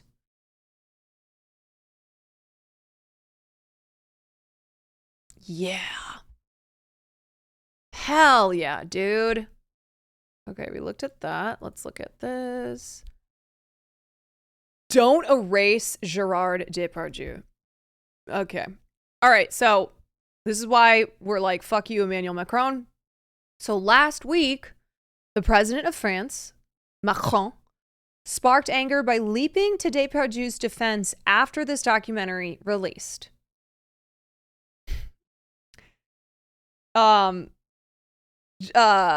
Macron, wait, where is it? Oh, here it is. Okay.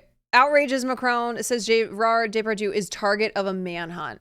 Fuck you, dude.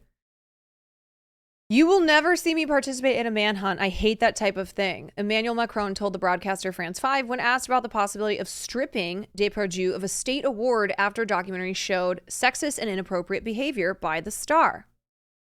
Participate in a manhunt. This is all, like, he won't take an award away? Are you kidding me? Speaking on Wednesday evening, he said, I'm a great admirer of Gerard Depardieu. He's an immense actor, a genius of his art. He has made France known across the whole world. And I say this as president and as a citizen, he makes France proud. Oh, okay. So it's fine, whatever he's done, because he's done so much good for France. And so that's all that matters. Whatever bad shit, it doesn't matter. It's drowned out by all the good that he's done for the country of France. Critics on Thursday condemned his remarks as despicable, with one opposition politician calling Macron the promoter-in-chief of rape culture. Whew. Macron, in his television interview, said, "You don't strip someone of a Legion of Honor based on a report." Brother, it's not just a fucking report. It's not just allegations against this guy. You can see on camera in this documentary how unbelievably disgusting he is. It's like, okay, sure, I guess we're just gonna chalk all of this up to a simple report, though. He said that the award, the most prestigious the government can give, and which Depardieu received in 1996, is not a moral tool. Okay. The judicial process should take its course, the president said, adding that it was important that Depardieu be presumed innocent until proven guilty. But the president's comments about being proud of Depardieu sparked outrage on the left and among lawyers and rights campaigners. No, Francois Hollande, the former socialist president, told France Inter Radio, no, we are not proud of Gerard Depardieu, when while looking at a young girl of 12 years old riding a horse, he sexualizes her. Hollande said that Macron, who has said one of his priorities was to end violence against women, should not have made the comments and should have spoken about women rather than Depardieu's status as an actor. Yeah, he's fanboying over him. Anne-Cécile Mailfort, the president of France's Foundation for Women, said Macron's comments were disgraceful, despicable, and of another era.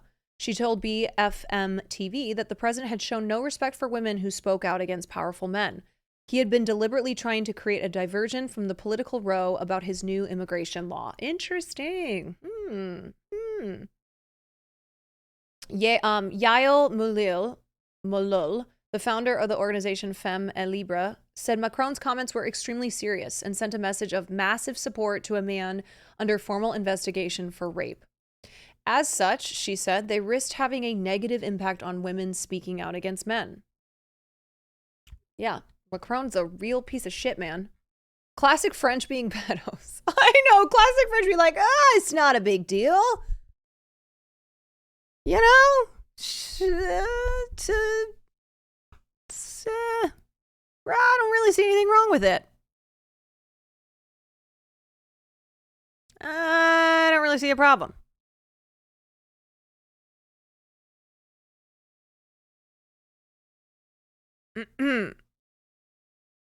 I think this is the last thing I want to look at.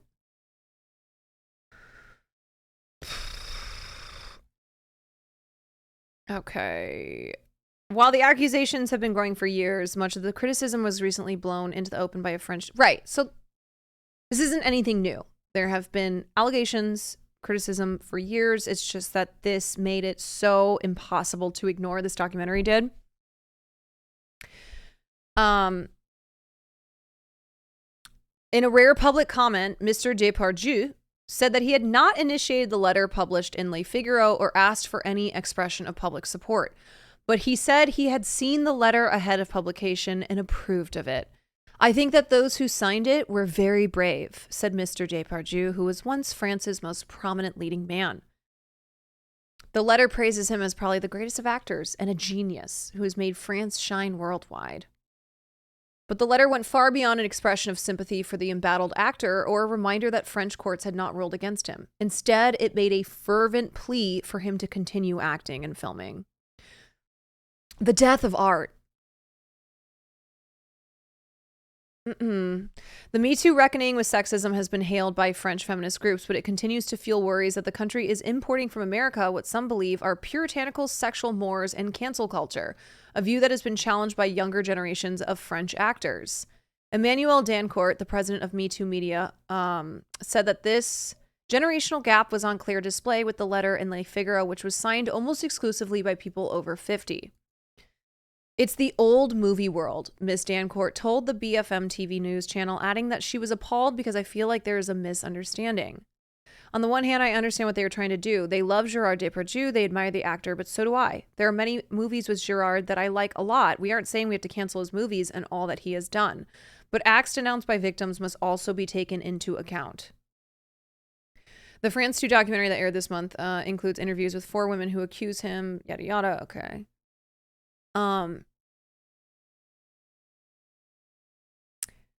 Yeah, this is just kind of repeating what we already said. France Television said last week there was no doubt and no ambiguity about the images and that they were authenticated by an expert review of the raw footage. So,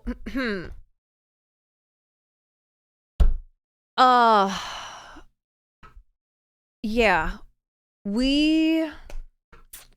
I don't know. I guess maybe this generation just needs to die out.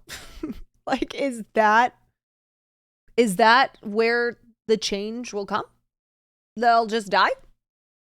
You know? Then we'll hopefully be rid of so much of this mentality when they're dead, when they're in the ground, 6 feet under, can't be defended, no more sexual abusers in the name of art.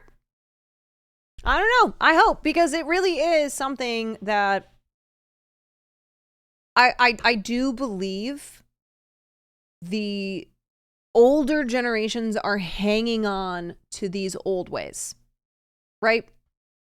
They're hanging on to the vestiges of a previous bygone era where men got to do whatever the fuck they wanted to do.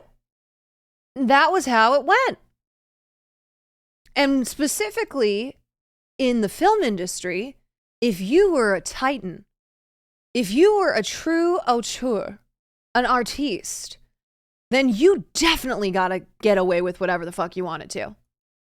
Because your talent was, above all else, the thing that mattered.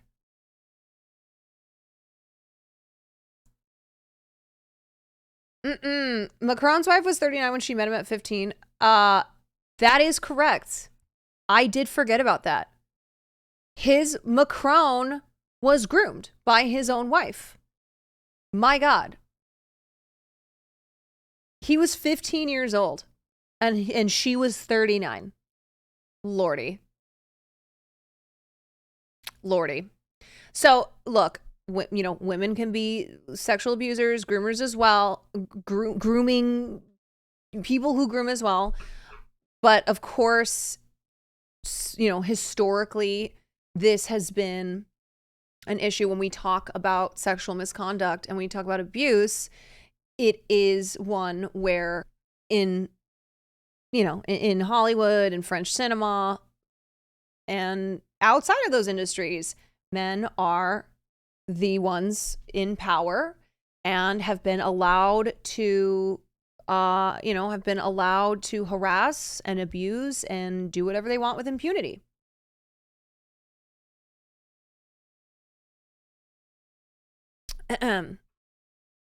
His parents tried to separate. Oh, it's terrible. It's terrible. Yeah. It's wild how everyone, I don't know. I know that's been talked about before, but I feel like in France, I don't know. It's not that big of a deal.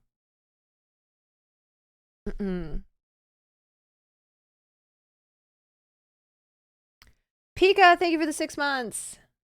Thank you. But he represents art. This is true. Yeah. He is art.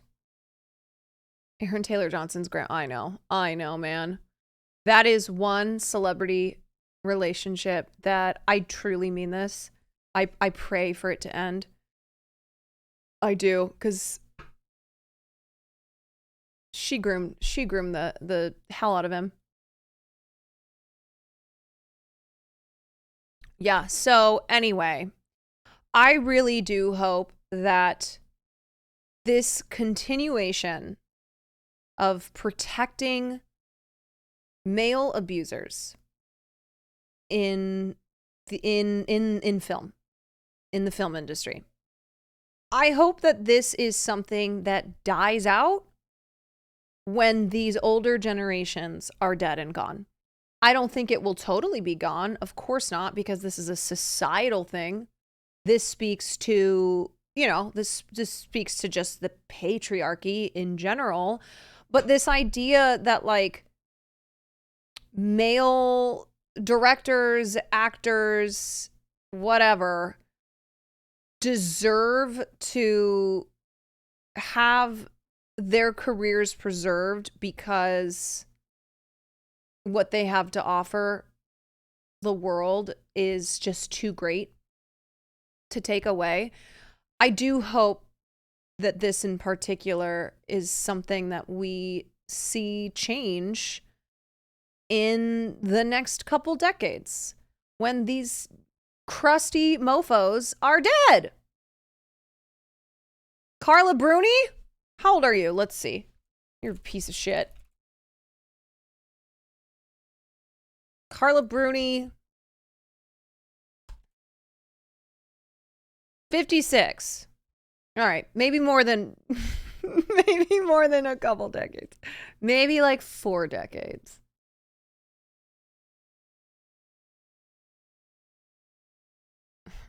Anyway.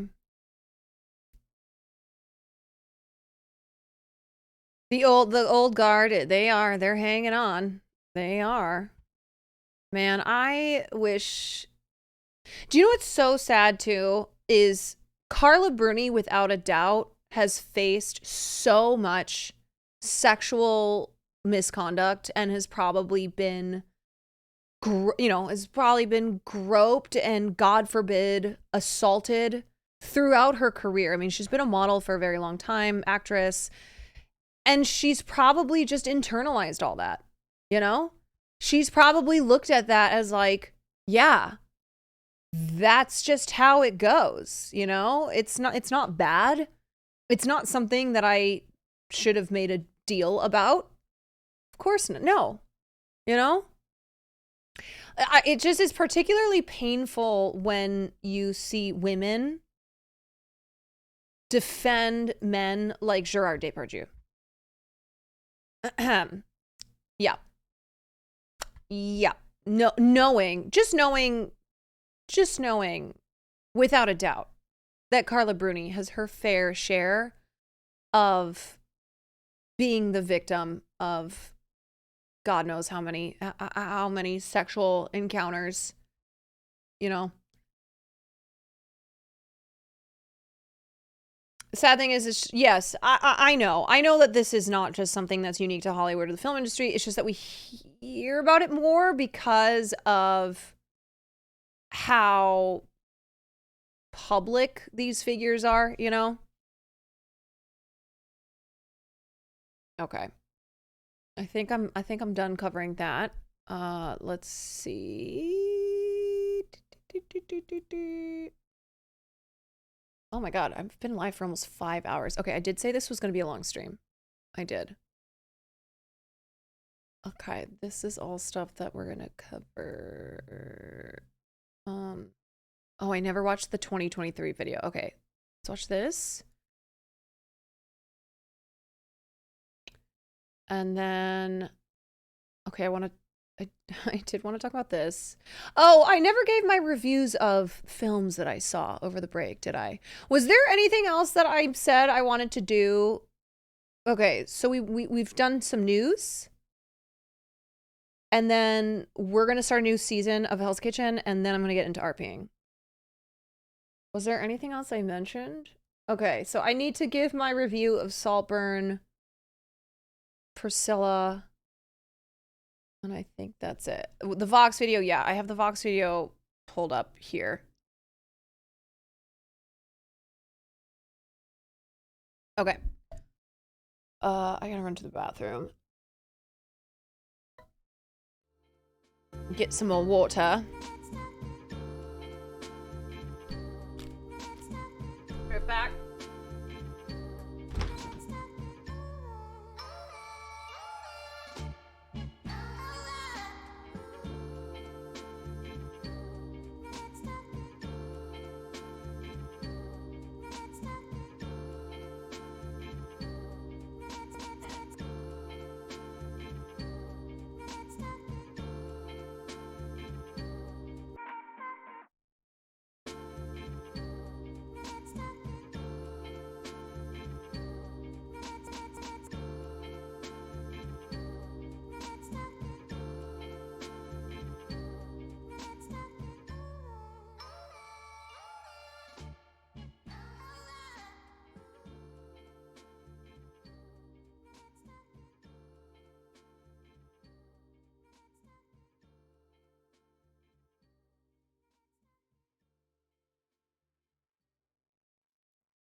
All right, so here's why this is very ironic. I have not seen Zone of Interest yet. I'm anticipating watching this film by, I believe, Jacob Glazer.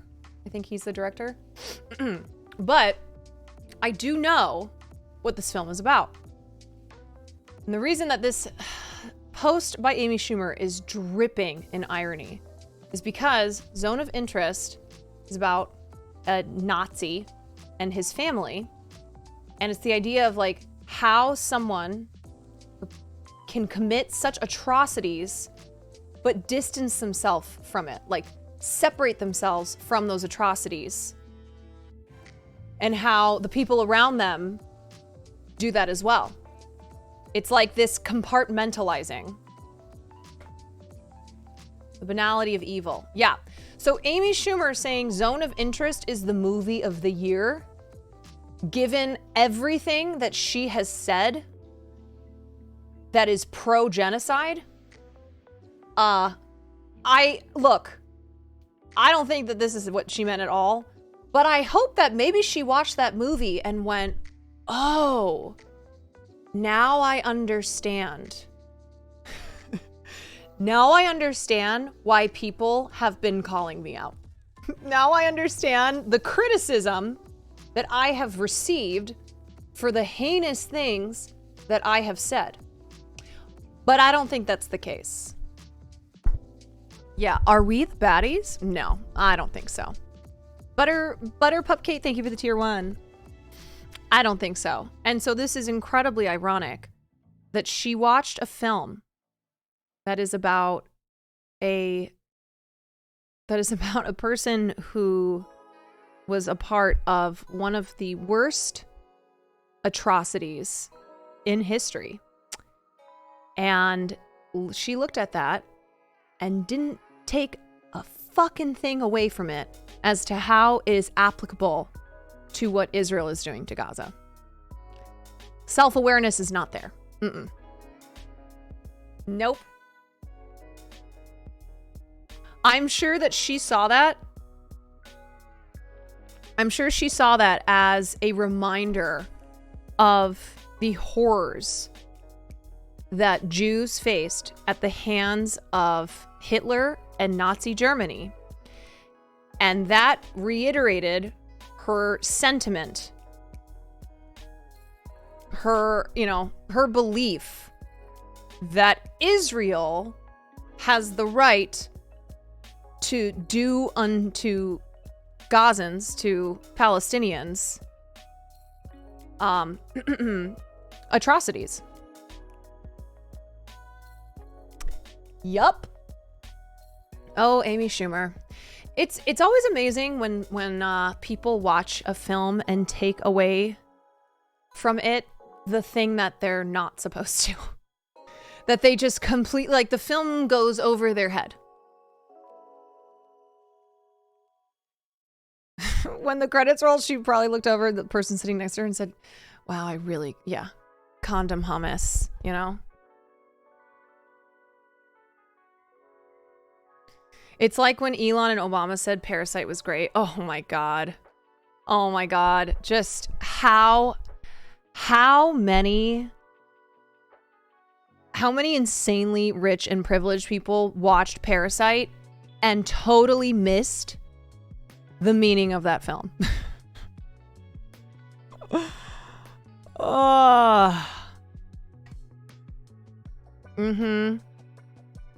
Anyway, I'm excited to see this movie. And I am sure that when I watch that film, I will only be reminded of why it is so important to speak out on behalf of Palestinians and to fight for Palestinian liberation and to condemn the unimaginable atrocities being committed by the state of Israel.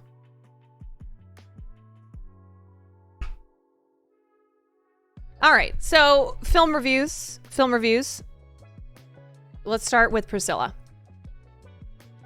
Here, we can watch the trailer.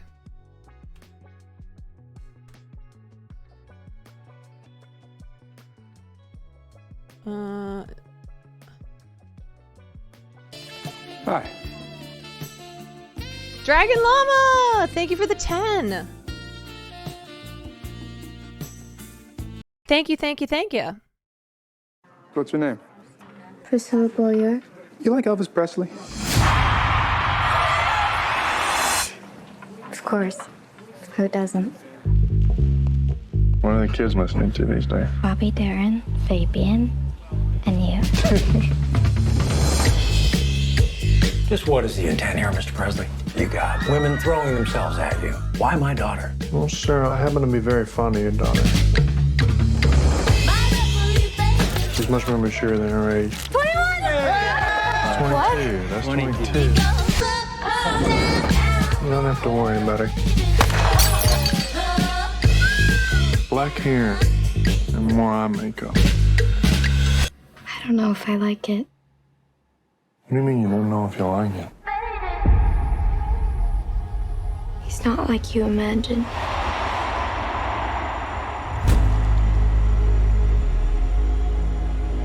You know, there's a lot of rumors about you. Was there something you're hiding? I don't have a goddamn thing to hide. Oh, I need a woman who understands that things like this might happen. Are you gonna be here or not?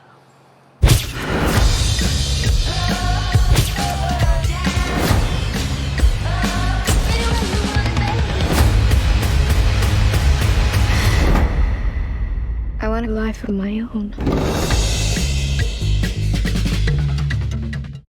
All right, so that is that is the story of Priscilla Beaulieu, aka Priscilla Presley, who was the wife of the king of rock, Elvis Presley. Thank you very much. And it's the first time that we've gotten a movie about Elvis that's not about Elvis and is instead about Priscilla, his wife. And if you do not know, Priscilla Presley was 14 years old when she was essentially plucked out of the sea of girls and women who, you know, could have been chosen from and given to Elvis. So the movie opens up. She is in Germany because her father, who's a commander, is stationed there. And Elvis, if you don't know, had a stint in the army, I think it was. It doesn't even matter. They really don't explain like why he's there, whatever. He's there. The movie opens up. She's going to school. A friend of Elvis's sees her in an ice cream shop one day and is like, do you know Elvis? Do you want to meet Elvis? And from there, every adult in her life absolutely fails her. So this movie is largely based on Priscilla Presley's memoir, Elvis and Me, which she wrote in the 80s. And Sofia Coppola, who directs the film, worked a lot with Priscilla throughout the making of this movie. And the Presley family is very torn on this film. A lot of them hated it. And then people like Priscilla, who the movie is about, approved. And we're happy to finally have their perspective and their story on screen. So this was maybe one of my most disappointing films of the year. And I will tell you why. Sofia Coppola was not interested in telling this story and giving you the actual feelings and thoughts of Priscilla Presley as she grows up from a girl to a woman and then finally leaves Elvis. That's not a spoiler, okay? Everybody knows Priscilla Presley and Elvis get divorced. Instead, her focus was largely on Priscilla's girlhood, which she spent dating Elvis and basically being his live-in pet.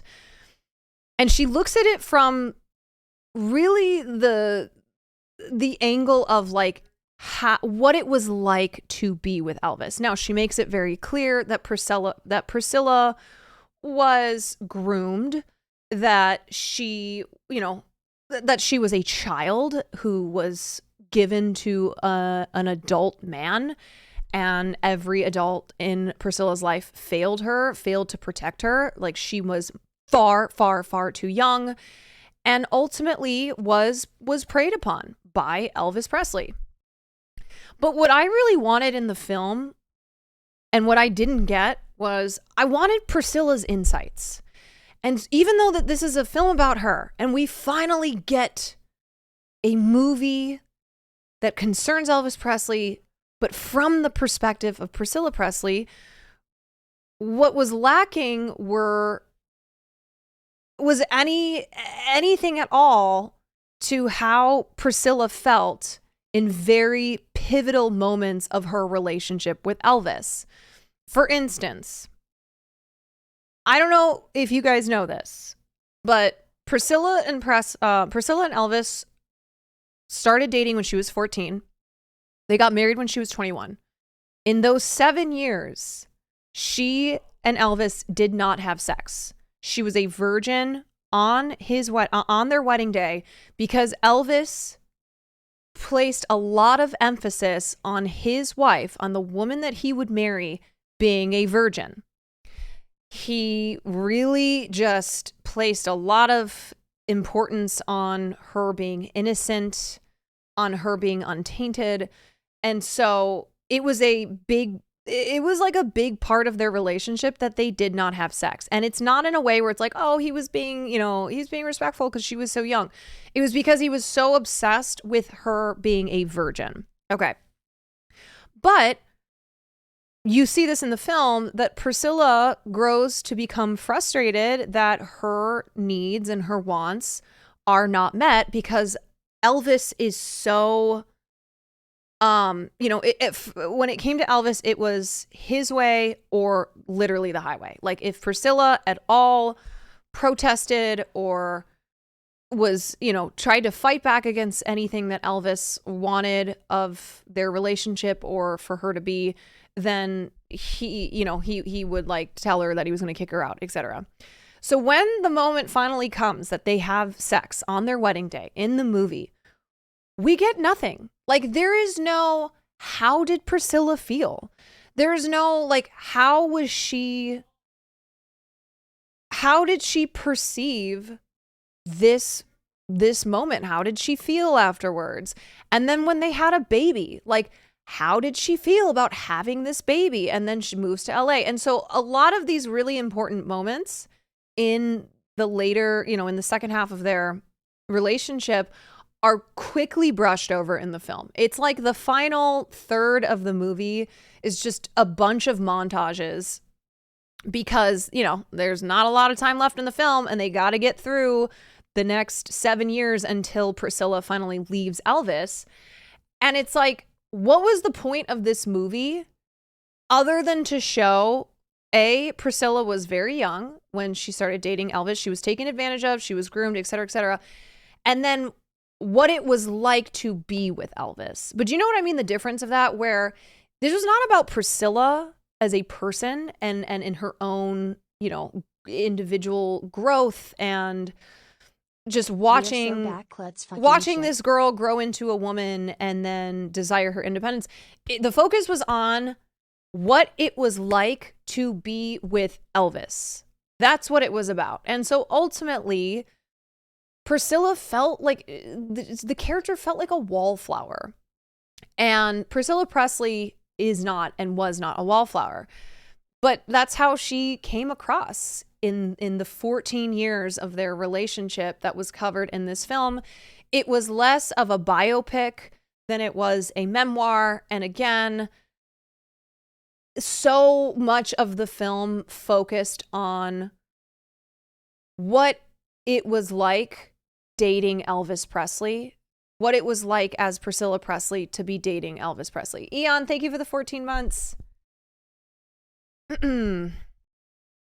Especially since Priscilla had insight into production, but maybe I don't know. I mean, look, I think Priscilla having insight to the, into being a part of the production of the film doesn't necessarily give it the, give it what the film needed simply because she was a part of the filmmaking process. Like that was not the story that Sofia Coppola, I guess, was interested in telling. Like she was not interested in approaching this story from anything other than the relationship of Elvis and Priscilla, but primarily the early years.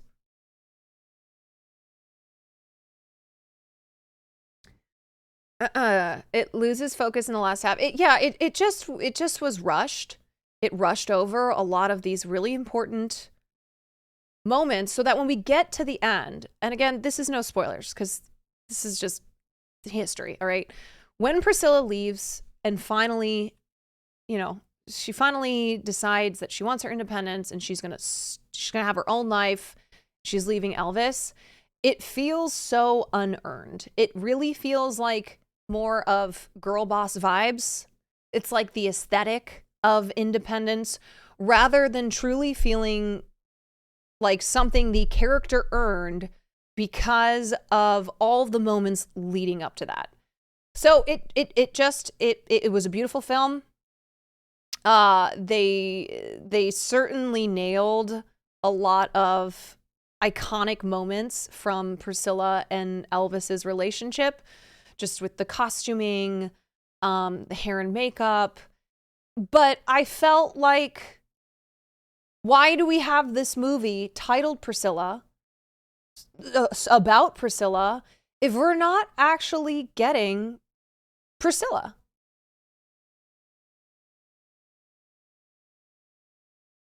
Is Sam in here?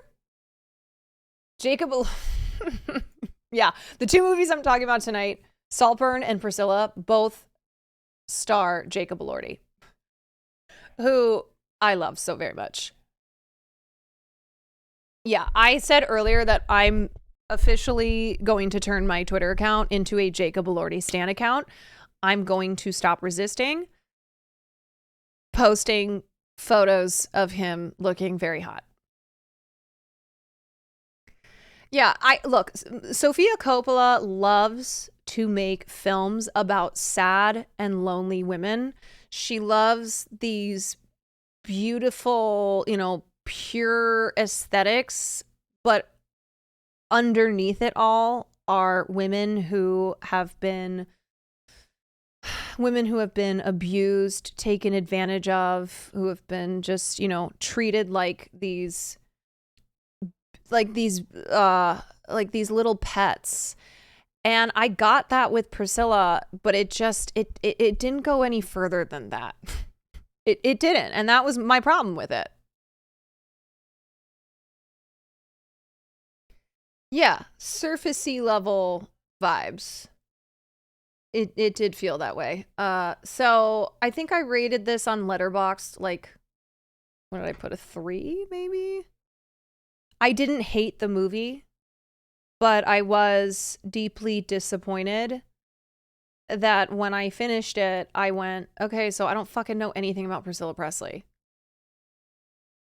I know how she felt dating Elvis, that like she was, but not even,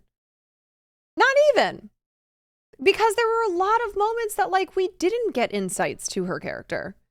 Instead, it was a lot of like very clearly she, from the get-go, revered him, was willing to do whatever it was that he wanted, that he controlled her, and that she was powerless.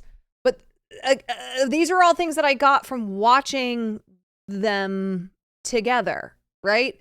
This was not something where we like got a moment with Priscilla and saw her as an individual person.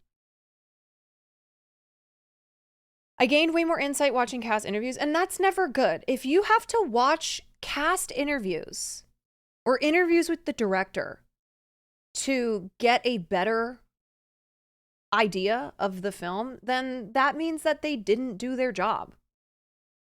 Or that they did their job, but they didn't approach it the right way. I put a 2.5. Oh, okay. Did it mention anything about her life after leaving him? No, because the whole film is concerned with the moment she meets Elvis and then the moment she finally leaves Elvis.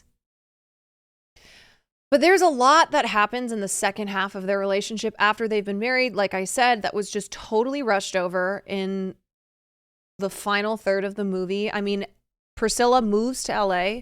She actually ends up having an affair with a karate instructor because Elvis has basically been having affairs since they got together. And we don't get any of that. It's alluded to, but we don't see her. We just don't really see her transform. And like, how did she make friends? What was that like as a now young woman who had spent pretty much the last 7 to 10 years being kept? Like, she was just a little pet. She was a prize. And now here she is in Los Angeles. She's making friends. She's going out. How did we get to that? What was that transition there, you know?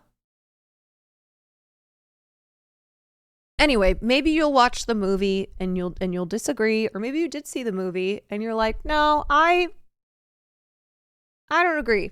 I feel like the approach that Sophia took was correct, and I felt like Priscilla's character was empowered by the end, and that we did have a lot of insights into how she felt about things, who she was, et cetera, et cetera. I just didn't think that. I think that's the only thing they did well was showcase how she was basically caged up in his mansion. Yeah.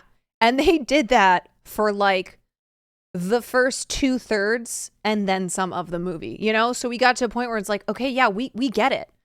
We are watching this movie and understanding that Priscilla is a child who was failed by all the adults in her life, who went and lived with Elvis and how he controlled her and every aspect of her life, and that she was caged and powerless and had no agency.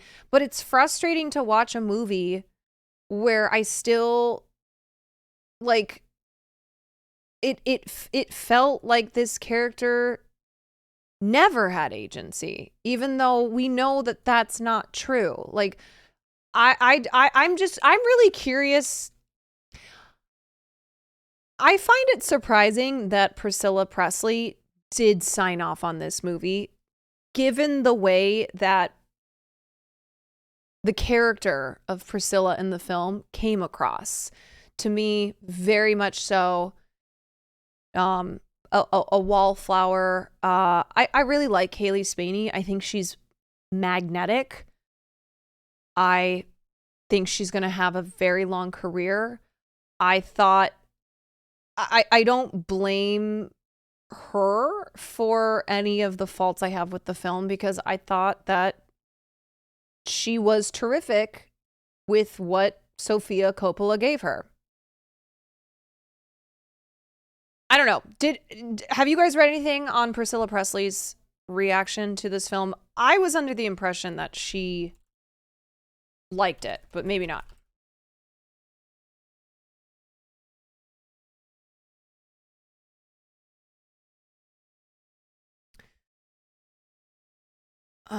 Okay.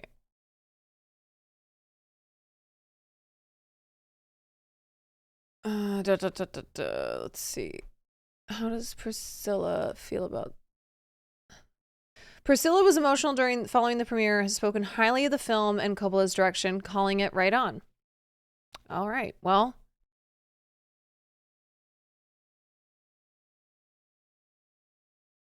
Interesting.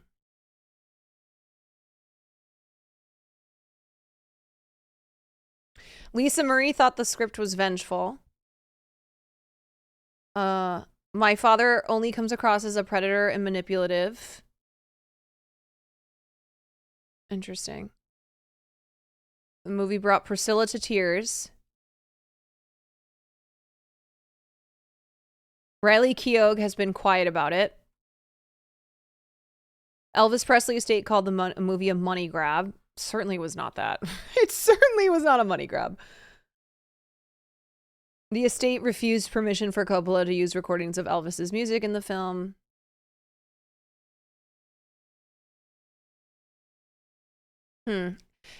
Though it must also be hard to see those events unfold for her, so she's just appreciative of what she saw. Yeah, I mean, she probably looked at it from the perspective of nobody has ever focused on me. In the story of Elvis Presley, I have always fallen to the wayside. I've always just been... there's never been any thought to what things were like from my POV. And I'm sure, you know... I'm sure as more people in recent years have talked about the fact that Priscilla was 14 and that Elvis was a predator because he started dating a child and groomed this child and then married her. I bet for Priscilla, it's like just the fact that she was the focus of this film for the first time. You know, this woman who lived under the shadow of Elvis Presley for years and years.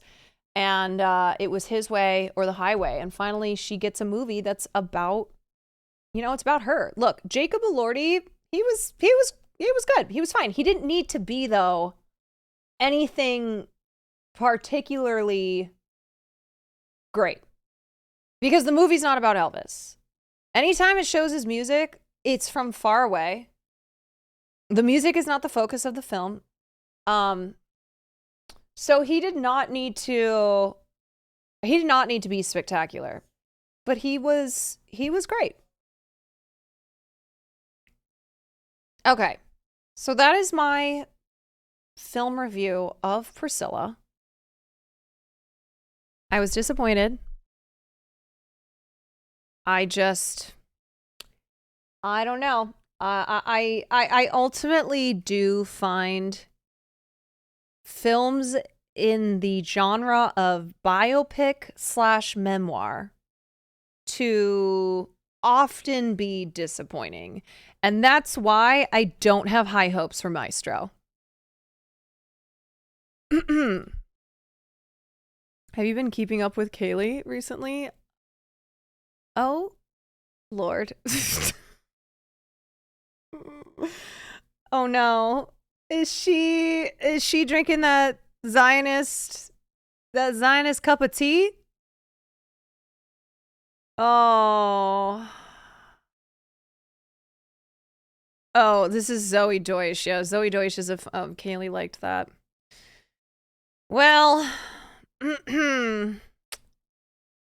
yeah.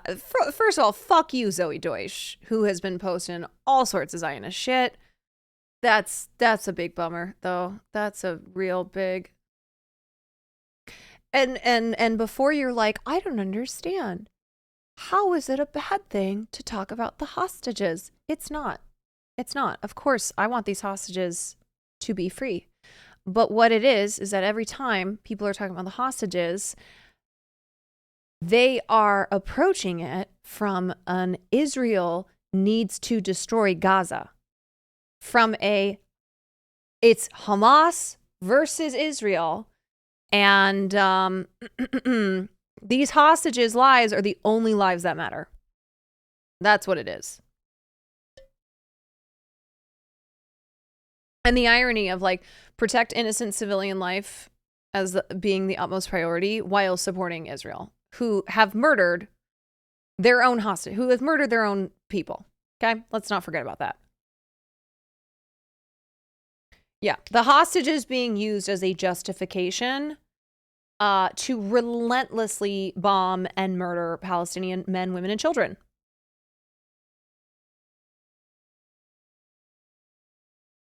All right, let's talk about Saltburn. That is the other movie that I saw over break. Saltburn, which also stars Jacob Elordi, who, let me just say, I think more men need to have eyebrow piercings.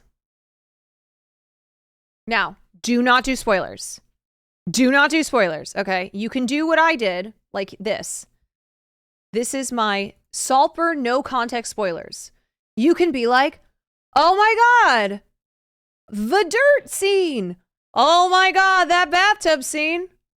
Oh my God, that vampire scene. Okay? No spoilers though. Only out of context saying things like, I would drink the bathtub too. Hogan, thank you for the gifted. Only out of context, like, I understood why he drank out of the bathtub.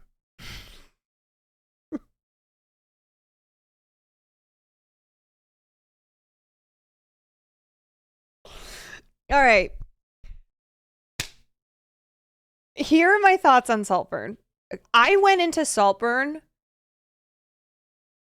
with low expectations. I went into Saltburn expecting it to be ridiculous, my mother's favorite word. And I went into Saltburn wanting to just have fun. All right. And I think ultimately that helped me have a better viewing experience than other people who have seen Saltburn who absolutely fucking hated the thing. Now, what I will say about Emerald Fennell, who wrote and directed Saltburn, and then she also wrote and directed Promising Young Woman, my gal cannot do endings. Holy shit. She is like the new M. Night Shyamalan. She cannot write a fucking ending to save her life. And instead, what she has done with the past two movies is like completely undo the previous 2 hours of the film. The last 10 minutes of Emerald Fennell movies, you just have to expect now, are gonna be fucking whack. It's gonna undo all the character building, the themes of the movie, all of it. It's fruity coated and adjacent. However, I still had fun watching the movie. It was sexy. It was scandalous. It had a couple of scenes in it that I was open-mouthed at. And I'm sorry, anyone who wants to be like, oh, it wasn't that shocking. Oh, that was nothing. I'm sorry, like, should we throw a party for you? Should we invite Bella Hadid? Sorry that you think that that wasn't a big deal. Ronald donated $5. One Ronald. last thing. Jacob Elordi is so hot. Jacob Elordi is so hot. Thank you for that dono. And I agree. Like 10 minutes in the film, I thought this was going to be one of those movies where everything comes together in the last 5 minutes. Okay. No spoilers. There's a lot of criticisms I have that I really can't say because they are spoilers. There are a lot of twists and turns in this movie. Okay. Like I said, I had fun though. And I think the reason why, look, I think when it comes to viewing films and then reviewing films, you know, what you thought of the movie, I think it depends on what your expectations are going in and what mindset you're in. I really do believe that your perception and your opinion on a film can change based on those factors. If I went in taking Saltburn seriously, okay, and expecting it to be coherent and to make these great proclamations and really be a film that sits with you because it makes you think, then I would not have enjoyed that movie. I would have had a very different viewing experience. But I didn't do that going in. I didn't do that because I was incredibly disappointed by Promising Young Woman. It was one of my least favorite films of 2020. And Saltburn is the best cinematography. There were some really amazing things about Saltburn. Okay, really, really amazing things. I also thought the performances were great. I really thought the performances were great. I especially loved the actress who plays Venetia, the actress who plays Jacob Elordi's sister in the movie. I thought that she was probably the best performance. This might help with what you're trying to say without spoilers. Let me see. Okay. Emerald Fennell and Sam Levinson are similar. Both have a keen visual eye, which makes them not bad directors, but when it comes to writing, both get bogged. Yes. I think that Emerald Fennell is a much better director than she is a writer. When it comes to writing, both get bogged down in trying to subvert, enter shock, and lose track of what they're trying to say, which makes them both not good writers. And here's the problem too, okay? When you are a director-writer, especially when you have the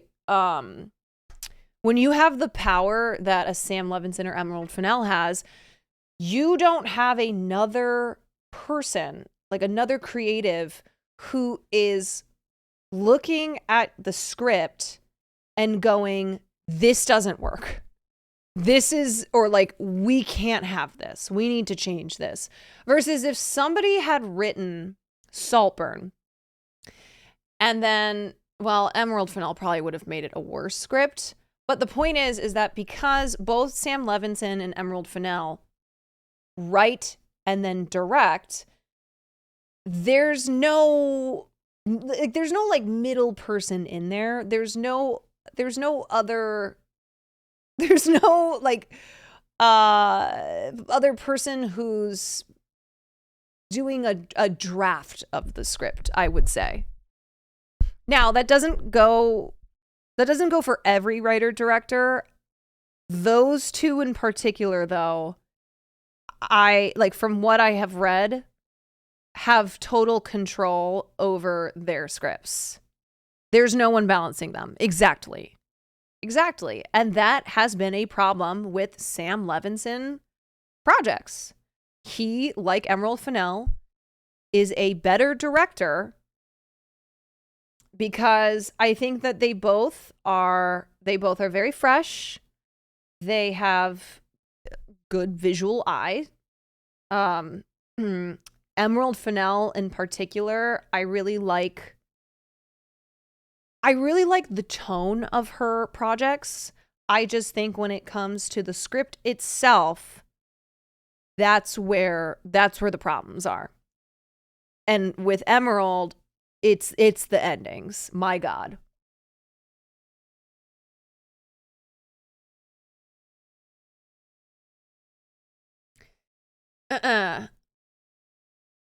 She's not as weird as Sam, but I get the comparison as someone.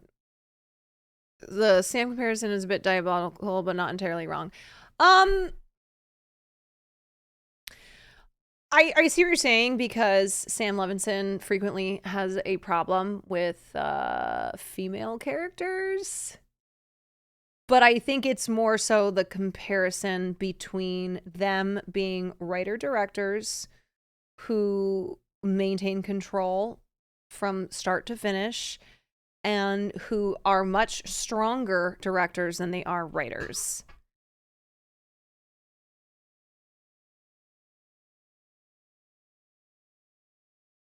Muted this, but have been made aware by Emma. People are arguing that Emerald Fennell won the screenplay Oscar for A Promising Young Woman. You all got me there. The Academy is fake. I'm sorry.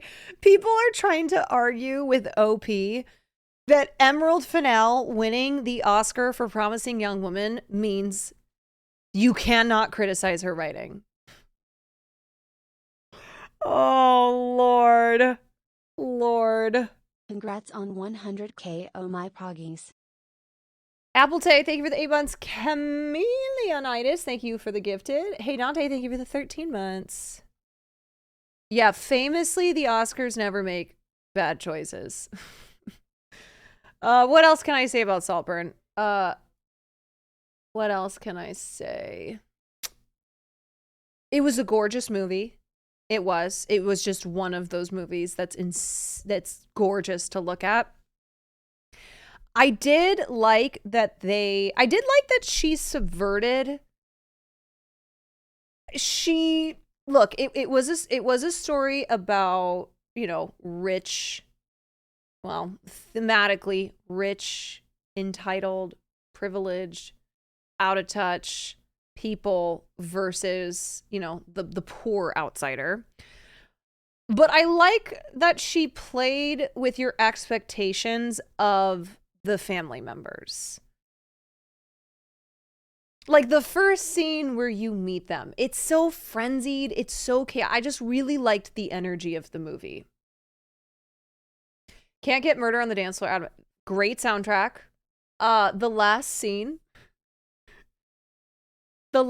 in particular, I gotta give kudos to Barry Keoghan for just going there. That was 100% him. Yeah, it was fully him. I love the choice to set it in 2006. It messed with my sense of time as soon as they got to the mansion with all the old decor, but the modern stuff. Oh yeah. I forgot it was 2006. Do you know what I wanted more of? I wanted more of the butler character. I'm forgetting his name. Like, I almost hope if there's a sequel, he will be in it. Duncan, yes.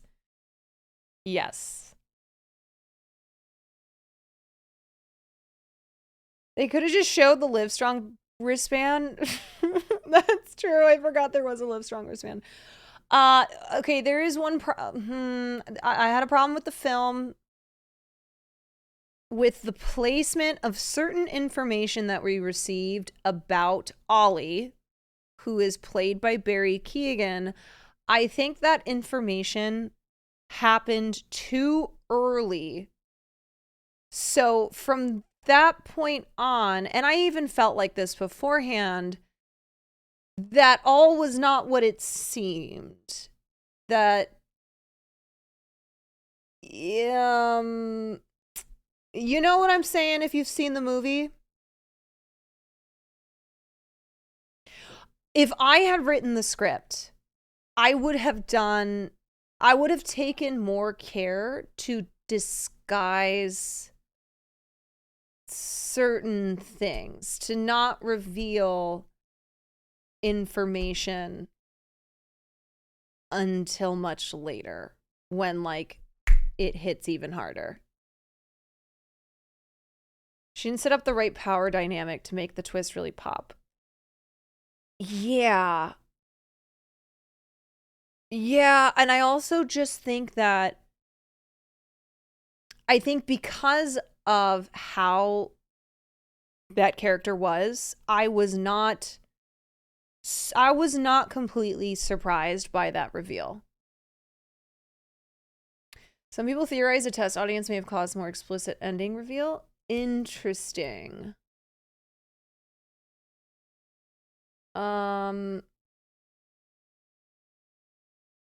Yeah, we did talk about Emerald Fennell before, about how she's always like kind of she's writing these movies about class struggles, class differences, while not owning up to the fact that she comes from wealth. She probably based it on some personal experiences. Yeah.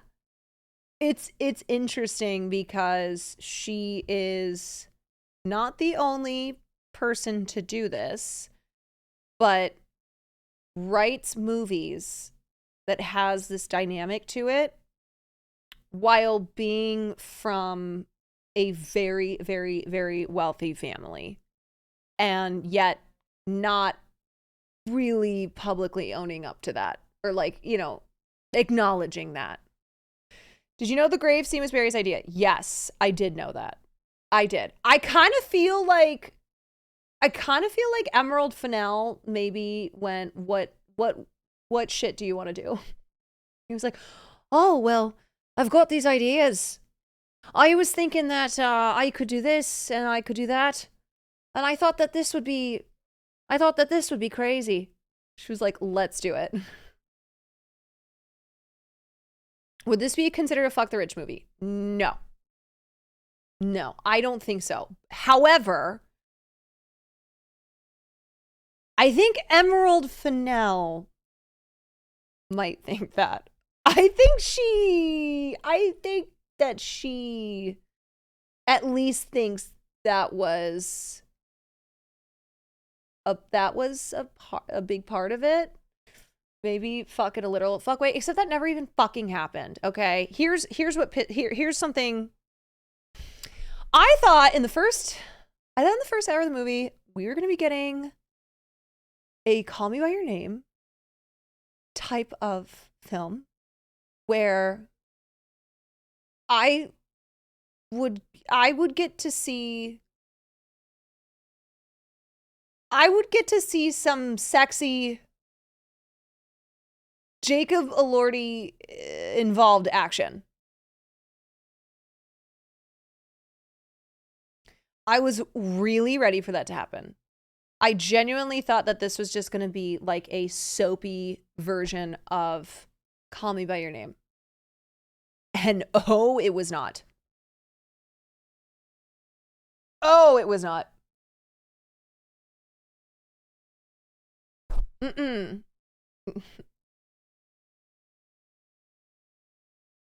Your Irish accent reminds me of Ios pretending to be Jenny the donkey. I don't know if that means that it was good or horrible. That's what it seemed like from the previews. They definitely build the movie out to seem like that's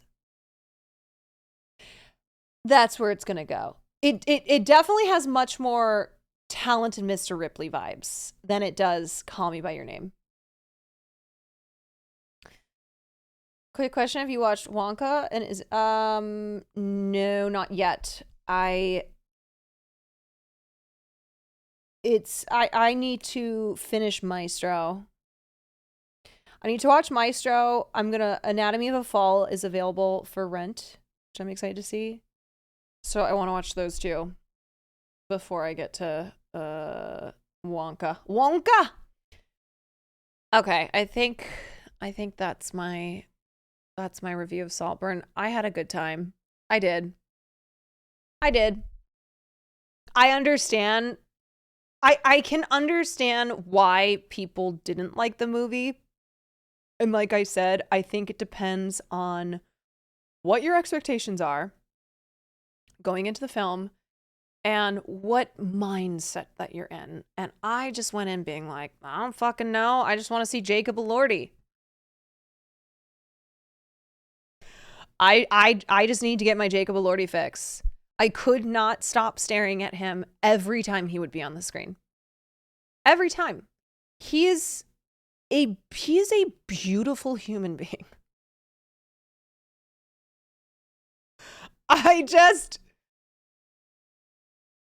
Yeah, there's no way around it. He's so hulking and pretty. Next movie night, The Kissing Booth. Yeah, this is a Jacob Elordi stream from now on. I don't get the hype. And he's Australian. He's beautiful. I'm looking at pictures of him right now.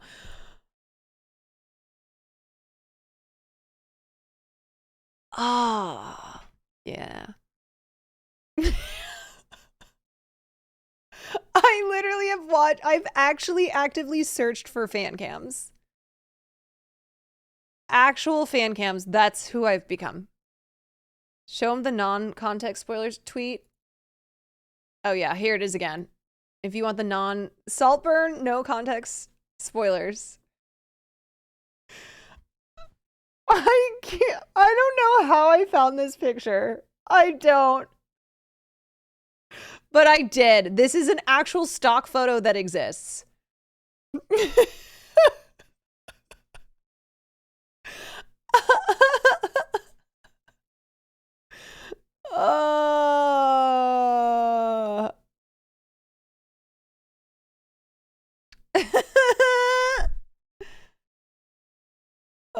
I had to think long and hard about what pictures to use for this tweet. Oh, yeah. Yeah. Yeah. The first comment, bruh, what is y'all obsession with this dude? Not hating, but has he been a box office hit or has starred in a big TV show? It's like, does any of that matter? He's fucking sexy. Why do you need his filmography? What do you mean? I don't understand. What's the question?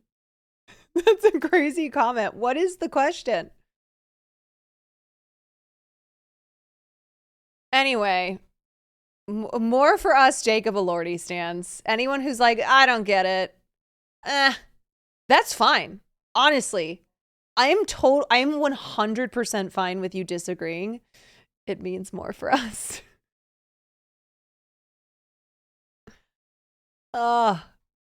Yeah. Yeah. Those who know, if you know, you know. Okay, guys. I'm almost 6 hours in my stream. I could spend the next 2 hours looking at pictures of Jacob Elordi, or I could get we could move on to some Gordon Ramsay. Oh, I didn't watch. Oh, I said I was gonna watch the Vox video. I think I'm just gonna push that. I'm gonna do you guys want to watch that now, or I mean, that's something that we can also watch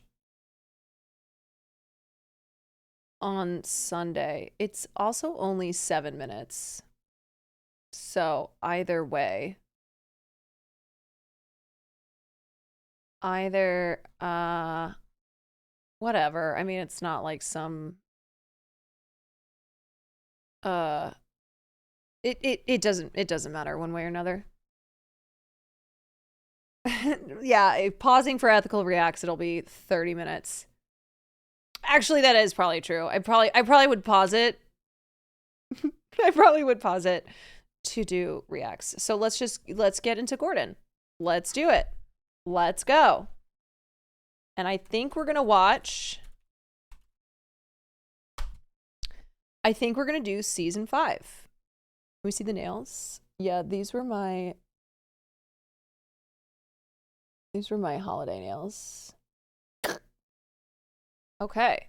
Season 5, because we just finished season 3. Now we're skipping season 4. Now, the reason that we can watch season 4, the only reason I decided to skip to season 5 is because I was looking at lists of best Hell's Kitchen seasons, and 5 was on a few of those lists.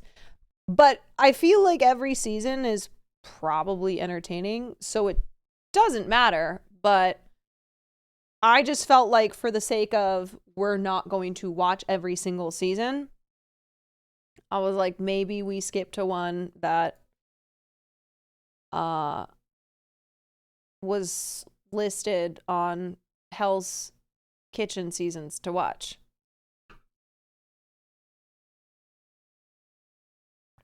So let's try it. Let's do it. We still got 2 Hotel Hell. Yes, we do have Hotel Hell episodes. I know that peeps have wanted me to try MasterChef. There's a whole hell of a lot of Gordon Ramsay content. And I do want to branch back out of Gordon Ramsay content, so we will I need to find a good show that's not the shittiest quality in the world and that's not going to get me in trouble if we watch it on stream. You know?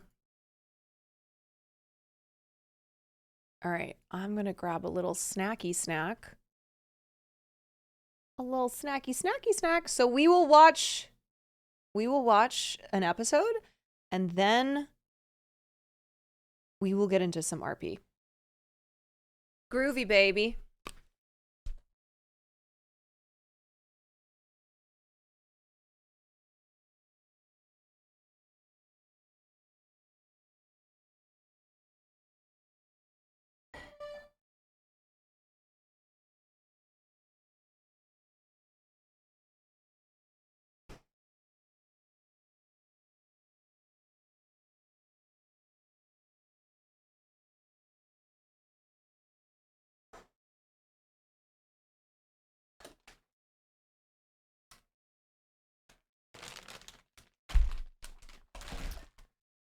I just remembered the missing chicken.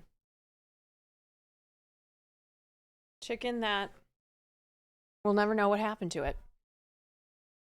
I guess we'll never know.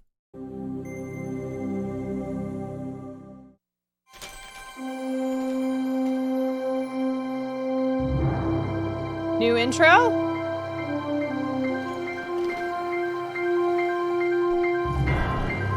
Over the last 4 years, dozens of hopefuls have entered Hell's Kitchen with a dream.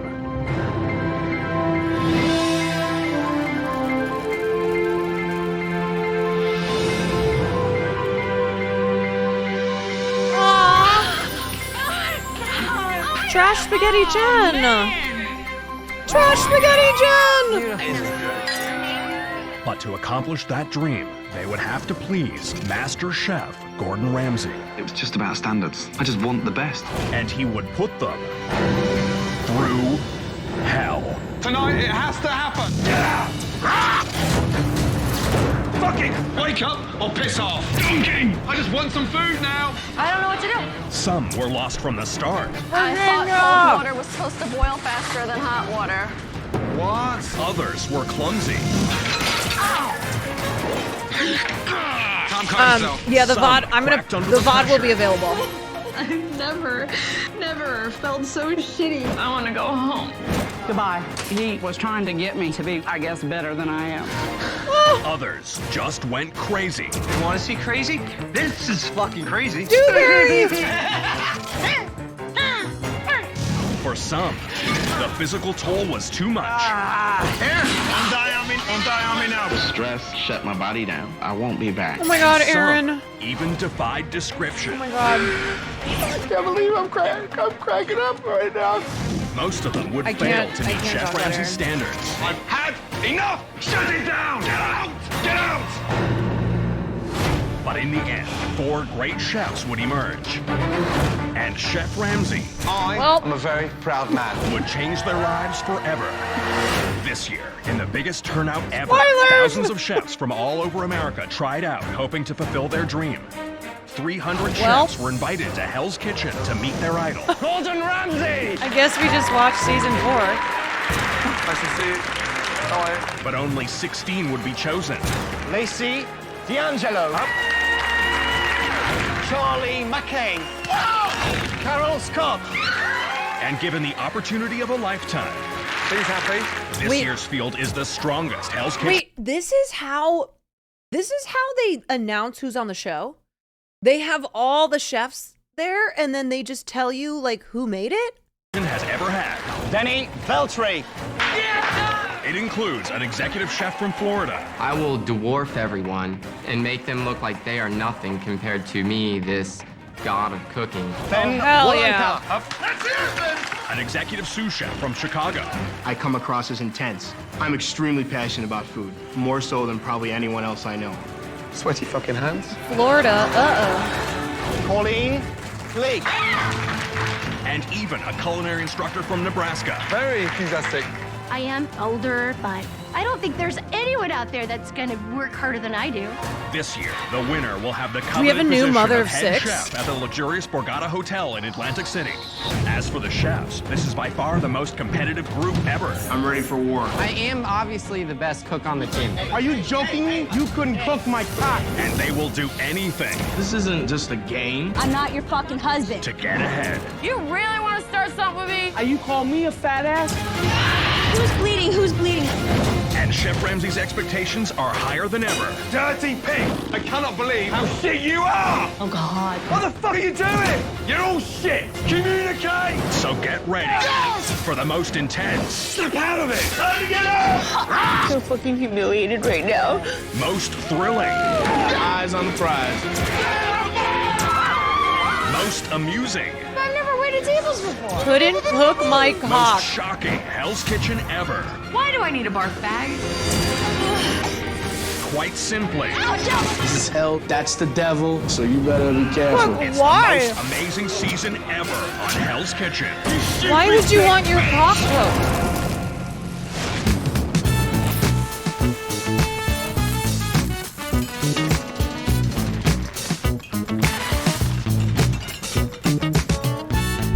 That guy's name is just Jay. Just Jay.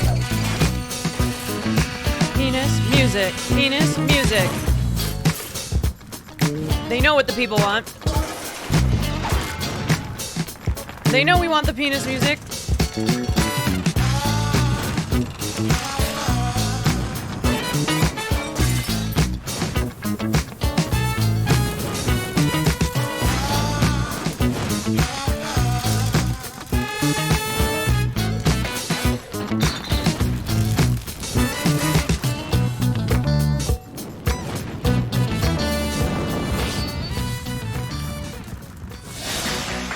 Oops, what a mess I'm making.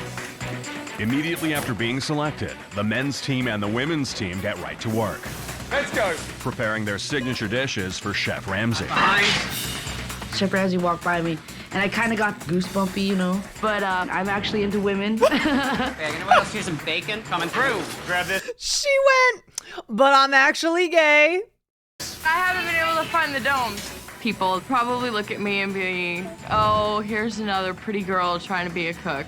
But I am a hard worker, and I can hang with the big boys. Just under 3 minutes. Let's go. When I first started cooking, it was an easier way to get a girl to my house. Is instead of taking them out to dinner, I could get them home. Food's an aphrodisiac, then you just pour a little wine onto that, and then you move on to the next level. 45 seconds to go. Plate up and put them under the domes. Yeah? Why is there always a man on the show talking about how food is sex? And then is not that great at cooking. Oh, man. Sorry. 3, Down, 2, 1, and stop. Everybody stop. Good.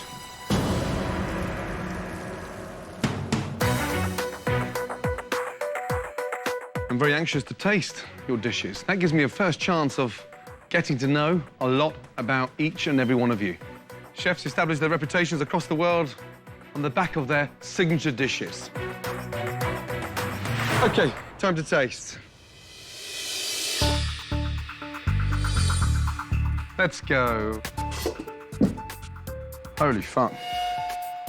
Whose is this? Off to a good start. Mine. First name? Carol. What is it? It is a roulade of veal over caramelized onions. Mm-hmm. And how old were you when you started cooking? Professionally, I was 25. So late starter. Yes, chef. What were you doing first? I worked in a beauty salon. Finally ended up in culinary. Looks like you ended up in the right place. That's delicious. Thank you, chef. In terms of flavor, yeah, spot on. Thank you, chef. To have the greatest chef in the entire world say my food is good. I just wanted Carol? to dance. I wanted to sing. Oh, yeah. Okay, Carol. Okay. I feel like it's so rare the first person is a success. Somebody dropped this one. What is that? That's mine, chef.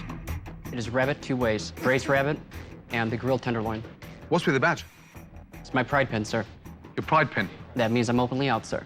I'm proud that I'm gay. I'm still one of the guys. Same plumbing, different wiring. Yo, this season is already so gay. The actual flavor I love is it. delicious.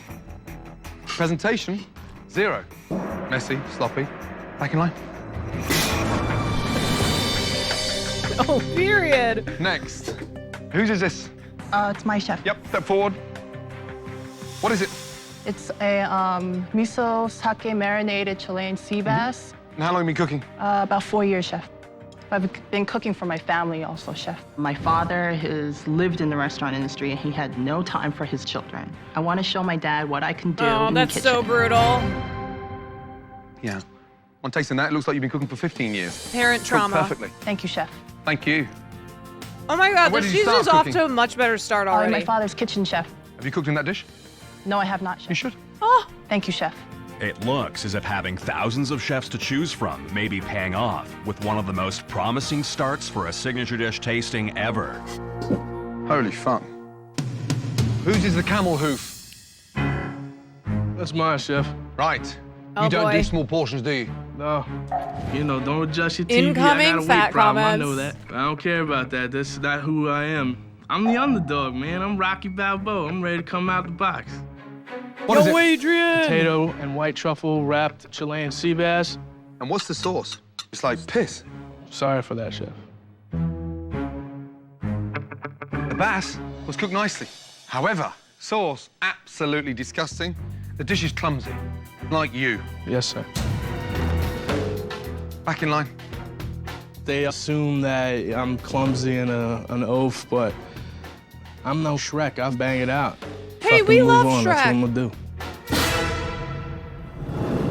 do. We love Shrek, though. Right. Holy crap. Whose is that? It's mine, Chef. Right, madam. Chicken and blackberries, where did that come from? It's just a dish we made at work. And where's work? I do corporate dining. Not like a restaurant, is it? It's a buffet-style restaurant. Buffet. That's definitely corporate. You serve, they eat. Yes, Chef. Straight after, they vomit. Yes, Chef. He spat her food out. That was not me on a plate. I'm just hoping that he gives me enough of a chance to stick around and Spat show it him out. that, you know, I can definitely do a lot better. Right.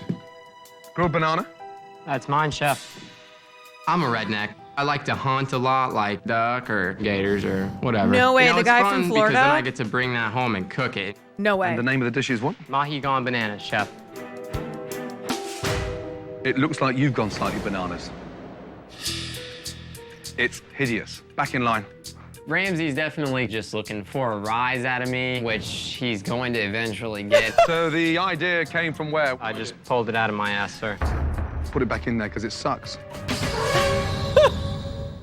I love that dude being like, look, Ramsey's just trying to get a rise out of me, and that's exactly what's going to happen. I will definitely be risen. After a strong start, the tasting appears to have taken a turn for the worse. Come on, give me some decent food, please.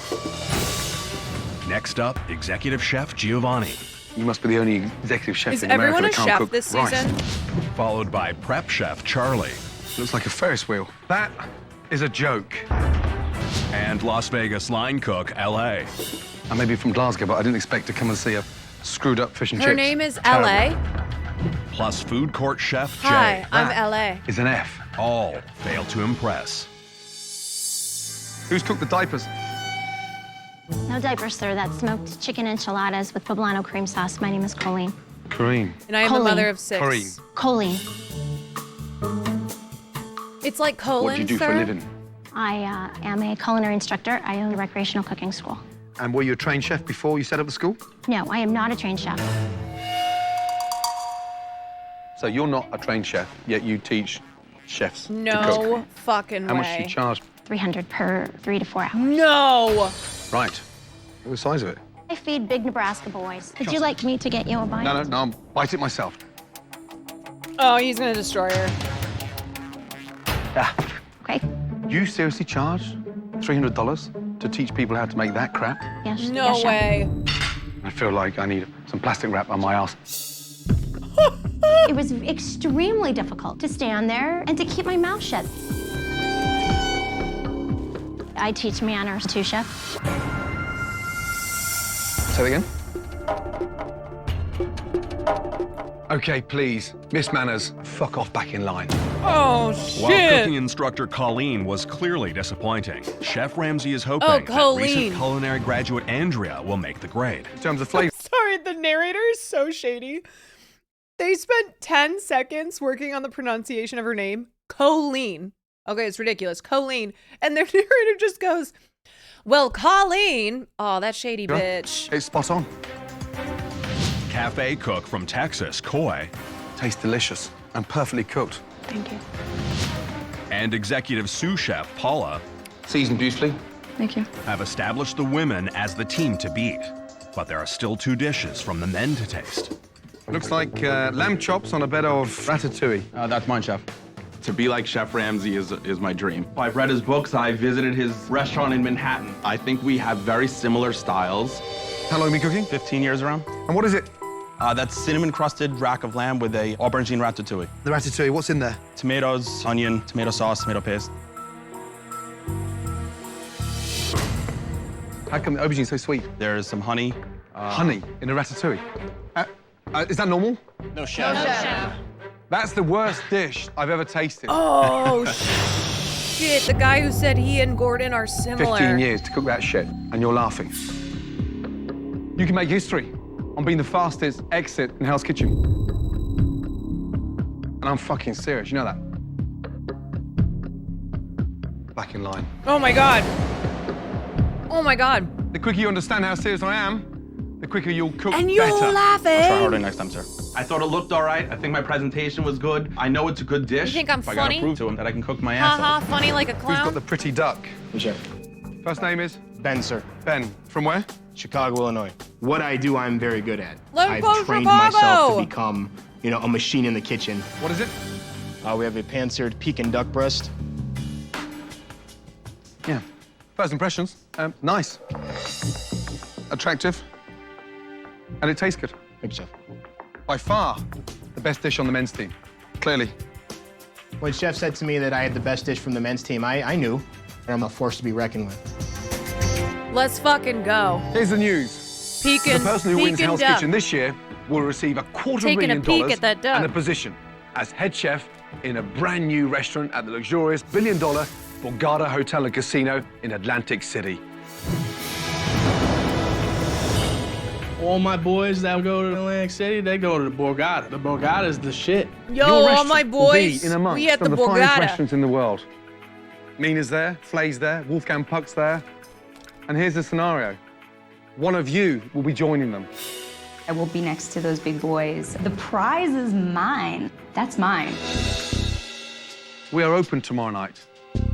Based on your signature dishes, you are the best group we've ever had, so I'm expecting the best opening night ever. Is that clear? Yes. You I want win to and you the gotta dorm go to and Start Jersey. thinking of a dynamic team name, yes? Off you go. Let's go. Think hard about those names, yes? After the best signature dish tasting ever, the aspiring chefs get acquainted with their new surroundings. Dang. Sweet. That's the pad right here, huh? We do have a hot tub. The dorms are awesome. Like, I wish I could live in them forever. They also get to know each other. She Man, called what's your them name, the dude? Danny. dorms. Right on, man, Ben. LA. LA? G. All right, I don't bite, don't worry. All right, gentlemen. So, team name. I'm not gonna force myself into the role of a leader. I'm gonna offer it. How about the blue balls? Blue coats, blue kitchens, and blue coconuts. Well, you're stuck in that blue, huh? I like blue balls. Why don't you call yourselves Blues Brothers? Blues Brothers, not bad. You know, and we could say Blue Brothers. Blue Brothers. We can think of like red spices, you know, like cayenne, there's paprika. Some of the suggestions that my team had were really, really stupid. What about the flames of hell? You know, something Okay, about Lacey, the who's excited about the flames of dorms. hell. What do you have? Really stupid. What do you have, girl? Saffron sisters. Smoking reds, sizzling spices. What about the spice rack? The spice rack. Spice rack. What you got, girl? Spice rack.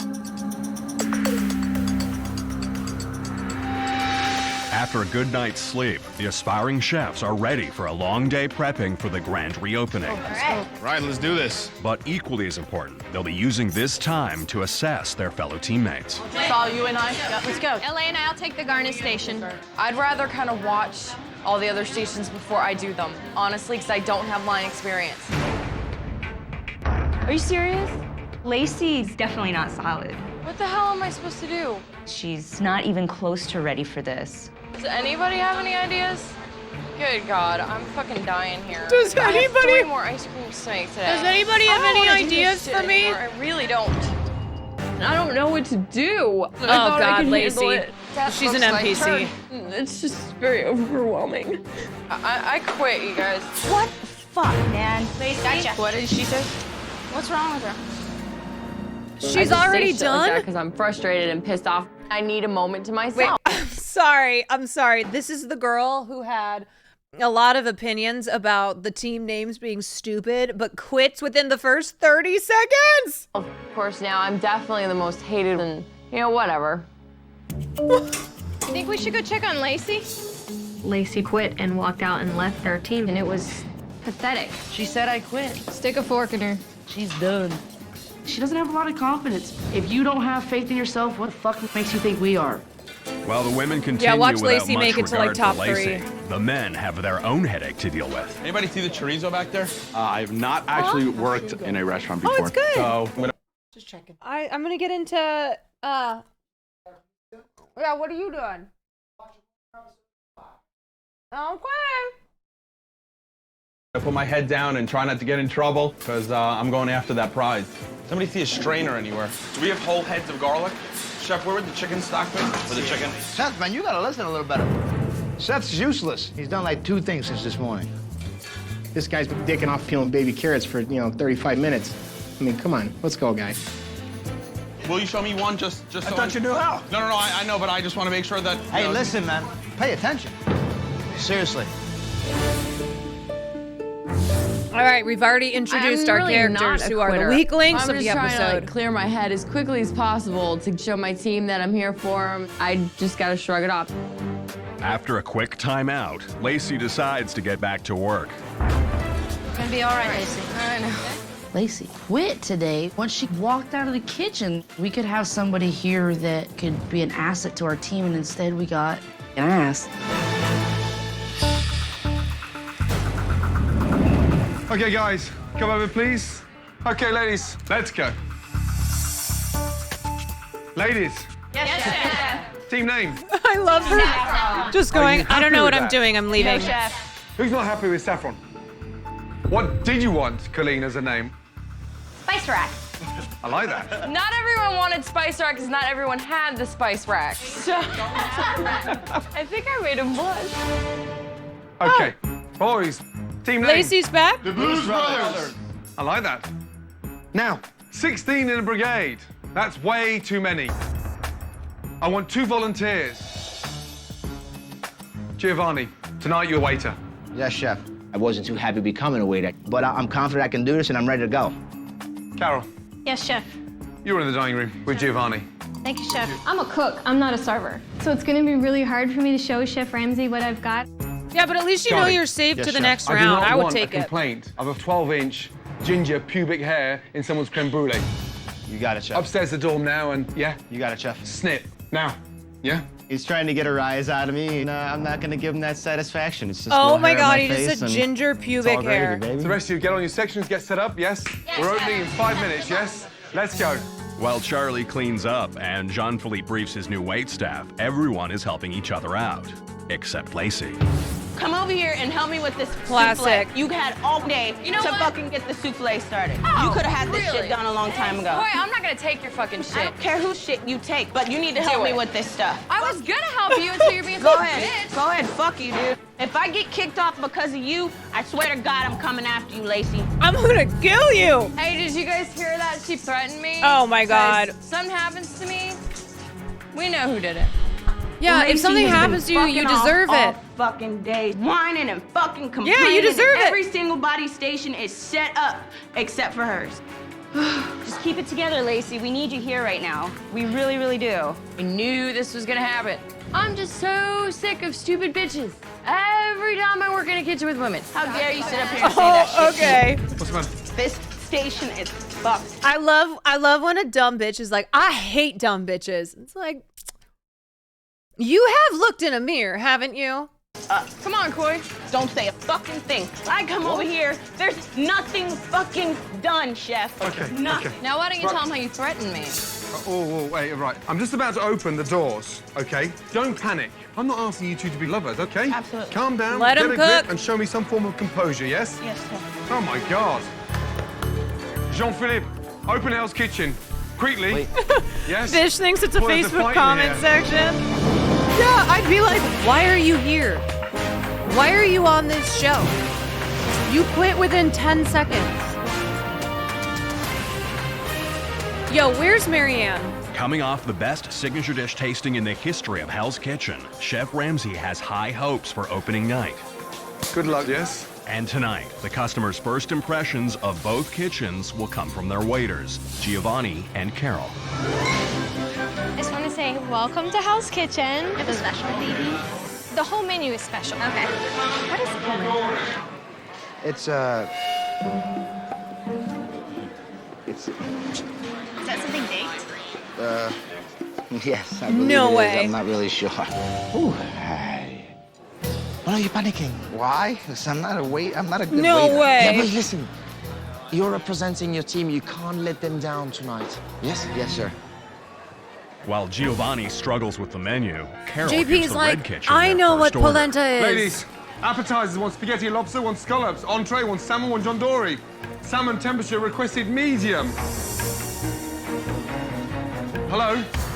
Yes, chef. I'll call out the order again, hoping for some form of response, yes? Yes, chef. Good. One spaghetti and lobster, one scallop, entree, one salmon, one John Dory. Yes, chef. Thank you. Let's go. Heading into dinner service, I'm excited. And I'm a little, scared because, that's when Ramsey gets I feel like crazy. Lacey is going to stay 20 because she minutes is into dinner content. service. Giovanni, where is he? Why is he so slow with these orders? Giovanni finally gets his first order into the blue kitchen. Unbelievable. On order, 6 covers, table 20. 2 spaghetti, 2 scallops, 1 risotto, 1 Caesar. Entree, 3 Wellington, get them in. Ben, you gotta get over here. I'm coming. Hey, you. Hey, fuckwit, come here, you. Come here. I'm calling out an no, order. not you our just big shout boy. Over. Sorry, chef. Yeah? You fucking call out the order then. You fucking call out the order. Need 1 Caesar, 2 scallops, 1 risotto, and 2 spaghetti now. Yeah, give me the reins, man. Let me drive this bitch. You fucking interrupt me again next time, you're going for an early bath. Yes. A big one, in a hot tub. With no further interruptions from the blue kitchen, Chef Ramsay moves on to the red With kitchen. no where further Lacey's interruptions scallops are from the waiting blue at the pass. kitchen. Lacey, yeah, now it's called Lazy Lacey. Look, madam, it's still raw. Yes? Yes, chef. Come on! Oh my How god. is it not cooking? I think something was wrong with our oven. Like, it just wasn't cooking No anything. It would help if way, your gas was dude. on. Yeah. Oh, dear. No Unbelievable. way. While Lacey turns up the heat, over in the blue kitchen, Ben and Robert are ready to impress with their Snarters, first thank you for the appetizer. 5 months. Rock this shit. Let's go. We ready with that, yes? Yes, chef. Yeah, it's definitely the kitchen and not you. Oh, fuck off. Hey, all of you, come here a minute, yeah? Taste it. Taste the spaghetti. It's raw, chef. 18 years experience between you and you can't cook stranded spaghetti. This kid Ben, he thinks he's a pro cook, but you can't cook pasta? Hey, big boy, move your fucking ass, yes? While Ben and Robert go back to square one, over in the red kitchen, cooking instructor Colleen thinks she's improved on Chef Ramsay's recipe. What's that in there? Mascarpone. Mascarpone cheese. Madam, we don't put mascarpone cream cheese in the spaghetti of lobster. Oh, my God. Power went out and I couldn't focus on the food. Oh my I god. was just all, trying to put myself in a happy place. We got a problem with the lights, yes? Restaurant lights gone out. Even though a faulty generator has caused a power outage in Hell's Kitchen, the ovens are still working, and so is Chef Ramsay. My God. Danny, come here, that's you. Overcooked scallop, let's go. Oh, it's that not was exactly so rocket bad. Obviously, chef. Hey, you, come here, you. Come here. Yes, chef. Okay, can you cook like a team member? I'll watch their station and my station, chef. How about communicating with them? I did, chef. Don't fucking dare start getting fucking pissy with me. Is that clear? Chef. Yes, Look, chef. Good. Now just shut the fuck up! This is Florida phobic. Hey, come on, come on! What is wrong with the light? We lost power everywhere. We lost power everywhere. Did Gordon not pay the Caused a bill? blackout in Hell's Kitchen. We can't cook in the fucking dark. Apologise to way. the customers. Make sure that they're happy. Shutting it down. Massage it a little bit. My apologies, yes? With no food coming out of either kitchen and customers sitting in the dark, Carol has a plan to get the place lit up. And voila! When the lights went out, I was just giving tables Carol's got a wine plan? and more wine and more wine. Thank you I'm so gonna much. go ahead and leave the bottle here for you. Because I kept boozing them up, nobody got upset. So there's no backup generator? That's smart.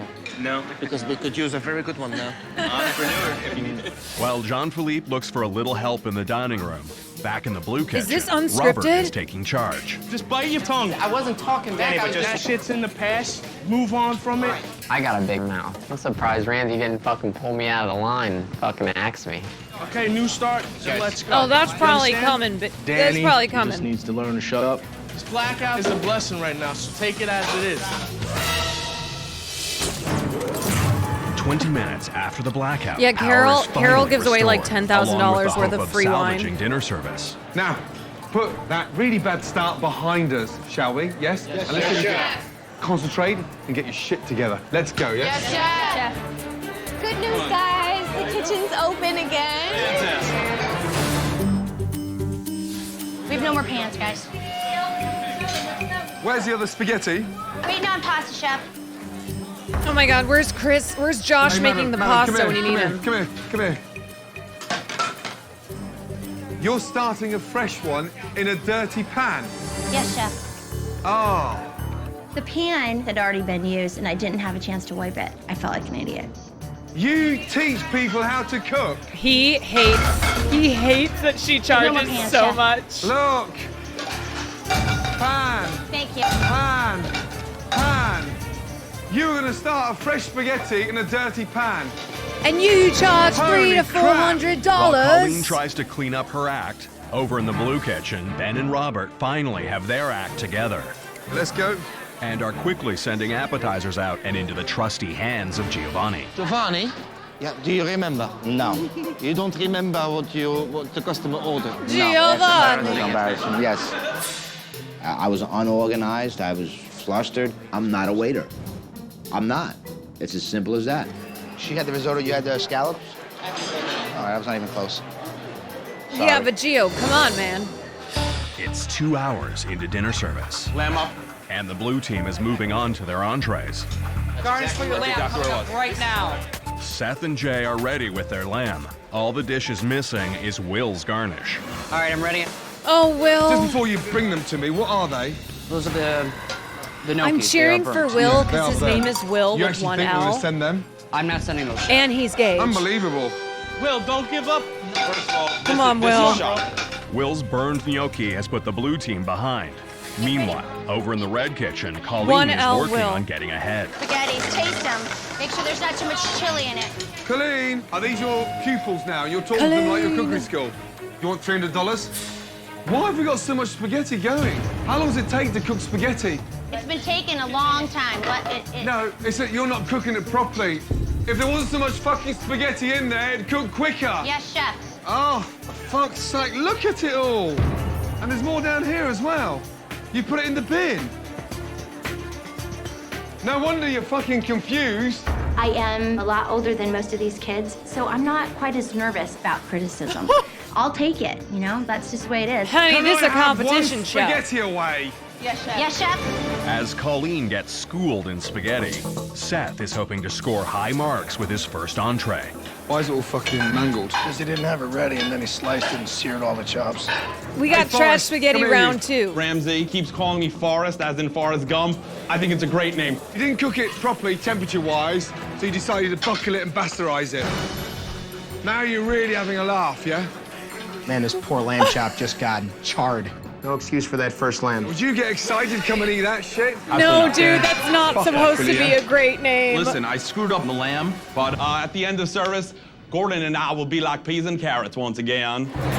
It's 2 Oh, I just died. Oh, no, I just died. Oh, no. Oh, no. All right, we found the guy who is just sucking Gordon's dick. Oh, we found the guy who's the person in the season who's obsessed with Gordon. 2.5 hours into dinner service, and while Colleen has finally mastered the spaghetti, she still has a lot to learn about I'm risotto. the guy. Look.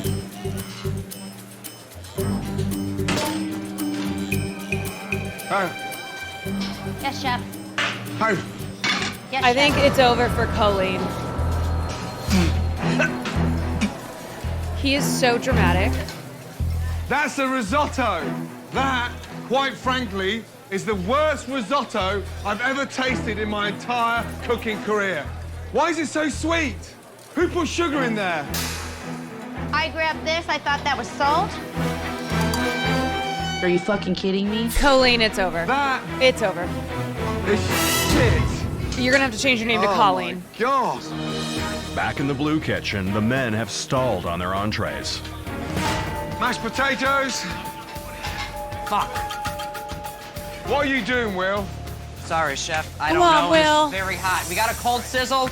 Dear, dear. We got a cold sizzle. Will, Yes, chef. you're shit. Yes, chef, I am. You are so shit, it's unbelievable. Will, here's your artichokes and potatoes. They're seasoned and ready, sir, yeah? Thank you. Are you on the garnish now, Robert? I just want to help This him is out, chef. homophobic. Charlie's on the garnish, just gonna Robert's call on it. the garnish, yeah? And Will's on Planet Cuckoo. Oh, Will got thrown to the dogs on the garnish station. By the time I got around to help him, it was ugly. Will, there's not one cook in the kitchen that hasn't been on the garnish with you tonight. Being on the receiving end of Chef Ramsay's wrath. Oh, yeah, that sort of sucked. Will with 1 L. 3 hours into dinner service, very few customers have received their entrees, and they're beginning to lose their patience. Garnish, please. What in the fuck are you two doing? Oh no. When the customers got up and started walking out, I was shocked. She's like, more wine. 22. Carol goes, anybody want more wine? Here, take some more wine. My table got up and left. Hey, you, catch. They've just left. They've just fucking left. The rest of the tables have walked out. All right, out of hell's kitchen. Switch it off! Not good enough! Here we go. Come here, all of you. Come here, all of you. Our first. Take a look out there. He Pathetic, switched it up. Absolute embarrassment. Utter crap. Clear down. Clear down. He never said the words. Chef Ramsay's hope of a dream service has turned into a nightmare, and now he faces the difficult task of picking a winning team. Seriously, embarrassing. If we had to sum it up in terms of a kitchen performance, both teams are equally weak. So I'm going to do something I've never done before. I'm going to let the service of the dining room be the deciding factor on which team won. Gordon's always got to change it up. He's got to keep it fresh. Carol, 88% of your diners rated you above average. Okay. Okay, Carol. Giovanni. Yes, chef. 90% of your customers thought your performance was terrible. Below average. Crap. Crap. Will's so going tonight, home. Clearly, the losing team are the men. Oh, no. Now, go back to the dorm and come up with Lacey 2 lives individuals to see another day. up for nomination. Now, fuck off. Lacey somehow gets We to lost. Having to gets nominate survive. somebody is kind of a harsh thing, but we all came here knowing that was how it's going to go down, so deal with it. Carol and the wine All right, let's came get on in with this, clutch. boys. Let's man up here. Sounds like we got a pretty tough decision to make. Based on worst performance tonight, I would say that was Will. What do you think, Will? Well, plain and simple, I fucked up. Without a doubt. End of story. I nominate myself. Just to nominate yourself is pretty fucking None admirable. of us want to fucking go home. I had to nominate myself. You know, you own up, you man up to it. It caught a few people by surprise. I think, Seth, you were my weak point in the prep area. I mean, I think I did great tonight. I really do. Did you just say you did great tonight? Life is Sorry, like Seth. a box You got of a lot to learn. chocolates. Nothing personal. Giovanni, what happened? Oh, shut the fuck up, man. I'm no waiter. That's why I didn't volunteer to wait on fucking Dude, tables, I'm asking man. you a question. I don't know what Giovanni could have said to the clients that had 90% of the people saying he was below average. That's the reason why we lost. That's the person who should be nominated. I'm just asking you what happened. Hey, I'm telling you, shut the fuck up, bro. I don't know what Seth's deal is. I gave it all I had. I gave it 100%. I'm not getting kicked off of being a waiter. Did All right, you, gentlemen, let's Giovanni? get downstairs. I do recall you repeatedly saying, I'm not a fucking waiter. I don't know what the fuck people got.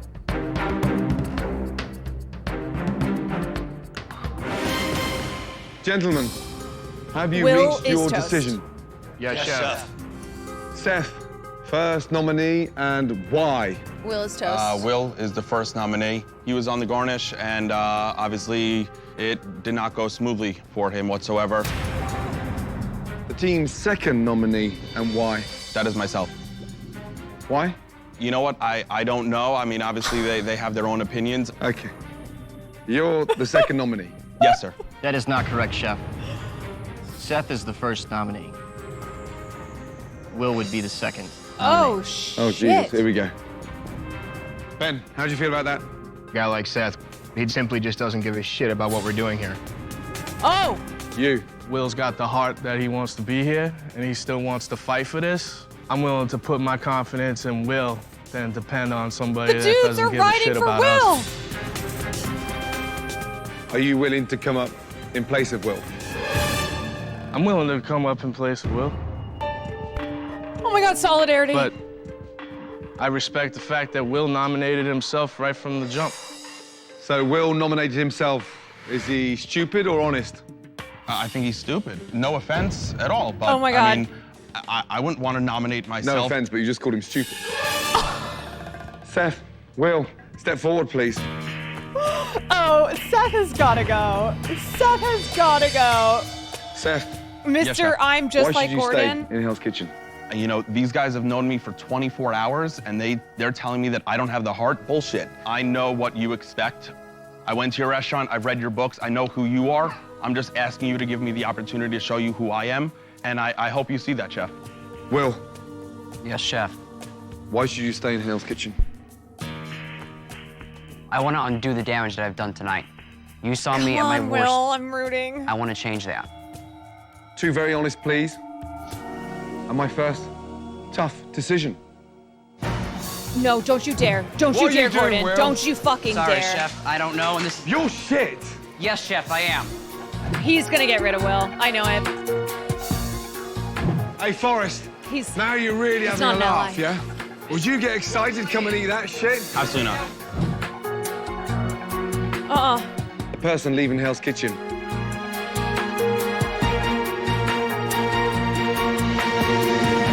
Is Will. Fucking knew it. Give me Fucking your jacket. knew it. And leave Hell's Kitchen. He needs a villain. He needs a Thank you villain. Will's too sweet. And this is homophobia. I took a risk nominating myself. I fucked up tonight, plain and simple. Striking out the first time off the bat is very, very demoralizing. I was rooting for Will. I feel very humbled right now. The curse strikes again. Tonight was bad. From both teams. Next service. Gordon, you each and son every of one a of you bitch. raise your game. Big time. You can do better than that, can't you? Yes, Chef. Then do it. Now piss off to sleep. And it pisses me off because all of us as a group Yep.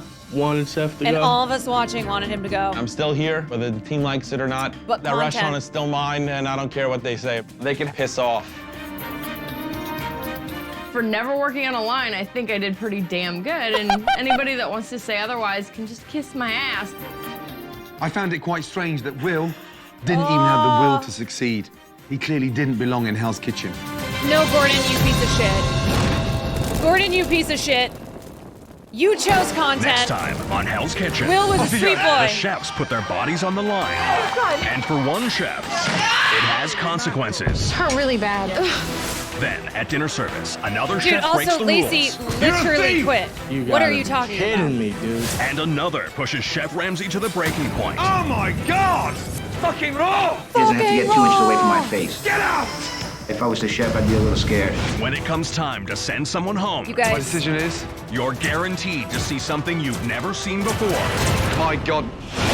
All on the next Hell's Kitchen. We get a fucking raw. We get a fucking raw next episode.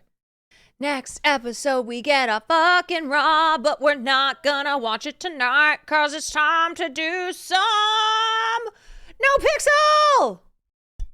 No, we're not reading any lore. Okay, wait. Okay, if you're new to watching Hell's Kitchen with us, we decided last season that we weren't going to do anything until afterwards because, one, too many people die and it's depressing. And so it keeps us from talking shit on people thinking they might be dead. Two, potential spoilers. Okay? So.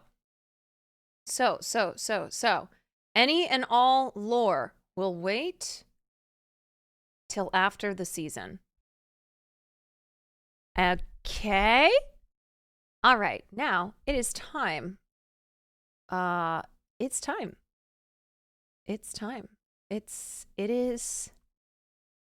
is time to get into some RP. All right. Let me change my stream heading. It is time indeed. Okay.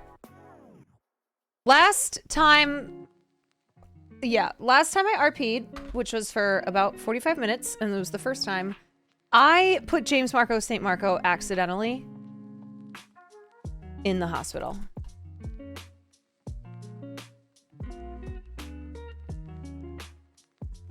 Okay. Category Grand Theft.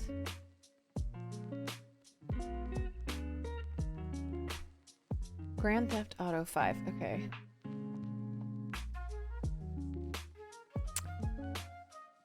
I laid him out. Yes, I really did. I destroyed him. Okay, how do I go to no pixel? Let me pull this up. Yes, this is what happened. In case you missed it. And then I accidentally curb stomped him to death. My one and only friend in whatever the hell place we're at. Yes, I did it 3 times and I curb stomped him a 4th time. It was devastating. Okay, I am opening. Ba-ba-da-da-da-da-da. Okay, I'm gonna run to the bathroom before we get into it. SHUN. Yes, Your Honor, it was an accident. It was an accident, Your Honor. I didn't mean to do it. Okay, so as far as like the vaccine, no tips, no metagaming, yeah, definitely no metagaming because I know that like takes the fun out of it. But I will ask you, if I can't run into anyone in the game, like if there's no one in the game who I know, now I am gonna try to RP with James Marco St. Marco. But if I say to you guys like, how do I pull up the map? Stuff like that. Controls help only. Or emote tip. Yes. Things that like yeah, mechanics. Okay. Alright, I'm gonna run to the bathroom. I'll be right back. Get some water.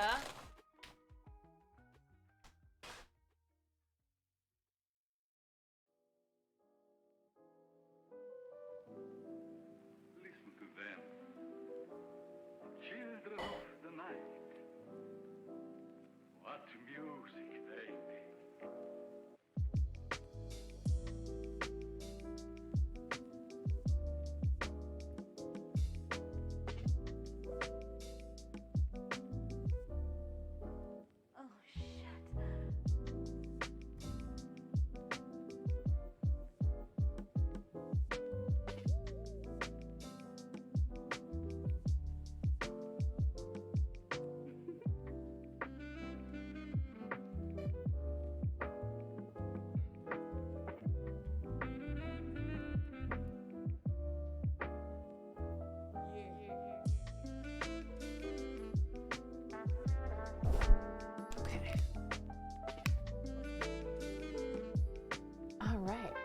We're back. Turn this music down.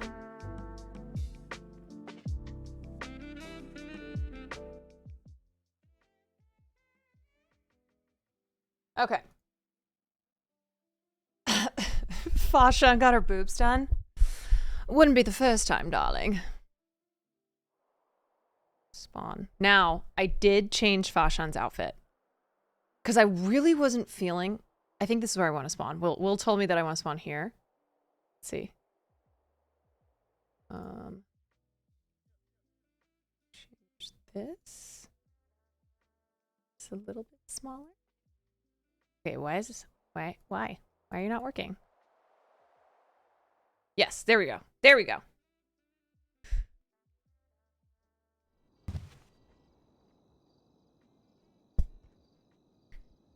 Okay, so here's our new outfit. Let me show you guys. there weren't a ton of options, but I think this is more of what we wanted. Do we,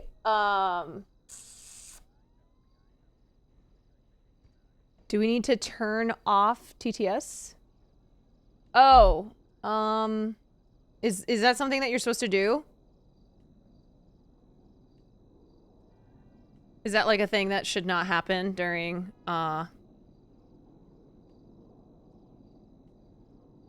during RP? I don't know. It's up to you. Ah, God, I'm already kicking the door open. Okay. I'll just turn it, let me just turn it down. I'm gonna turn my alerts down.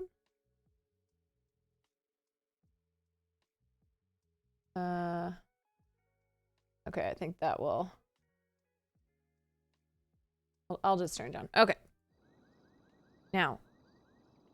Leave. Go. Go. Okay, darlings, let me get back into SHUN. Yes, I was looking for a fur jacket like this. Doesn't matter if it's summer, spring, winter, or fall. Fur is the name of the game. Is this where I go? No! Oh, God.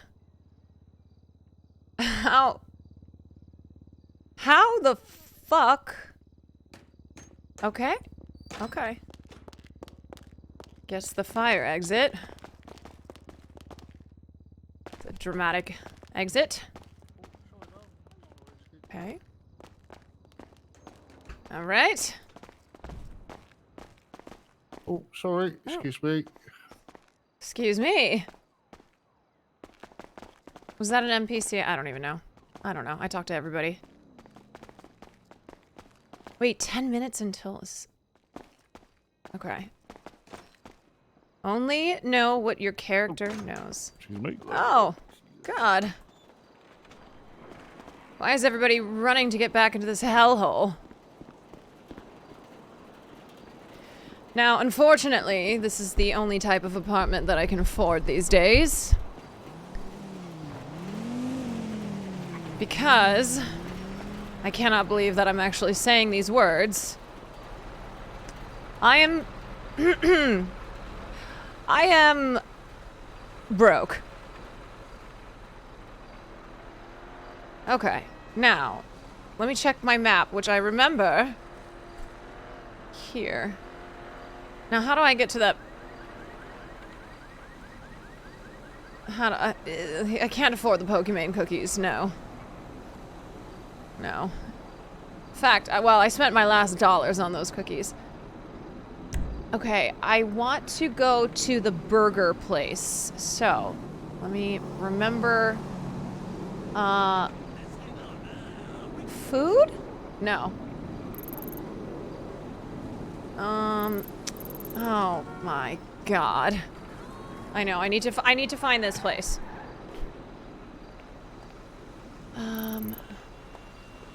Okay, there's food. Hold on. What's going on? Does this man know? Sir? Oh, excuse me. Excuse me, darling, with the pink hair. Yeah, how may I help you? Darling, do you know how to get to the burger place? Some place where everybody goes and there's burgers. Yeah, it's, like, this way, kind of. Like, we can walk that way, but I don't know if we'll make it. Oh, what's happening? Why won't we make it? You're so kind. Oh, you know, sometimes, like, it gets really windy around that time and we all have to go inside, you know? Oh, yes. Now, can we duck into any place, or will we be destroyed? No, we won't be destroyed. You can, like, hide in a bush or something. You'll be fine. Okay, let's go. Let's go together. It's an adventure. All right. Over to the burger place? Yes, darling. Not like I'm gonna eat the burgers, but I heard that that's where the action goes down. Yeah.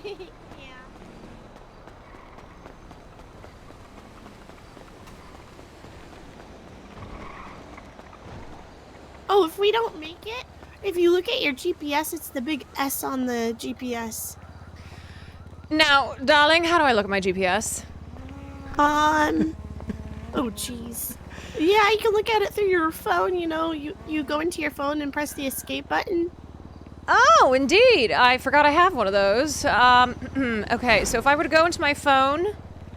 Oh! Ow! Oh my god! Oh, sweet angel, please! Please, no, don't run away! Don't run away! I must have you know that was absolutely accidental. I just got new hands, and I don't know how to use them. I am so sorry, sweetheart. Do you suffer from, my ex suffered from Tourette's, random Tourette syndrome with the arms? Yes, I simply didn't like how wrinkled my hands were, so I went in for surgery, but I am so unbelievably sorry. You were being so kind to help me, and I am just, I am a dunce. Oh, no, it's okay. It happens. My ex used to punch me all the time. Oh my god! I hope he's dead now. He's not. Well, if I've got some time later tonight, just tell me where he lives, and I'll take care of it. Oh, I think he lives in the sewers. Uh-oh. Alright, come on. Fitting.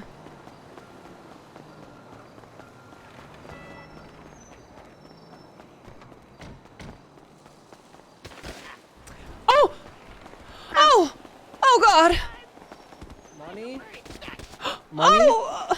Oh, sweetheart! Money? Money? Let's run! I need money. Darling, everybody needs money. That guy's crazy. Oh. I'm so sorry. These are brand new Louboutins that I haven't broken in yet.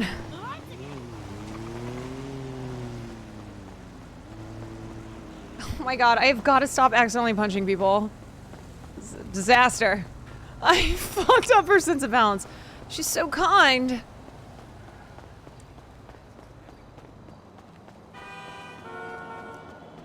Here we go.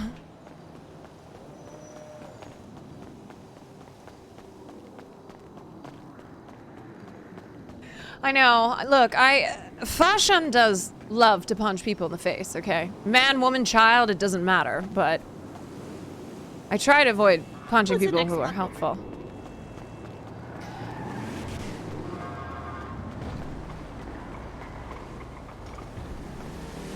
I try not to... Oh, my... The NCO sends their regards. NCO sends their regards. Who are these? Who are these fucking dorks? What is that supposed to mean? You...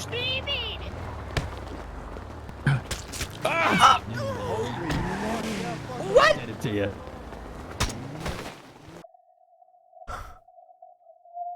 Did I just get murdered by a fucking burger?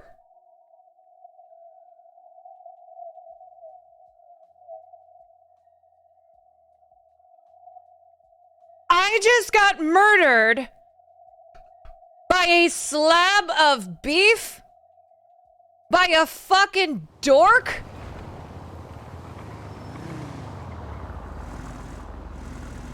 Oh my god, me and the girl who was being so helpful! We're dead! We're dead! Help! Help! This is so humiliating! Usually I'm laying on the ground like this because I've had too many drugs. Not because I've been stabbed by a fucking burger. Darling, can you hear me? Yeah. I can't believe we got stabbed by stupid fucking burgers. I don't think it was burgers. I'm pretty sure it's the clowns because they're mad at me. Oh, I feel like this was all my fault. You wouldn't have been here if I didn't have you helping me get to this burger place. No, I feel like it's more my fault. I kind of beat them up yesterday because they were trying to be bullies to me. Oh. Howdy, police. You guys okay? No. No, do we look like we're okay? I got stabbed with the NCO. Oh. All right. I'm gonna try to help you best I can, okay? You stay with me, okay? Okay. You miss some pity? Miss, can you hear me? Yes, I can hear you. I know the storm is coming through, but I got 2 stab victims in front of Senior Buns. Can you get here in 2 minutes? NCO. They said they're NCO. I better not start NCO? saying some shit, huh? Probably the clowns. If you like, I can try to help you out and help them. It's up to you. How am I? Oh. They're the only people mad at me right now. The clowns. Okay, but Dad! Officer, how's my hair as I'm laying here on the ground dying? Is it still It looks okay? terrible. It looks terrible, miss, I must say, okay? There's a lot of dirt inside of it. NCO, Okay, Dad. well, NCO. I've got some real choice words for you, but I'm gonna wait until I'm not dying. Miss, I think it was the clowns. Oh, the clowns. when I talk to you, I feel like I'm I think talking they back to did it. myself, if that makes any sense. NCO, it was the same clothes that Stumbles always wear, the same clothes I'm Bozo's sorry. been wearing. Do you I'm think you pretty and I sure are it the was them. same? Sometimes I There's a feel like meeting that with way. them yesterday. Honey, the last thing I've ever thought that I was a They cop. stabbed me. Okay. Well, I'm not saying you're a cop. I'm just saying that sometimes I can hear myself through you. It's almost like you're projecting how I sound back into me. Am I dead? Happy.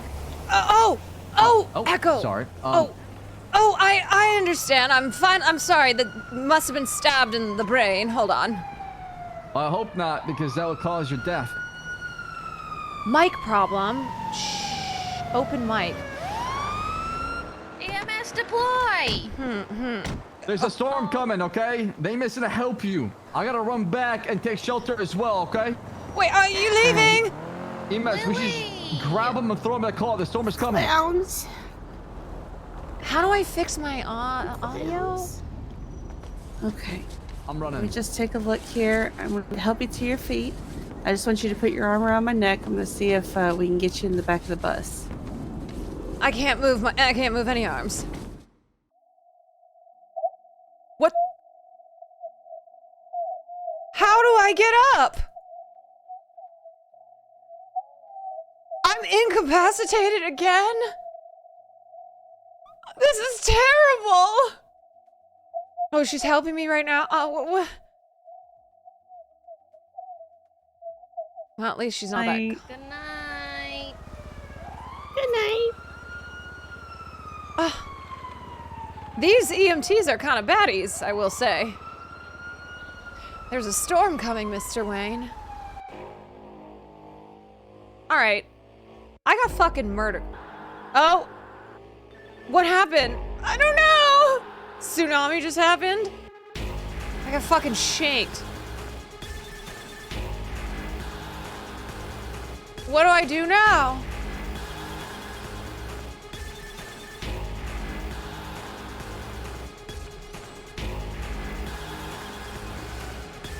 Join the server? Is it this one?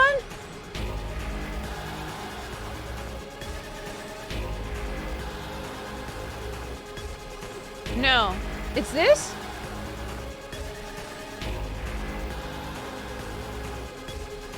Okay, wait. Hold on. Shake it. I need to go fucking murder those bitches. Okay, escape and top. Hold on. Escape? Wait, I have to wait. I don't understand this server reset thing. So, like, it literally kicks you out. So you can't join.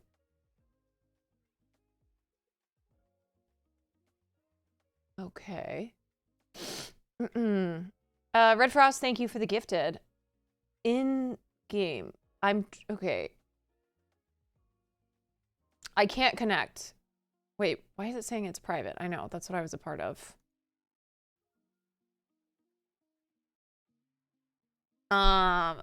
It's resetting. Okay, some nerd flips a switch. I thought that you weren't supposed to murder people, but I guess you can. And now I need a gun.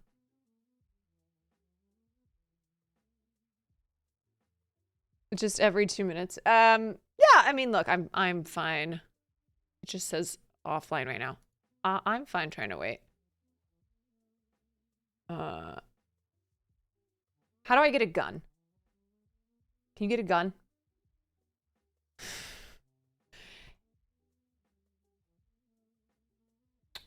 They were probably doing it because the server's about to reset. Fucking bastards.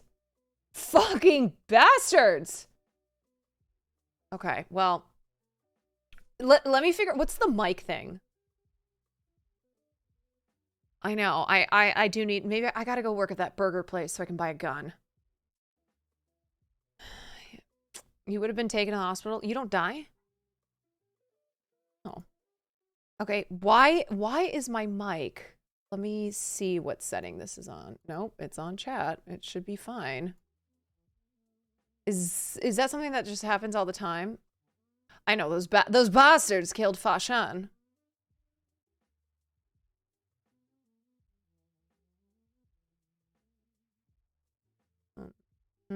Okay, it's still not loading.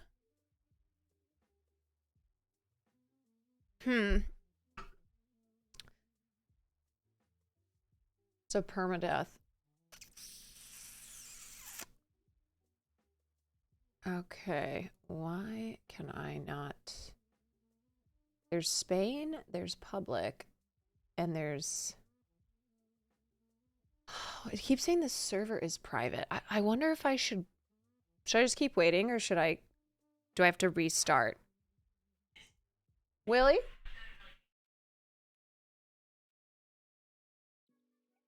Okay, I think there's something wrong with my... I think I need to close, and... Yeah, I think I gotta restart. Okay, let me see. Connect. Open. Hey, Will. Yeah? Somebody was saying that they could hear themselves through my mic. Yeah, I told you gotta fix that. Oh. So, basically, your output is like the same as your...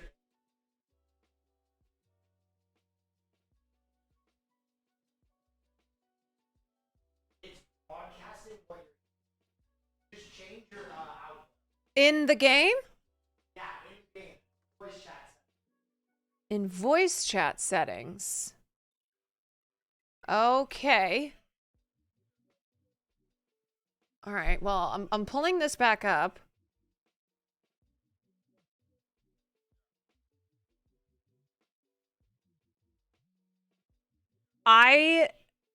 Yes, SHUN's revenge arc. I will hunt down those dork ass losers. You want my help? Oh, you're not in. Okay, Well, I got kicked out. yeah, it's 11. Tsunami. I got stabbed to death. Oh. By a fucking freak in a burger mask. I'd like to buy a gun. No guns yet. Okay. Nobody treats SHUN like that and gets away with it. Indeed. They don't know who the fuck they just messed with. Okay, so I'm gonna spawn, I guess, here. A crime against SHUN. Indeed. I swear to God. If they had at all done anything to my custom... All right, Will, I'm in it. Wait, what is this bag? Okay.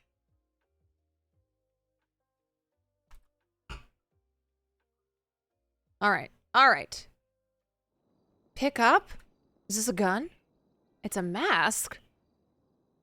No. Why the fuck do I need one of those? Are we going to an Eyes Wide Shut party?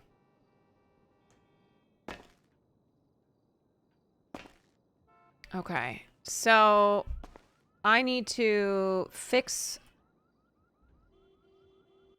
William! Yeah. I'm ready. Okay, go to your settings. Go to my settings. Go to my settings.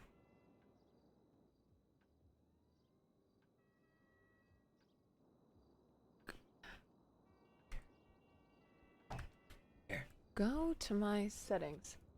Oh, right there. Settings. Voice chat. Play with your Hello? With your output and change it to something that's not the same as your input. My output? It's not the same as my input. Okay, so my input is gonna be... How do you change this? They're different.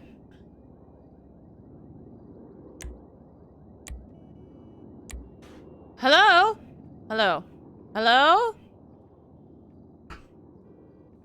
Okay. Chat mic. Output. Is this good?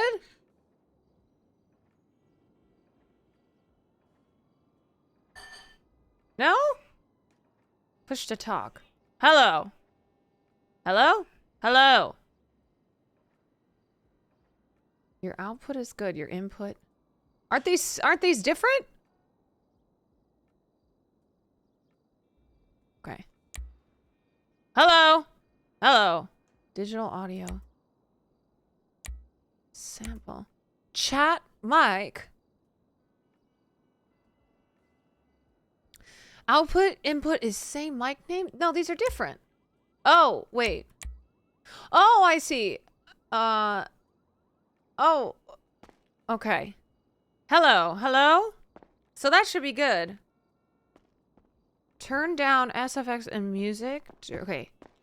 Turn down during...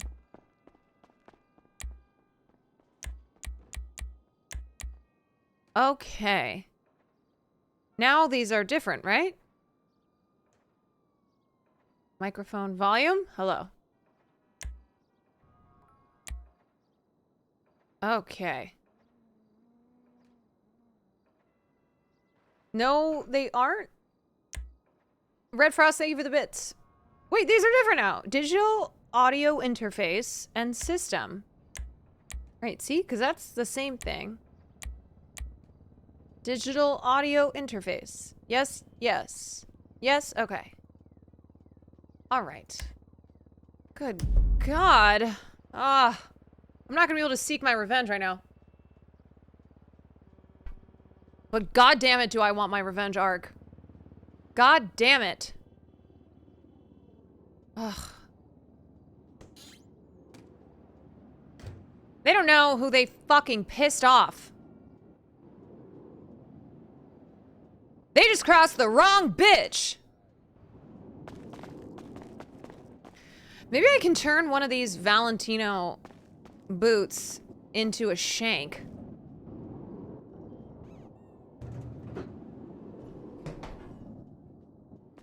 Am I playing Fashion and character values of how you just acted, or just an attitude? What do you mean how I acted? Do you mean like previously with Fashion? Okay, let's get the fuck out of here.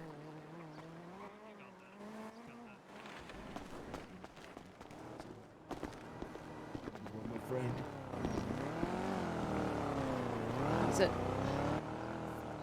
Was it Pride Month and I missed the notice? No, I'm just kind of playing. I don't know. I don't think this Fashion is gonna be totally the same Wanted the white powder yet? as Fashion on the Met Gala, but I'm kind of just testing it out to see what I like. God, I've got to get out of here. Okay. Oh my God.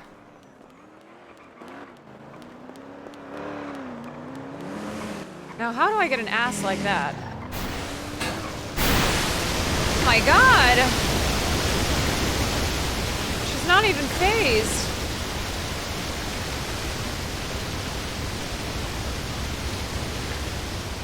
Okay. God, everybody is around here driving like they've had a bottle of Sauvignon Blanc and 2 Valium. AKA my dinner.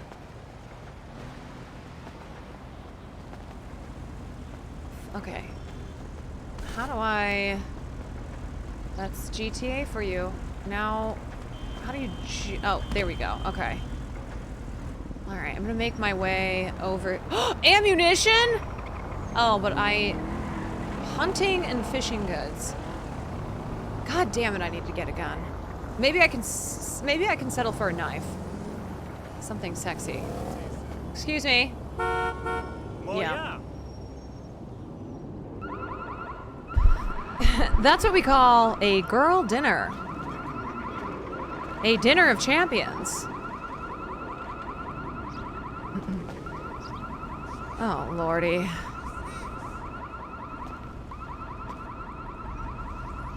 Fuck, okay. The bean machine. Alright, let me look at my map. 'Cause I don't know where the wait, isn't this it? S. Senior Buns. Okay, so I need to take... I'm almost there. I'm taking a left on Calais. Great! Where the fuck is Calais? Wait a second.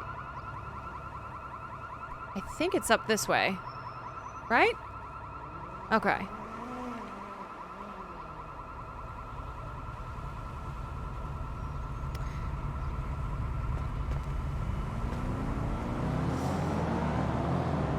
Oh my god. I haven't run this much since... I haven't run this much since New Year's Eve of 2017 when I was running from the Metropolitan Police. There we go, Senior Buns. Yeah, I've heard there's a new young candidate in town. Ramaswamy. Sounds like a real fucking jackass.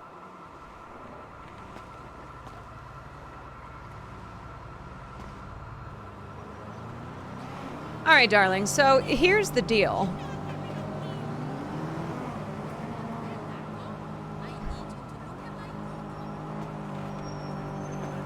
Here's the deal. I need to make some money. I fell on some hard times. My financial manager is a fucking dunce and thought it was a good idea to invest all my money in some stupid ape thing. Apparently he heard about it on Jimmy Fallon, which I never should have trusted that guy in the first place, considering he thinks Jimmy Fallon is the pinnacle of comedy. So, long story short, I'm broke. And I have a very expensive lifestyle. And there's no money that I like to spend more than my own. So I need to get a job.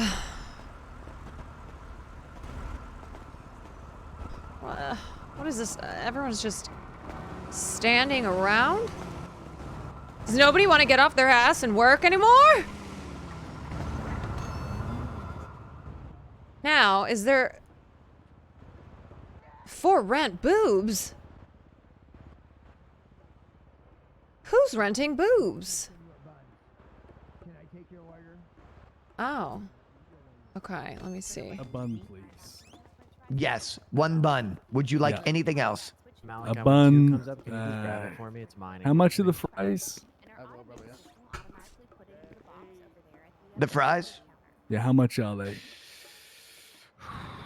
Wow, this place is so depressing looking, but a girl's gotta make a buck. Let's say $5. You grab the scoop. Okay, I can just about afford that, and then a bottle of water. Is he just please. making up prices? You can just about afford that. But hard times, I assume? Number one, that's me. Yeah. Yeah, I know. It sucks. The commody's not really there today. Hey, I appreciate it. Well, listen here. It shouldn't be too bad. Your order's going to be $16, which isn't so bad, and you're going to be ordered number 3. $16 in this economy? Pennies save the pounds. Absolutely. I hope you truly, truly enjoy your feast. Excuse me. Next! Hi. Hi, welcome to Senor Buns. Can I take your order? Yes, I'd like a slice of lettuce, but I'd also like a job application. Job application, huh? I'll tell you what you're gonna need to do. Yeah, I do. I mean, I usually wake up. Okay. Your order number I gotta 4. go to bed here like an hour. Okay. And you're gonna have to pay for this. After you do that, what you're gonna want to do, you're gonna want to go back with complete gumption into the back of this restaurant and demand a job, or you ask the chef very nicely here. Sanitation. Oh, I like that. I like that first option. That sounds my speed. Yeah, going back with complete gumption, acting like you own the place. Not too bad. Well, once upon a time, I could have, environment but like this, we are very hard dog eat times. dog. We only want the best of the best, the hardest of the hardest, the harshest of the harshest. Only someone that is willing to rip the jugular vein out of their own mother if they have to. Hold on. Also, ma'am, what is your name? Hold on, darling. Something's wrong with my voice. I have to fix it. Yeah, you definitely need to change your voice box. I'm choking. I'm choking a little bit. For me, and it's uncomfortable for everybody else They're here. put the wrench away. Wait, everything was. It's making me feel like this was 7 years ago. That's Yeah, okay. what's Never up? mind. That's okay. I just wanted to let you know it's fuck you Friday. Be as obnoxious. Oh, it is. I don't. Was it doing this last time? It is. Oh, I don't have to change much to do that. No, just crank it up by like 20%. Okay. All right, so how about this? Don't do it to me, How about Chico. fuck I'm you? waking And up, number I 2, don't fucking tell me how to hungry. fucking do my job, fuckface. Friday. Is Is that the attitude? You're sounding good, Chica. You're good. You're good. Yes. All right, just want to make sure that was on point. Now fuck off. All right, fuck you, buddy. Fuck you too. Fuck you. Okay, fuck everything. Listen, we should How lock do the I back sound door now? So I don't have to watch it. Significantly better. Well, thank you very much. Yeah, you kind of had an Xbox mic thing going on. It was kind of cringe. Yeah, sorry. I had surgery in my throat, and it does. Yeah, it has that effect ain't no sometimes. excuse. It's fuck you Friday, which means as an employee I have to be very toxic. Well, it sounds like I'll fit in perfectly well here. Yeah, I fit into your mom last night perfectly. Uchi, fucking hurry up! I'm hungry. Well, my mom is dead, so fuck you. Yeah, because I killed that pussy. All right, I think you should go in the back and tear that shit up. No, my mom's not dead. Fuck her all you want. She's a fucking bitch. Yeah. Wait, excuse me. I never got my piece of lettuce. Oh, your order is going to be called eventually over there, and this kind gentleman is probably going to provide it for you, right? Of course, a piece of lettuce. Let me go get that for you. See, I got you covered. Wow, the service in this place is astounding. Yeah. And it's only going to get worse throughout the day. Uchi, I'm hungry. I just waking up. Por favor, I don't need I this didn't shit, need your okay? fucking life story. What do you want? I'm not giving you life. Well? I say fucking hurry up, okay? Here's your lettuce, man. You have a wonderful day, okay? Thank you, sweetheart. No problem. We appreciate you. Have a fantastic day. Wait, did I pick up this lettuce? Yeah, look, I get lettuce for free, okay? I didn't have 4 boob jobs to get not free lettuce. You were very serious, usually much meaner. Patatas, and I want Okay. orange tango. No, he just wrote the text. All right. Excuse me. Cringe, bud. All right, your total's going to be $19. You the manager here? You the manager here? Is this an NPC? My manager? Yes. Hello? Yeah, sure. What's up? How can I help you? Is this where I get a job? Hello. Ooh. Well, hello. technically, you could get a job. Oh, yuck. Really? Already? Do I need to do an interview? I mean... There is a bunch of Pete faces I Yeah. don't recognize here. Bjorn? I met you earlier, I think. Okay, wait. Customer that I want to blow his brain. Can't you just you give me? asking? Can't you just give me a job? You want me to just give you a job? Why? So why should I do that? I mean, honey, I'm overqualified. Jesus. Okay. How are you overqualified? We had your mom down to a science last night. Yeah, people were here. I mean, look. So You may have heard of me. My name is SHUN. You're so good with that knife. Yeah, no, never heard of you. Okay, well, clearly you need to leave this burger place, because there's a whole world out there. But anyway, Well, no, I don't only work here, but no, I've never heard of you. All right. Well, I'm new in town, but everybody around the world knows who I am. Okay. What do I need to do to get a job around the world? Yeah, just Google me. Yeah. Like, what place is like around the world though? Like, name a place, and I've been there, Japan. and they know me. Japan? Yes, everyone in Japan knows who I am. Oh, what part of Japan have you been to? Oh, like people are Every single part, darling. I've walked every runway. Oh, every single part. What's your favorite part? People signing in for wrong reasons. What is not sorry, my favorite part? Sorry, but who has changed the list in the last 5 minutes? Because where my fucking name gone? Excuse me. Pardon me. Okay, so I'd like to know. Yeah, sure. Let's talk further. Let's talk further. I would love to get to know you. Oh, well, thank you. Yeah. So tell me a bit about what you do. Why does everyone know you around the world? Look, I've been around for a hot minute, okay? As the kids say, she's that girl, you know? That girl? Yes. Have you ever heard of Paris Hilton? No. Okay, well, Paris Hilton, she basically is the third iteration of me. I am the original it girl. Everybody knows who I am, and I know everybody. Oh, so who's like someone else you know? Do you know? Okay, so if you're like super famous, then why do you want to work at a burger place? Look, I'm gonna keep it real, okay? Because you seem like a real girl, someone who I think I could get along with. So I recently fell into some hard times because my financial manager invested in motherfucking NFTs. So I lost all my money, and now I'm here because I have an expensive lifestyle. And so I need a job. Okay, that makes sense. So you want to, dare I say, flip burgers? Look, I'm a working girl, okay? My father was blue collar, in that he really loved to wear blue collars. It was quite a hideous look. But anyway, I will do whatever it takes. I have put my pride aside, and I'm willing to flip a burger, or I don't know, maybe just kind of stand there and boss people around. Whatever you think suits me. Okay, all right. So, what do you think you're gonna be best at? Do you think you're gonna be good at, like, are you good with a knife? Oh, am I good with a knife? Oh. Here, do you want like a pen? You want to show me what you can do with like a pen? Do you want to flip it or something? Well, I don't want to scare you. No, you don't want to scare me. What about management? Are you sure? I don't think you could scare me.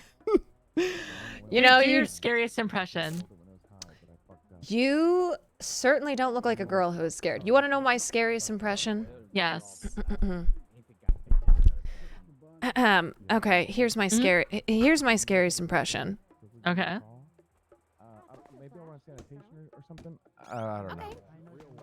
Maybe two. Yeah, chiquita, Do you get it? Do you get it? Because it's scary because I deemed you unworthy to say anything to you. I don't mean you personally. I don't mean you personally. I meant that was, you know, that was just an example. I get the play. It's like a power play. I like it. It's a power play. Okay. It's basically, fuck you. Customer. What are you going to do? If I've got a rowdy customer? Rowdy as fuck. The rowdiest customer. Well, I'd probably go in the back and take a shit on a bun and call it a burger. Hand it to him. Oh my god. I'm just kidding. I wouldn't do that. I think you're perfect. No, I think that you're perfect. Oh, I'm hired? Yeah, oh, excellent. Hired. Now you get to endure the fun part. Come here. You guys, I got a job. You know, it's a nice little... There we go. I think I go there, right? Okay, I go back to bed for Perfect. 1 hour. Thank you, darling. All right, Okay. I'll see you then. It is Fuck You Friday, guys, so apologize. How the fuck do I do this? Hi, ladies. Now, it's gonna take me a minute to do this, so just hold on.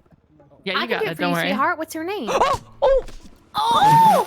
Okay, well, that's a name. Look at your name punches in the face. Oh, my. I have to tell you, after I had this 4th boob surgery, my hands are uncontrollable. It was nothing personal. I sincerely 100%. You know what? You can punch me back. Punch me back. A punch. Oh, I can't do that. A punch for a punch. Do it. Do it, girl. I can't do it. How about I can put your name on the wall and then we'll be even? No, you're too kind. You're too kind. Just sock me right in my fucking face.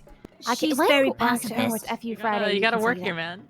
What's your name, sweetheart? Just kick me right in the tits. Can I do it for Okay, you, Sonny? there you If you go. don't want to do it? You gotta do it, man. Okay. You gotta clock My in. name is SHUN, darling, and I sincerely apologize. Fashan? That's all right. Fashan, if I Here. said something in more of a Dommy voice, would it feel better? Oh, now you're speaking my language.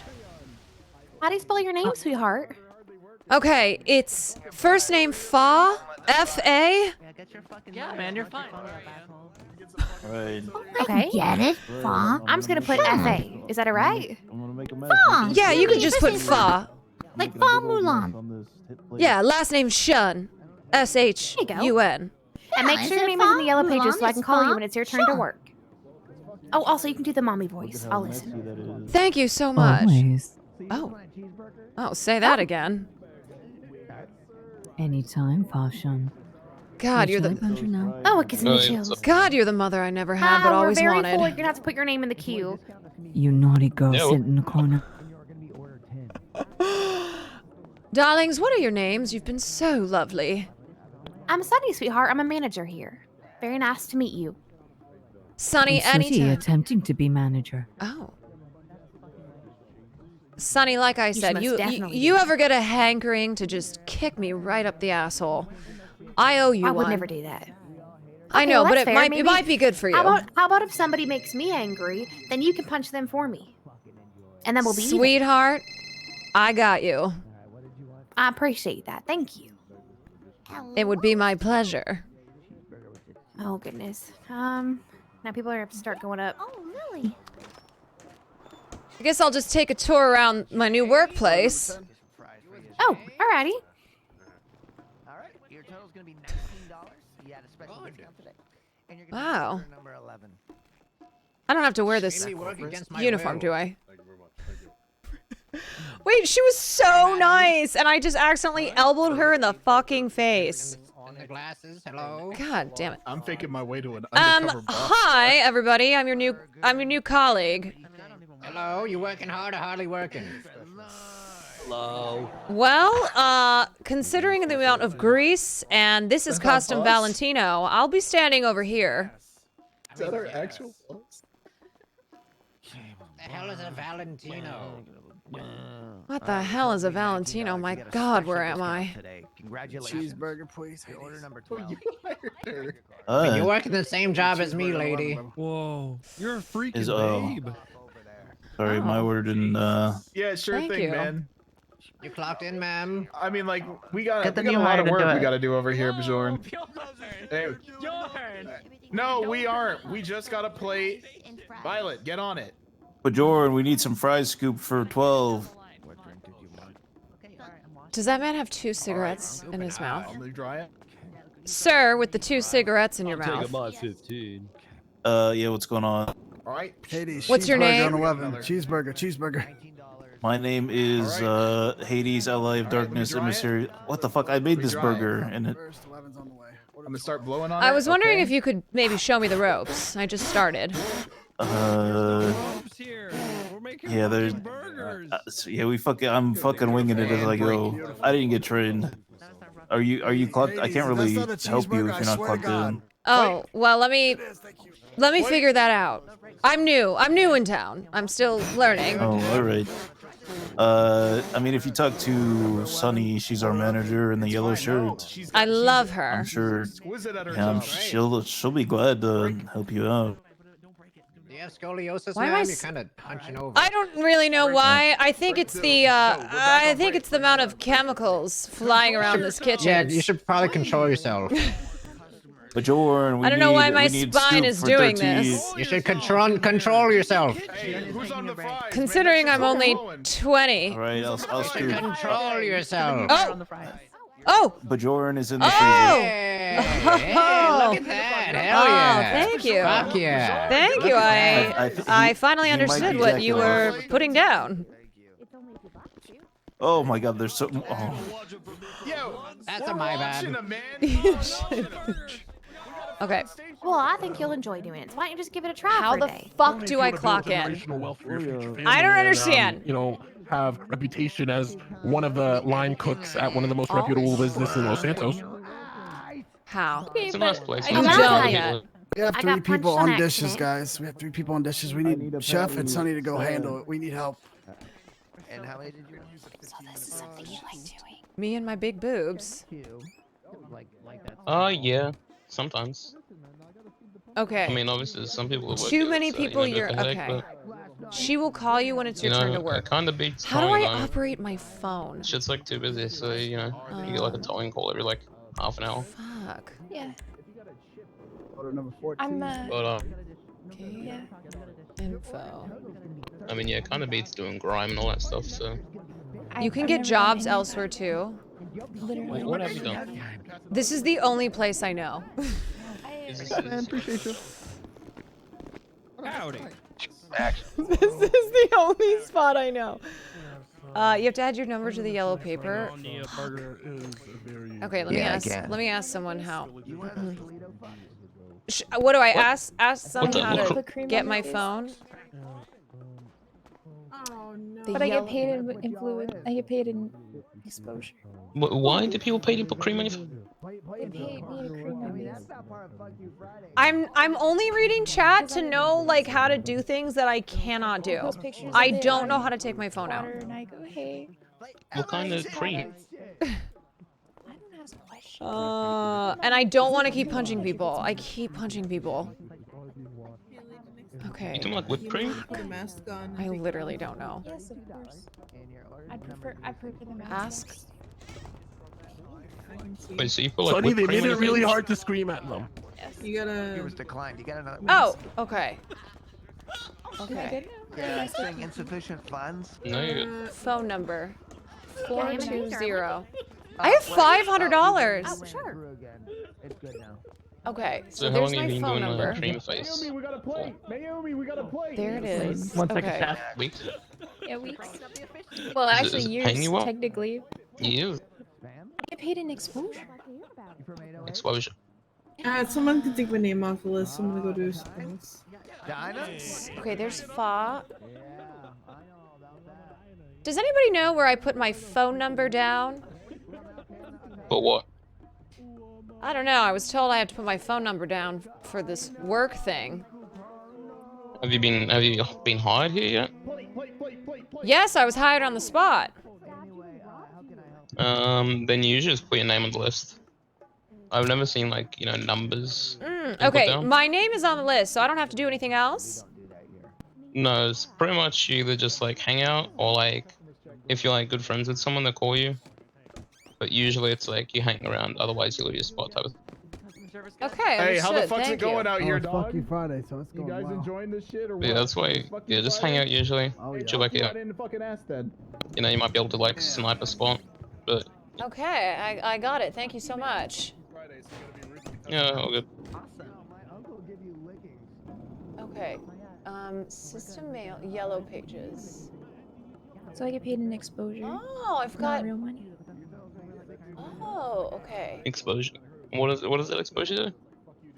No, Oh, so I've I got my followers numbers. I've got phone numbers. How many followers do you have? 500,000. Jesus Christ, 500,000. Okay. You think I wanna So work this I need job? to add my own number. Do what you put cream on your face? Jesus, what a Oops. what a queue. I'm getting a phone. Yeah, I've never seen a queue like that. Hello?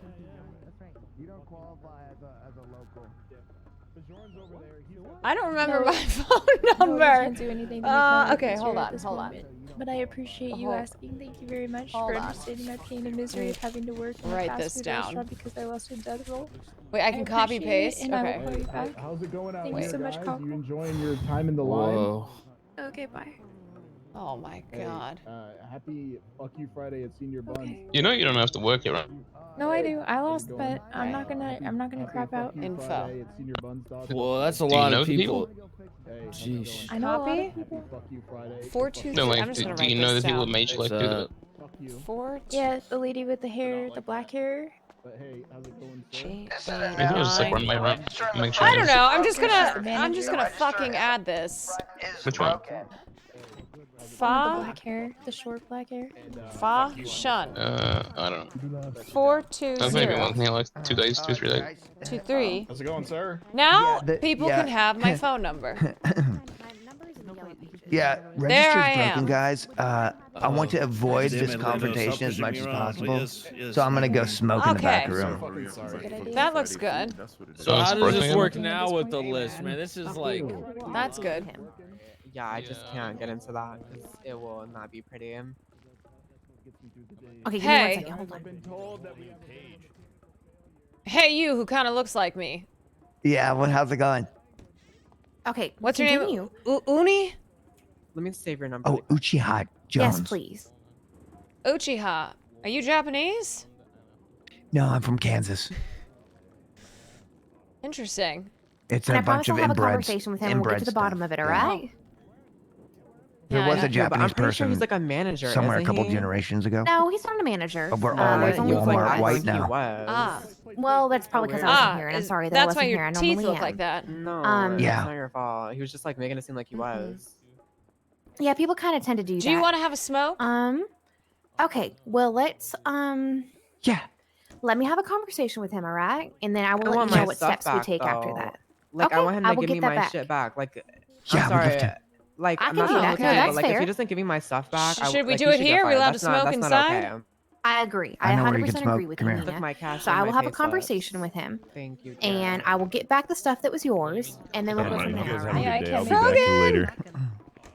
Why can't you make money? I'm washing Thank the you, place like a Frogan. woman. Listen, I was born to wash She's dishes. doing her job. I'm washing them. You're putting them away. My fucking dishes. They go to So how fuck in long the you been freezer. working here, Uchiha? I hope so. I've been working here since day fucking one. You guys And fucking how many in the days has freezer? it been now? No, we're not having sex. I don't have sex. I'm a virgin. Okay, I'm watching you. And you're not my type, but Oh, you don't like inbred Kansas? you know, it's not high up on my list. Oh, you're really missing out on the Habsburg jaw then. Well, maybe if we go to a bar later, I'll be talking differently. But anyway, how about that cigarette? Oh, I don't smoke. You're kind of slow over there, dude. I heard you earlier say I'm gonna take a smoke break. What the hell did that mean? No, I said I'm gonna take a don't smoke break. So where Yeah. you take a break, but you don't smoke. Yeah, it's like a smoke. If smokers can take breaks, then non-smokers can Where the take breaks, fuck is but I don't Mayumi? have to smoke during that break. She's We fucking gotta play. entertaining the We gotta customers, play. man. She can't multitask. Okay, I guess that makes sense.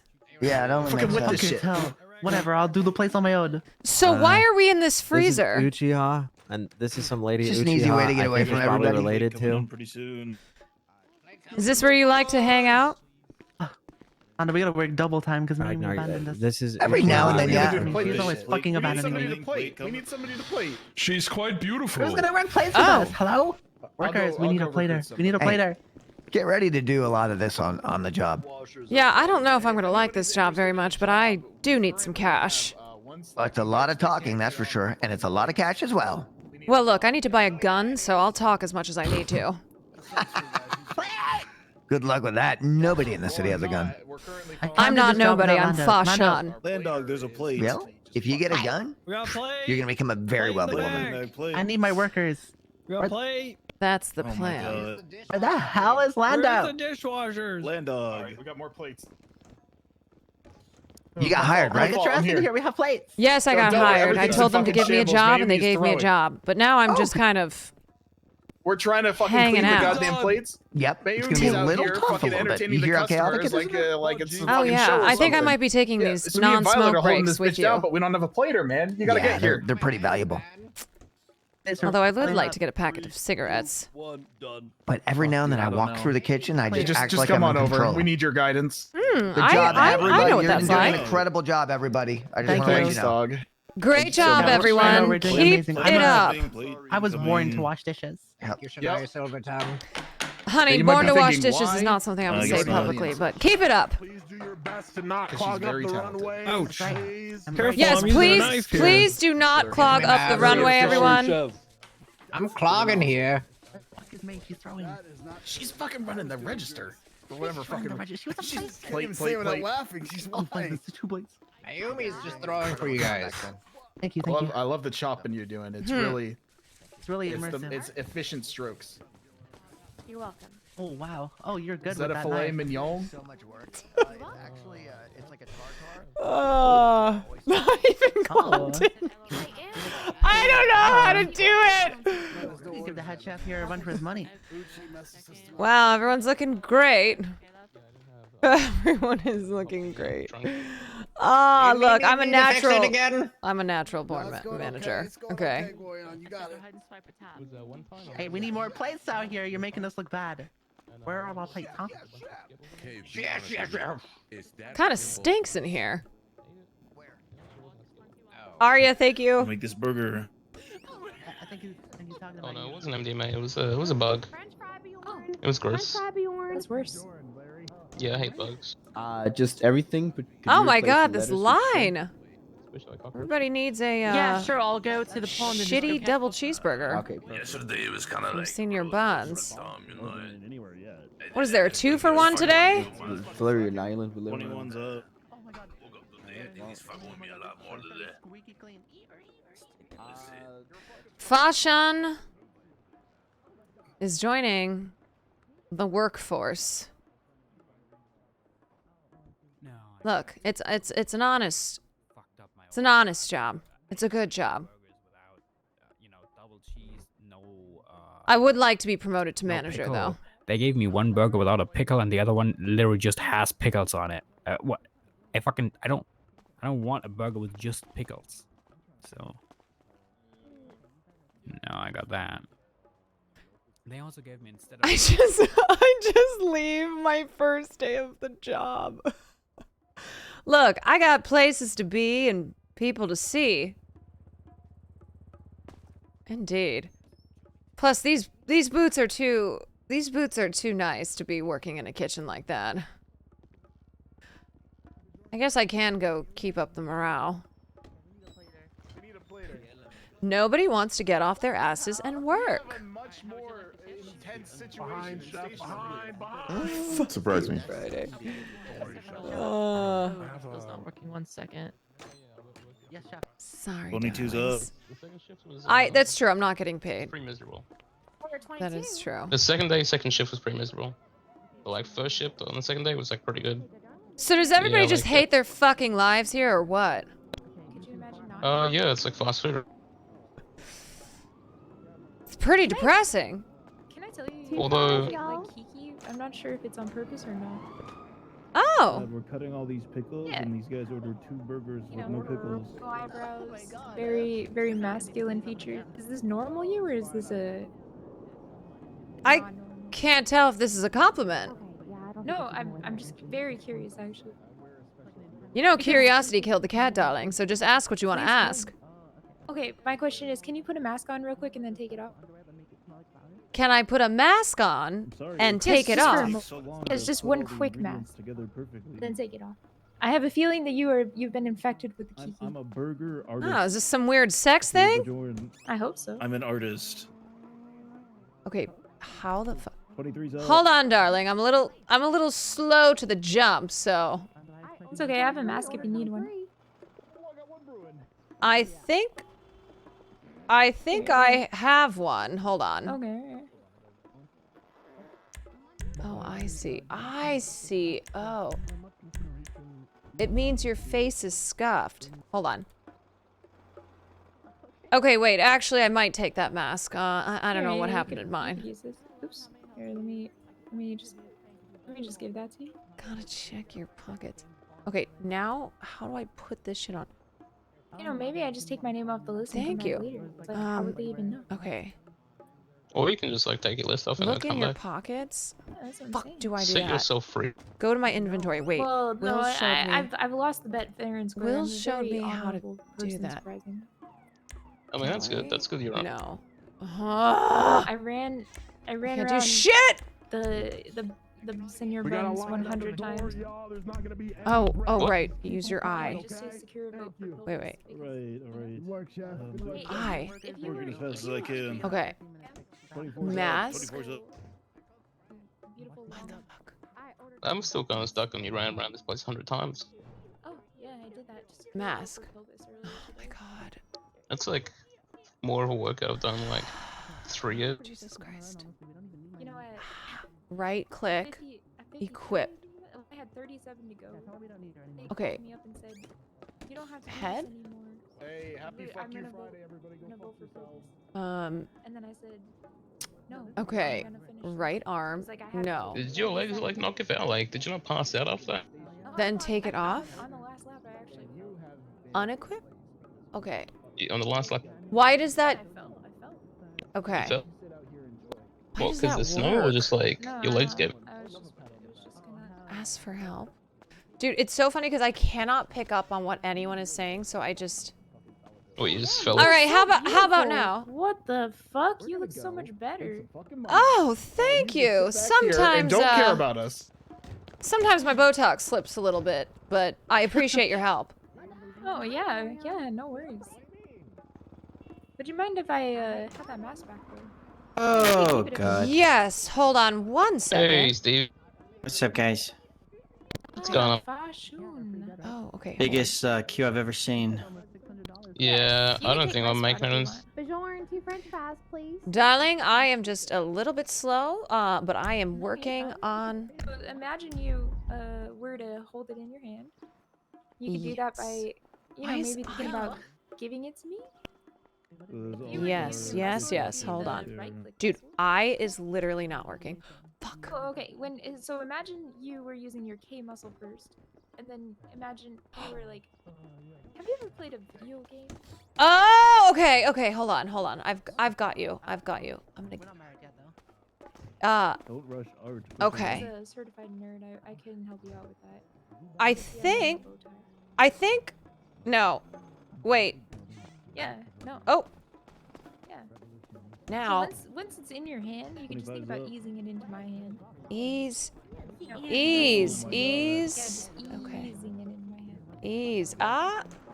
Oh wow. This is what I mean. Did I ease? You'll find that there is Wow. a huge ass yucking queue. It's open. Did I ease it's it not properly? I don't think Look you at this. did. Now imagine. So, What's say, up? Have you ever played on a computer ever once in your entire life? Holy shit. If you run the way around Yes, for 8 hours. long time ago. Holy shit. So Let's go say do something else, You Uchi. imagined yourself looking at an inventory. Have you ever done that before? Oh, okay. Hold on. Hold on. Yeah. If you were to ever think about I'm doing gonna- that in your tennis life or now, something. you could just think about, oh man, Okay. cool. That mask looking really good on you. You could just think about taking it off. Okay. Oh. Hello. Can I see some ID? Give for some packages. Yeah, can I see Oh some my ID? fucking God. Having group things right Yeah. Unequipped item. Okay. Now, Hey, nice. give item. Anthony Why is this Ricci. Can I see your paperwork? Give It's Ricci. R. Ricci. Anthony Ricci. Okay. Can I see some... Ooh. Oh! I think it's there. Yeah, you put it right there for me. Here you go. No, Now, thank next you. time- Thank you. You're so Alright, let me have kind. a look. Ah, that's fine. I don't mind. No, everybody has to learn somehow, right? That is true. Alright, It you're is a good. little weird. Just go ahead and grab it from me. All right. Does anyone have a fucking cigarette I can smoke? Oh my god. Thank you so much. God, why is this so hard for me? Okay. What was your Okay. name? Holy shit. I know.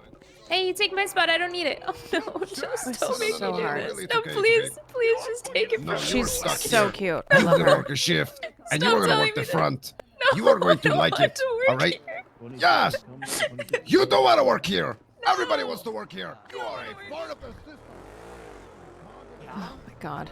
You're gonna like it, okay? I really won't like it. Yeah, hell yeah. Are you gonna cry? Or Ah. are you gonna laugh? Why y'all? Why y'all We're like the this? fight's clean. I'm gonna go do my I thought I heard James Marco's voice. Okay, have fun.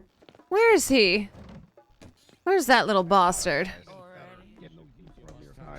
No, if my manager finds out, he'll kill me.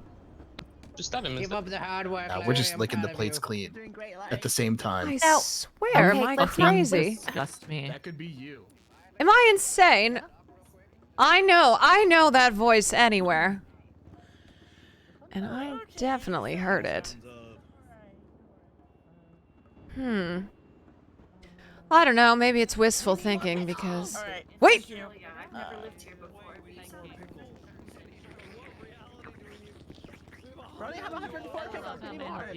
I'm not signed in, so I'm wandering. That's true because Shoot, what's the next step?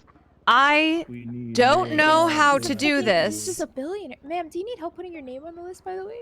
Well, I thought my name was put on the list, but... Oh, I see it right there. Fa. Yeah. Yeah. I'm kind of just wandering around, which normally I don't question at all, but I do wonder if I'm getting in the way. You want to stand outside? No, Never in the way. You're not getting in the way. This is where we Oh! all just sit here. Oh, well, thank you. I have to. Yeah, we live here.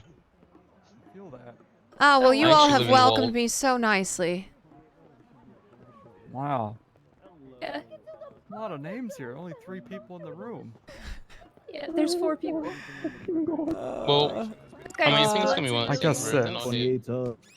There's probably people sitting in there that Swear to God, I will find this bastard. Who's Wait a not signed second. in there? I don't know. Yes. The manager said she would call me. Daniel, thank you for the 3 months. What is this back here? Oh. Locker room? And like, make sure you put yourself in the salt circle, Okay. and then you can't get. Oh. He's a He's helping billionaire. you learn how to stare at the clitoris.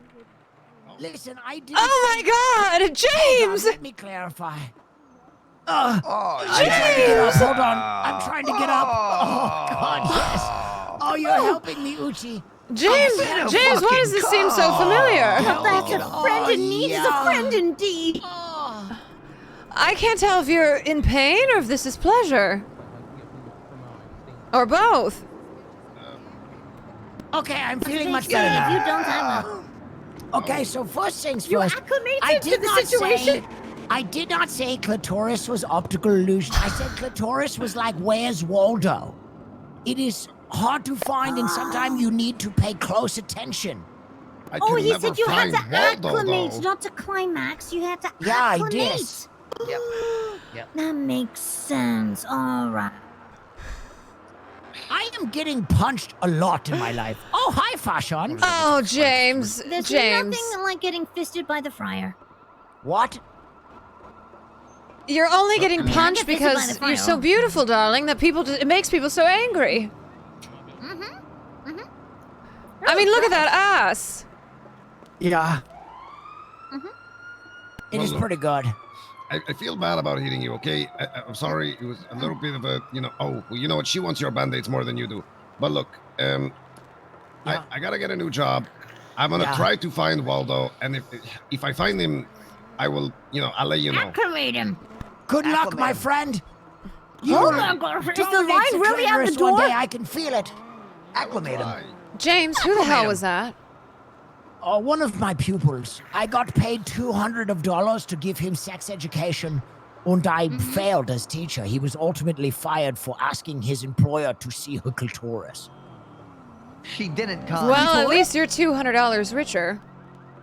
I never received the money because he did sexual harassment before I could receive payment. Oh, well, that is unfortunate. Yeah, this is big time bummer. I know Kyle. I know Bill. I know Jack. I don't know Jim. James, how are you Dearest. feeling from the last Wait, time? He must have come tumbling after. This cannot be real. This cannot be real. Who is woman? At this point, where is Humpty Dumpty, you know?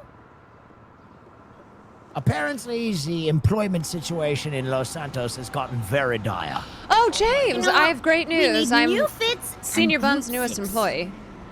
Oh, congratulations. Wait, Uchi. I don't really think that's congratulations, but thank you. Uchi, are we doing group sex? Yeah, I can show you. Group sex is a 2-person job, which is very good. Builds up reputation over the course of time. Has a little bit of danger. It's kind of peaceful and kind of fun and grindy. And we're going to run into a lot of British people. Okay, so this is my idea. You show me how to do group sex. And then when we are learning this, and later I will show my friend Fashion how to do group sex. Yes, it breeds. You show one, you teach a man to fish, and you teach your friends to fish. Uchi, you sure do have a lot of opinions about sex for someone who prides themselves on being a virgin. I am a virgin. Oh, he did not say group sex. He said group sex. Chefs? Group chefs? If you two decide, Yes, if group you two sex. decide to go do group sex. Group sex? Never step foot in my kitchen again. Hey, Big D, how about you fix your fucking employment issue here? Look at this. Jeez, this is fucking crazy. This line is ridiculous. I understand it's absolutely despicable. Ever since Ray got a job here. Ever since I lost my Michelin star, I haven't felt like the same man. It's okay. Do you feel like an idiot sandwich? Why are these names written like it's a memorial? Sandwich. I understand I'm an idiot sandwich, and I work hard to make sure. No. Come here, Big D. Is this every person whose soul has died at Senior Buns? To work at a minimum wage job. How do you feel about that? Look, if it gets me what I need, then I'll suck it up.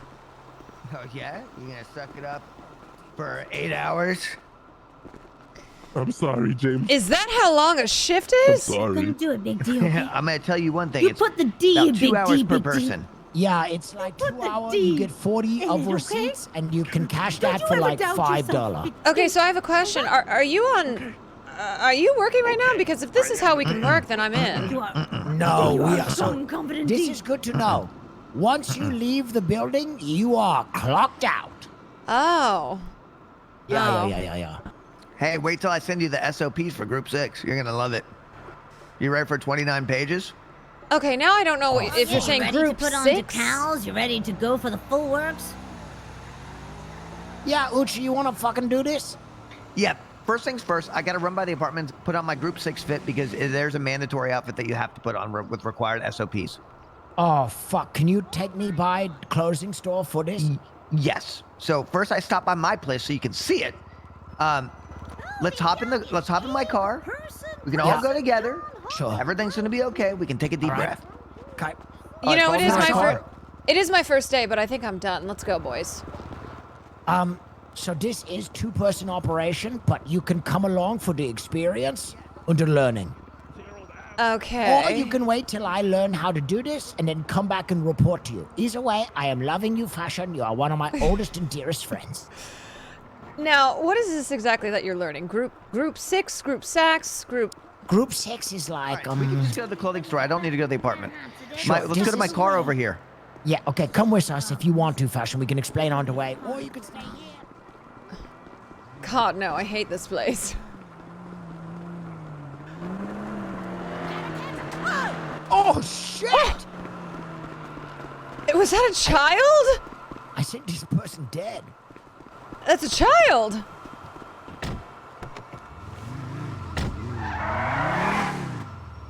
Fashion, do not punch the vehicle. Now, how the fuck do I just go in through this Use your window? functioning muscles to enter the car. Oh! There you go. Wow, I guess I could have just gone in through the windshield. I know there's not gonna be that many people. Yep. Brace yourself. Hey, flex your B muscle to put on your seatbelt. Yeah, do that. Why is Uch? Ah!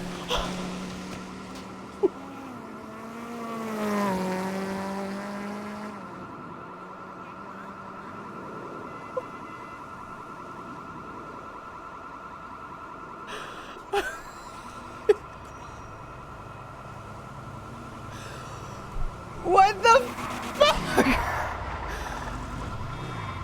What the fuck? What the fuck was that? Oh my god! Don't listen to people that tell you to flex your F muscle. James- Don't listen to the voices in your brain. James, you know how we used to do it back in the day? mean just falling face first onto asphalt? I do not remember yes, this. darling. We were insane. We were crazy. I've done many crazy things. I have not done that, Fashion. Well, you haven't lived yet, James, until you've done that. How much are you bleeding, Fashion? Are you okay? Is your brain functioning? Oh, it's just a scratch. All right, let's do this, Archie. All right. Yep.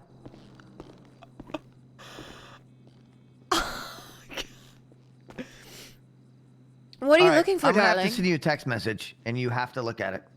All right, please do. So, Fashion, this is another job. This is called Group 6. I'm going to give you a very brief description. This is becoming armored personnel carrier to transport money shipments around the city. Now, right now, this is a very dangerous job. And once guns get into city, this is going to be really fuck up dangerous job. But right now, pretty good way to make money with senior buns overridden with vultures. I'm in. All right, again. This job is it's very consistent. job, It's but- the same thing over and over again. It's usually you do it with one person. It's kind of fun. You can do it for hours if you want. And over the course of time, as you do it, you get an upgrade, you get promoted, you make more money. And it's the grinder's job. And usually these hours, you're going to run into a lot of British people. And a lot of people also aren't just they're going to talk. They're not going to talk. They're just going to run past you and they're going to do their job. Yeah.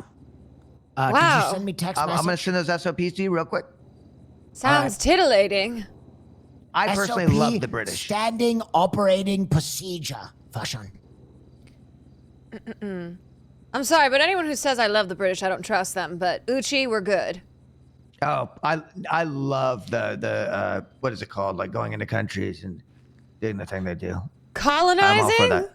Yes, the imperialism and stuff like that. All right, I sent you the SOPs. Oh, okay. If you could send that to your friend as well, yeah, you're gonna love this. Your mind's gonna be blown. So all you need to do, you need to go to like page 9, I think. You don't need to read all of it. Page not now. Where is the SOP located? Oh, good God! God bless you. Did you text this to me?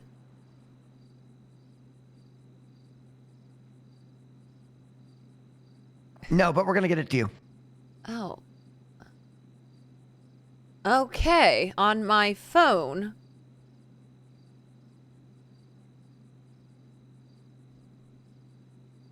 Wow. Let's see. The fuck am I looking? Hello. So page 9 of that SOP is where you're gonna find your fit details. Your fit details have to be that way.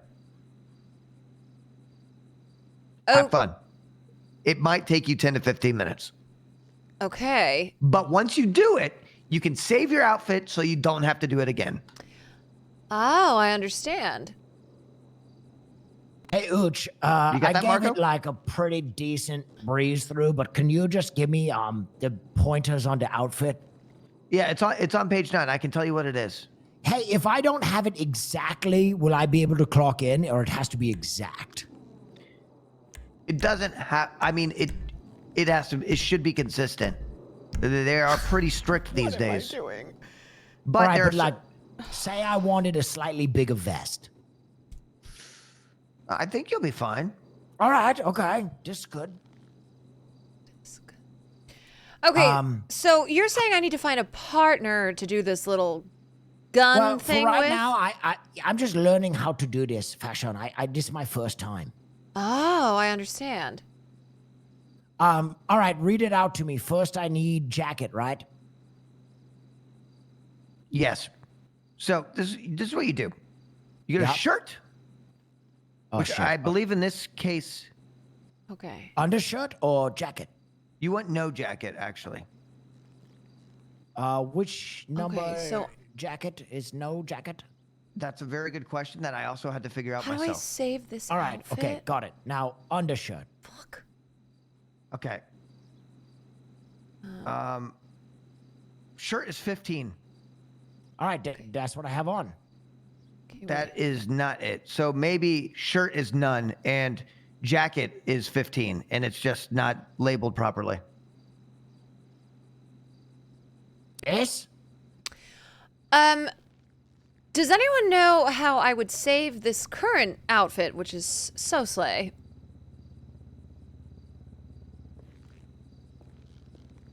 No. I do not know. Okay.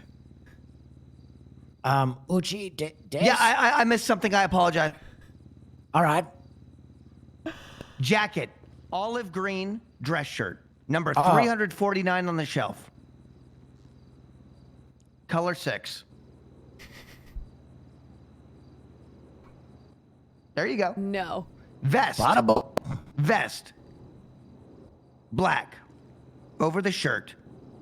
Vest number 4, color number 1. Oh, good lord. Okay, let's see. And my dear friend, there's a girl version as well. Oh. Or a female passing version, if you do not identify as a female. Oh, I'm a All right, whole I got lot of these woman. 2 parts. Okay. So, you got the vest, you got the dress shirt. All right?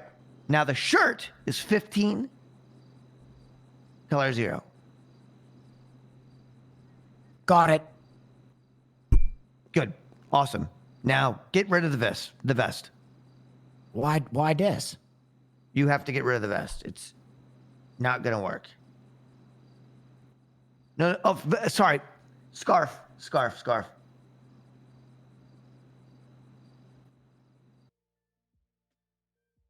Okay. Good. Can I wear a tie? Outfits. If you want, yeah. Wait, so is it... Fuck. God damn it. Shoes? 69? 0. Outfits. Oh my god. Outfits. Affirmative. Good. How do Pants. I don't know what Black. this outfit Cargo number pants. is, though. Number 129, color number 1. Am I picking? Okay, wait. Am I picking? Bada boom, bada Fucking bing. hell, this is so Hat. hard. You can keep your hat. You just make. Oh, you just make one up. Oh, So- Okay, maybe okay, I okay, spice okay, up okay, a little hold on. bit. Yeah, you can spice. You can do a tactical version. Okay. Jason showed me how to do this, so my hat is homage to him. There you go. One. Oh, I kind of like Please this. not. Okay. Wait, you don't like this? Fuck. All right, do it. I mean, that's kind of sick. Decals is most important part. Wait, hold 2 seconds. I searching helmets. Oh, wait. Oh. Outfit. Add one. Slay. Outfit. Add. I like do-rag. Outfit saved. Okay. Hold on, this is fun. Outfit. Add one. Okay. Now. Okay, I managed to save that outfit, so I'm gonna put together my other one now. Good. Jacket. Okay. So, I can help you with yours as well. thank you, because I don't remember shit. We're just about to wrap up his. Boom, this is it. That's now the I'm one. looking very good. Yeah, I can't go wrong with the All beret. right, decals. All right. Decals. Decal 71. Jacket is me. I might actually change the beret just to be consistent with you. Bada boom, bada So we can look zing. like a squad. This it? Yeah, Can I wear earrings? go for it.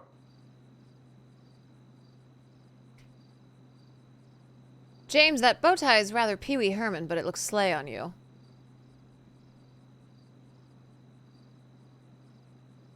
Can I wear glasses? Go for it.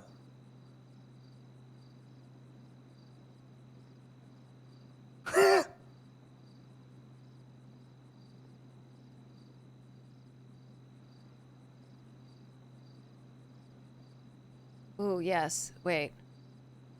Yes, wait. Go back. Wait. Yes, those ones.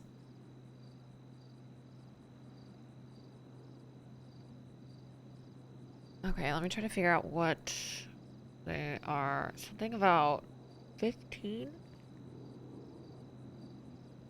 God, I do love these glasses. Looking really good. Okay. I'm loving this. Jacket. Let's see. Pants. Expand all. No, then certainly no fashion. I'm gonna keep these glasses. How do you feel about this? Okay. Looking real good. Oh. I think the numbers are different for women. Wow. Slay. All right, I'm feeling pretty good. Oh, it's because If of these this- shoes. Okay. Good, you look good. Wait a second. All right, can I make one suggestion though? These shoes. Could I go with this vest instead? Yeah, you can. Okay, so I need... It makes you look like Al Qaeda. I like it. Oh, nice cowboy boots.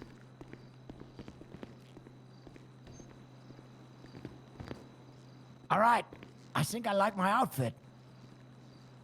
Okay, Looking real good. I'm Looking gonna real put good. those for now. All right. Okay, I'm ready to be dressed. Bada bing, bada boom. All right. All right. And dear, what was your name again? Fa Shun. You can call me Fa. Fa Shun. All right, Fa. So you're gonna go open up your closet here, your visual closet, and the first thing you're gonna do, you're gonna open up. You're gonna get a shirt, and your shirt is gonna be on shelf number 327. Okay, 327. Uchi, how I saved this outfit, by the way. Oh, I will help you that in a second. Thank you. Wait a second. So I'm looking at undershirts. But it only goes up to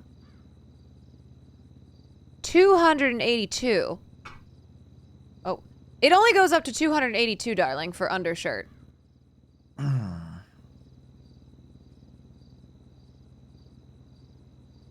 Interesting. Well, the SOPs for women say 327 Huh. Maybe. for a shirt. Try it with jacket. Okay, let me try jacket. It might be mislabeled. Okay, that looks about accurate. Good. That's actually good. Yes. Change it to olive green. Okay. 327. And then we'll fix it. Okay. Good. Yeah. Good. Okay. Yeah. Perfect. Good. And now, that was a jacket, correct? Correct. All right. So you want to now put on a shirt that is no shirt. No shirt. There you go. Perfect. Great. Fucking perfect. I look good. Good. All right. Now you want a vest, which is going to go over the shirt. It's on its own shelf. Vest is its own shelf, and it's going to be vest 6. Okay, 1 second, darling. Vest number 6. Here we go. Good. Copy. Good. It's gonna be, there you go. Perfect. Now your pants are going to be cargo pants. Those pants are going to be on shelf 136.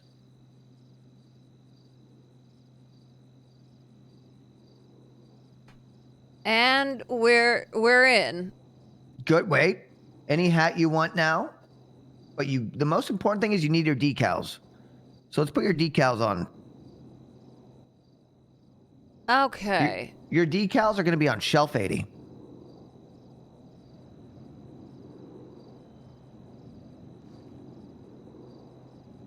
I've got them. Also, your pants got to be black.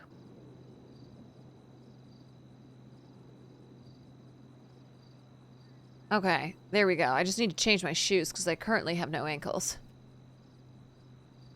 Wait, is this black? Okay. Yep. I'd say just throw on some tactical boots, call it a day. Copy that. Oh, nice. Yeah, and then you could throw on any hat you want.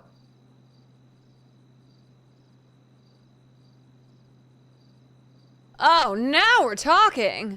That's what I'm talking about. My God. Talk about some tactical gear. I think I'm one and done with this hat. Yeah, we might actually be good to go.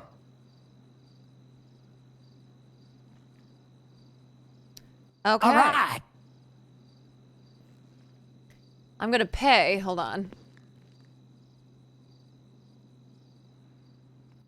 I'm feeling real cool. Do you like what you see?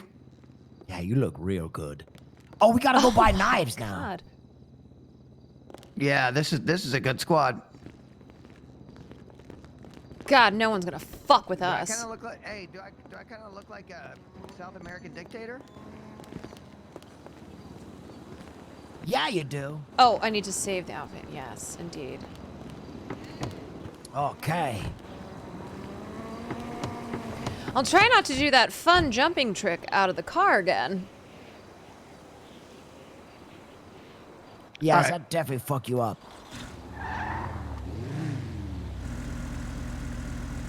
Okay, knife. Let's go get it. We look Oh like we're out shit, of am I not coaching a allowed to video save an game. outfit outside? Can I not save an outfit outside of the store? Natural selection. Oh, whatever. Those people should be moving out of our way. Oh shit. Who All has right, so custom far- car like that already? People are moving quick. You know, grinders are already making 90,000. Hey, you know, I heard a rumor. Yup. That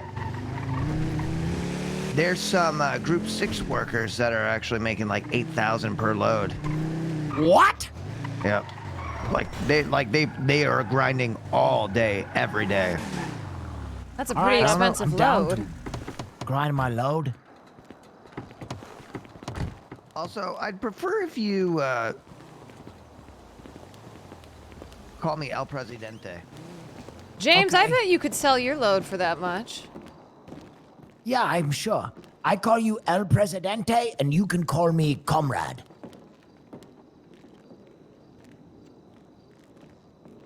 Actually, call me Kaiser Soze.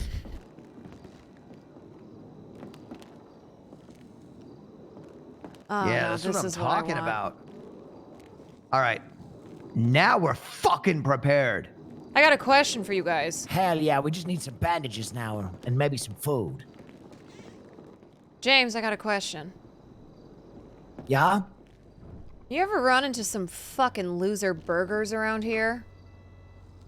Couple of guys wearing burger masks? Loser, but no, not really. Yeah, I ran into some Where do trouble you with run them. into these burgers? They decided to fuck with me. So if we see him around, I might enlist your Hey, help. What? What is best way to use knife? Just use? You can't quick with your muscles? Say that one more time. Is there a way to train myself to more quickly access my knife? Wait, how do I get a knife? Oh, I see. Yeah, kind of like an Azeroth. Yeah, I've got this now. All right.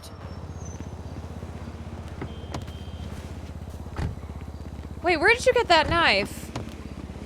Inside. Hold on, I bought an extra one for you. Hold on. Oh! Oh, Take the steel. Do I have... Okay, I Pick it up think... off the ground? Hold on, let me check my pocket.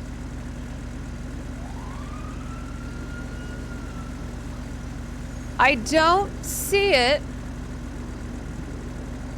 Hold on a second. I don't see it on the Oh. ground. All right. Well, one moment. I think it gone through map. Hold on. Comes this way.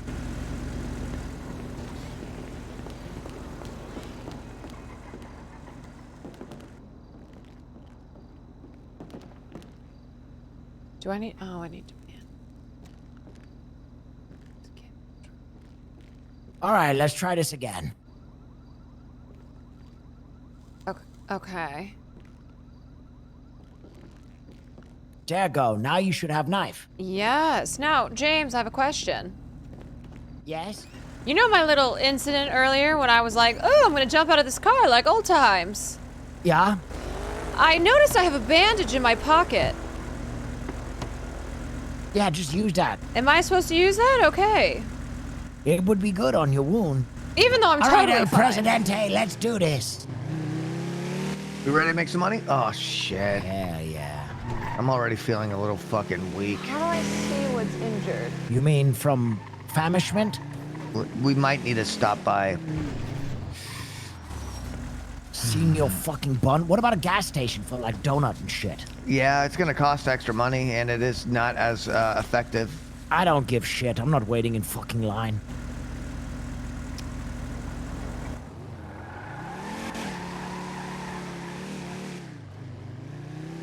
I mark everything on my GPS.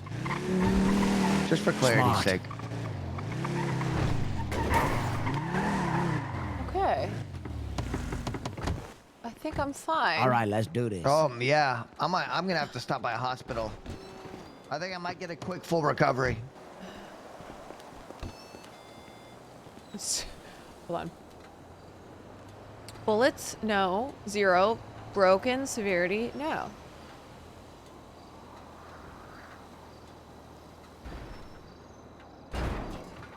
Okay.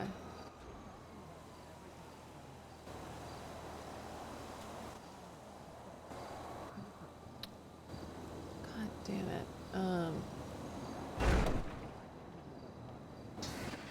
Just gonna be Very inefficient.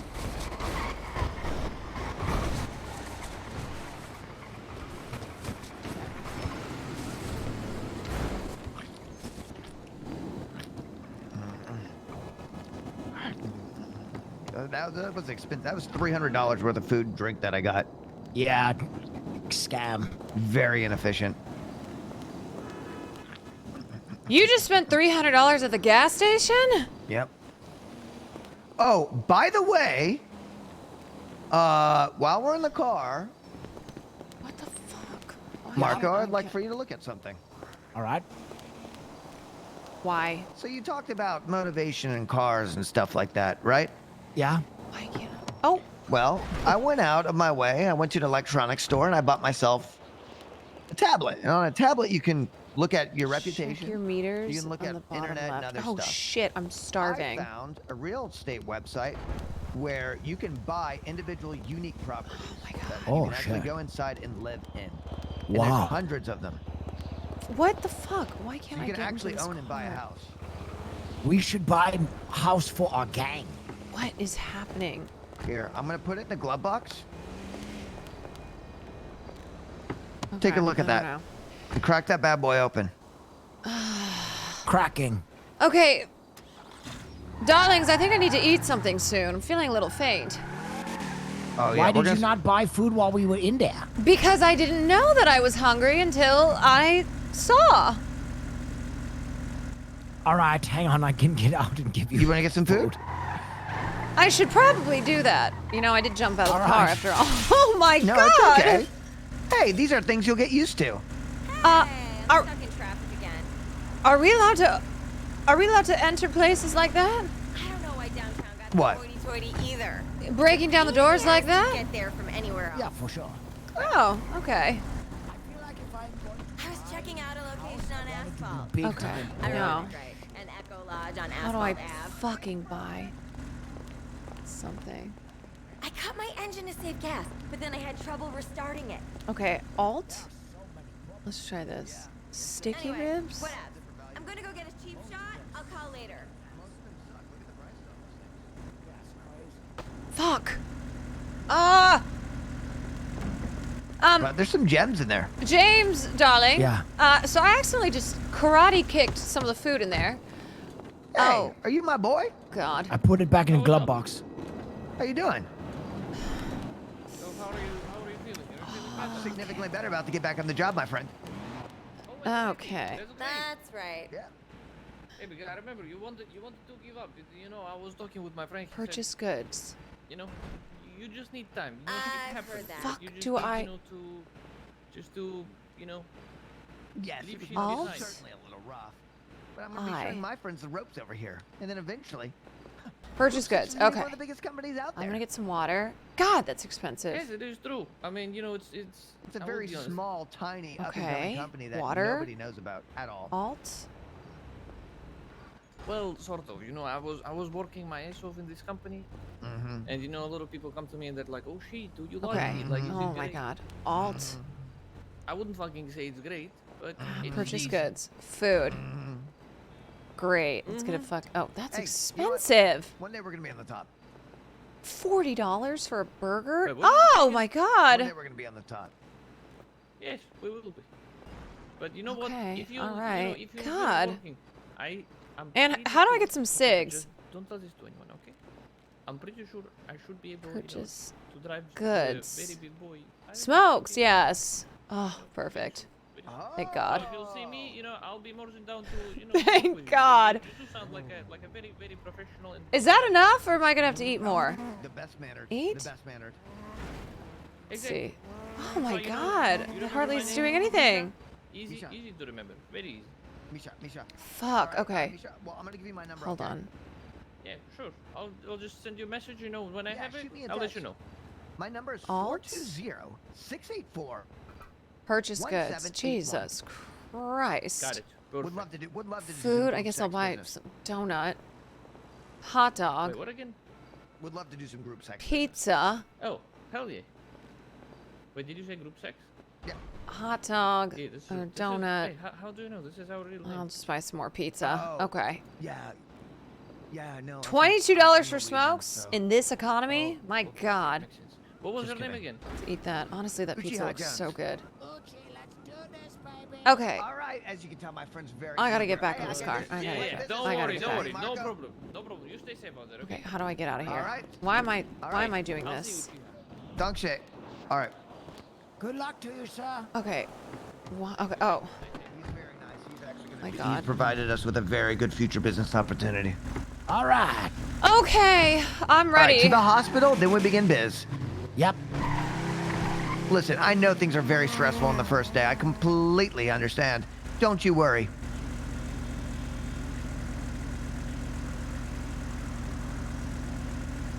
All right.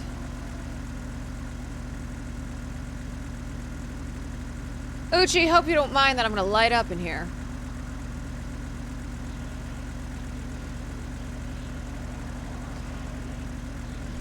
I think it means it's cool. There's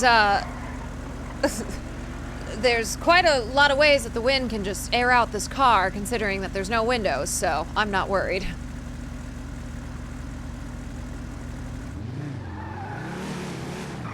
Wait, Holy where? shit. That was wild, huh? Yeah, All where right. did that? So here's the thing. Where am I? All right. So typically what you guys are going to do, we're going to run Yeah. this together. Wait, You're going to see how it's pretty simple. Does It anybody is know where very I am? simple, and it's kind of fun. Hello. Yes, cop wasn't paying attention. Haha, get fucked. Nice. Always knew they were useless. All right. Then, normally what you'll do is you'll go to this this group sex area. What is going on, and there's why do I there'll feel like I'm kinda on be people drugs? chilling there, and they'll be ready to partner up. And you partner up with them. Nice. What is happening? It's kind of a two-guy team, and you kind of solo it up. Now, the I am final on bag drugs. Oh delivery is shit, where normally is where. Fashion? Oh no! What? She was just with us. Can anybody hear me? Oh no! Natural selection. Something is happening. Where did we lose her? I don't know. Do you have It her was number? the cigarette. No. All right, let me retrace steps. I mean, Oh natural no! selection. She said she wasn't feeling good, which means if she fell No, out, I'm here. she's definitely Darlings, settling down for darlings, the I'm count. But we here, are but going to I'm the not hospital here. anyways. All right. Maybe she's at hospital. No. Wait, can anybody hear me? You know, I told her that smoking kills. Oh no! Oh, but Yeah. I'm still See what I alive. did that?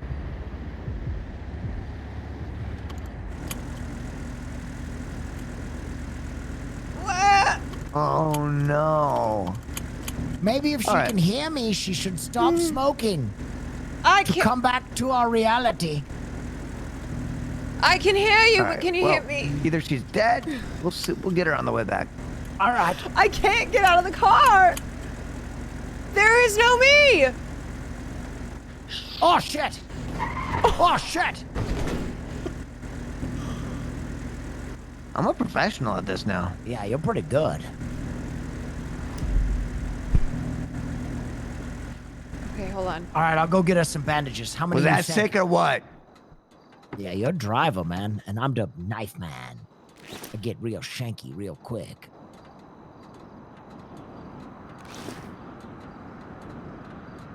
Bro, this is broken. This is fucking broken.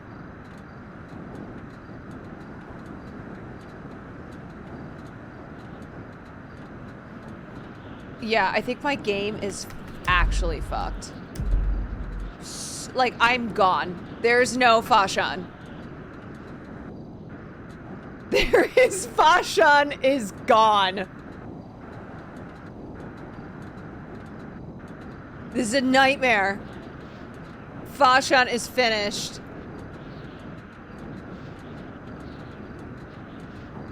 Okay. Where am I?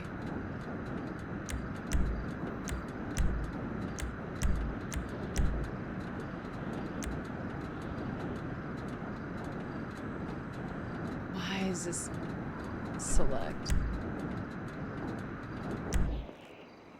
Bro. Was having a Fandy yesterday. All she did was get out of the car. God damn it.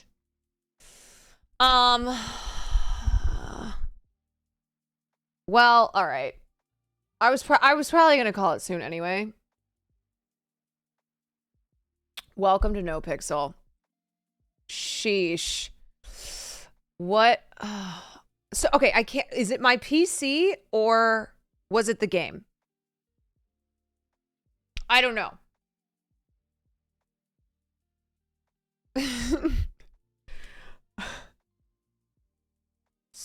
Well, look. Certainly not a Toyota commercial. Yeah. My God. Cap Nice, thank you so much for the 6 months, by the way. Thank you, thank you. Look, smoking kills, okay, folks? Smoking kills. But it's fun. Don't smoke in the car. Yeah. Okay, look, guys, I'm at 8.5 hours. My ass is sore. I'm pretty tired.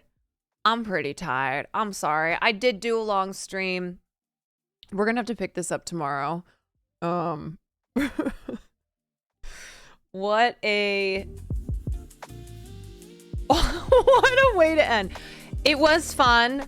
I will say I am a little stressed that I can't do things, and I know I know it's preferential for me to try to figure it out in game. I just get really stressed out as I do trying to figure anything out in a game, but I know it's part of it, so I'm gonna try to be better about that.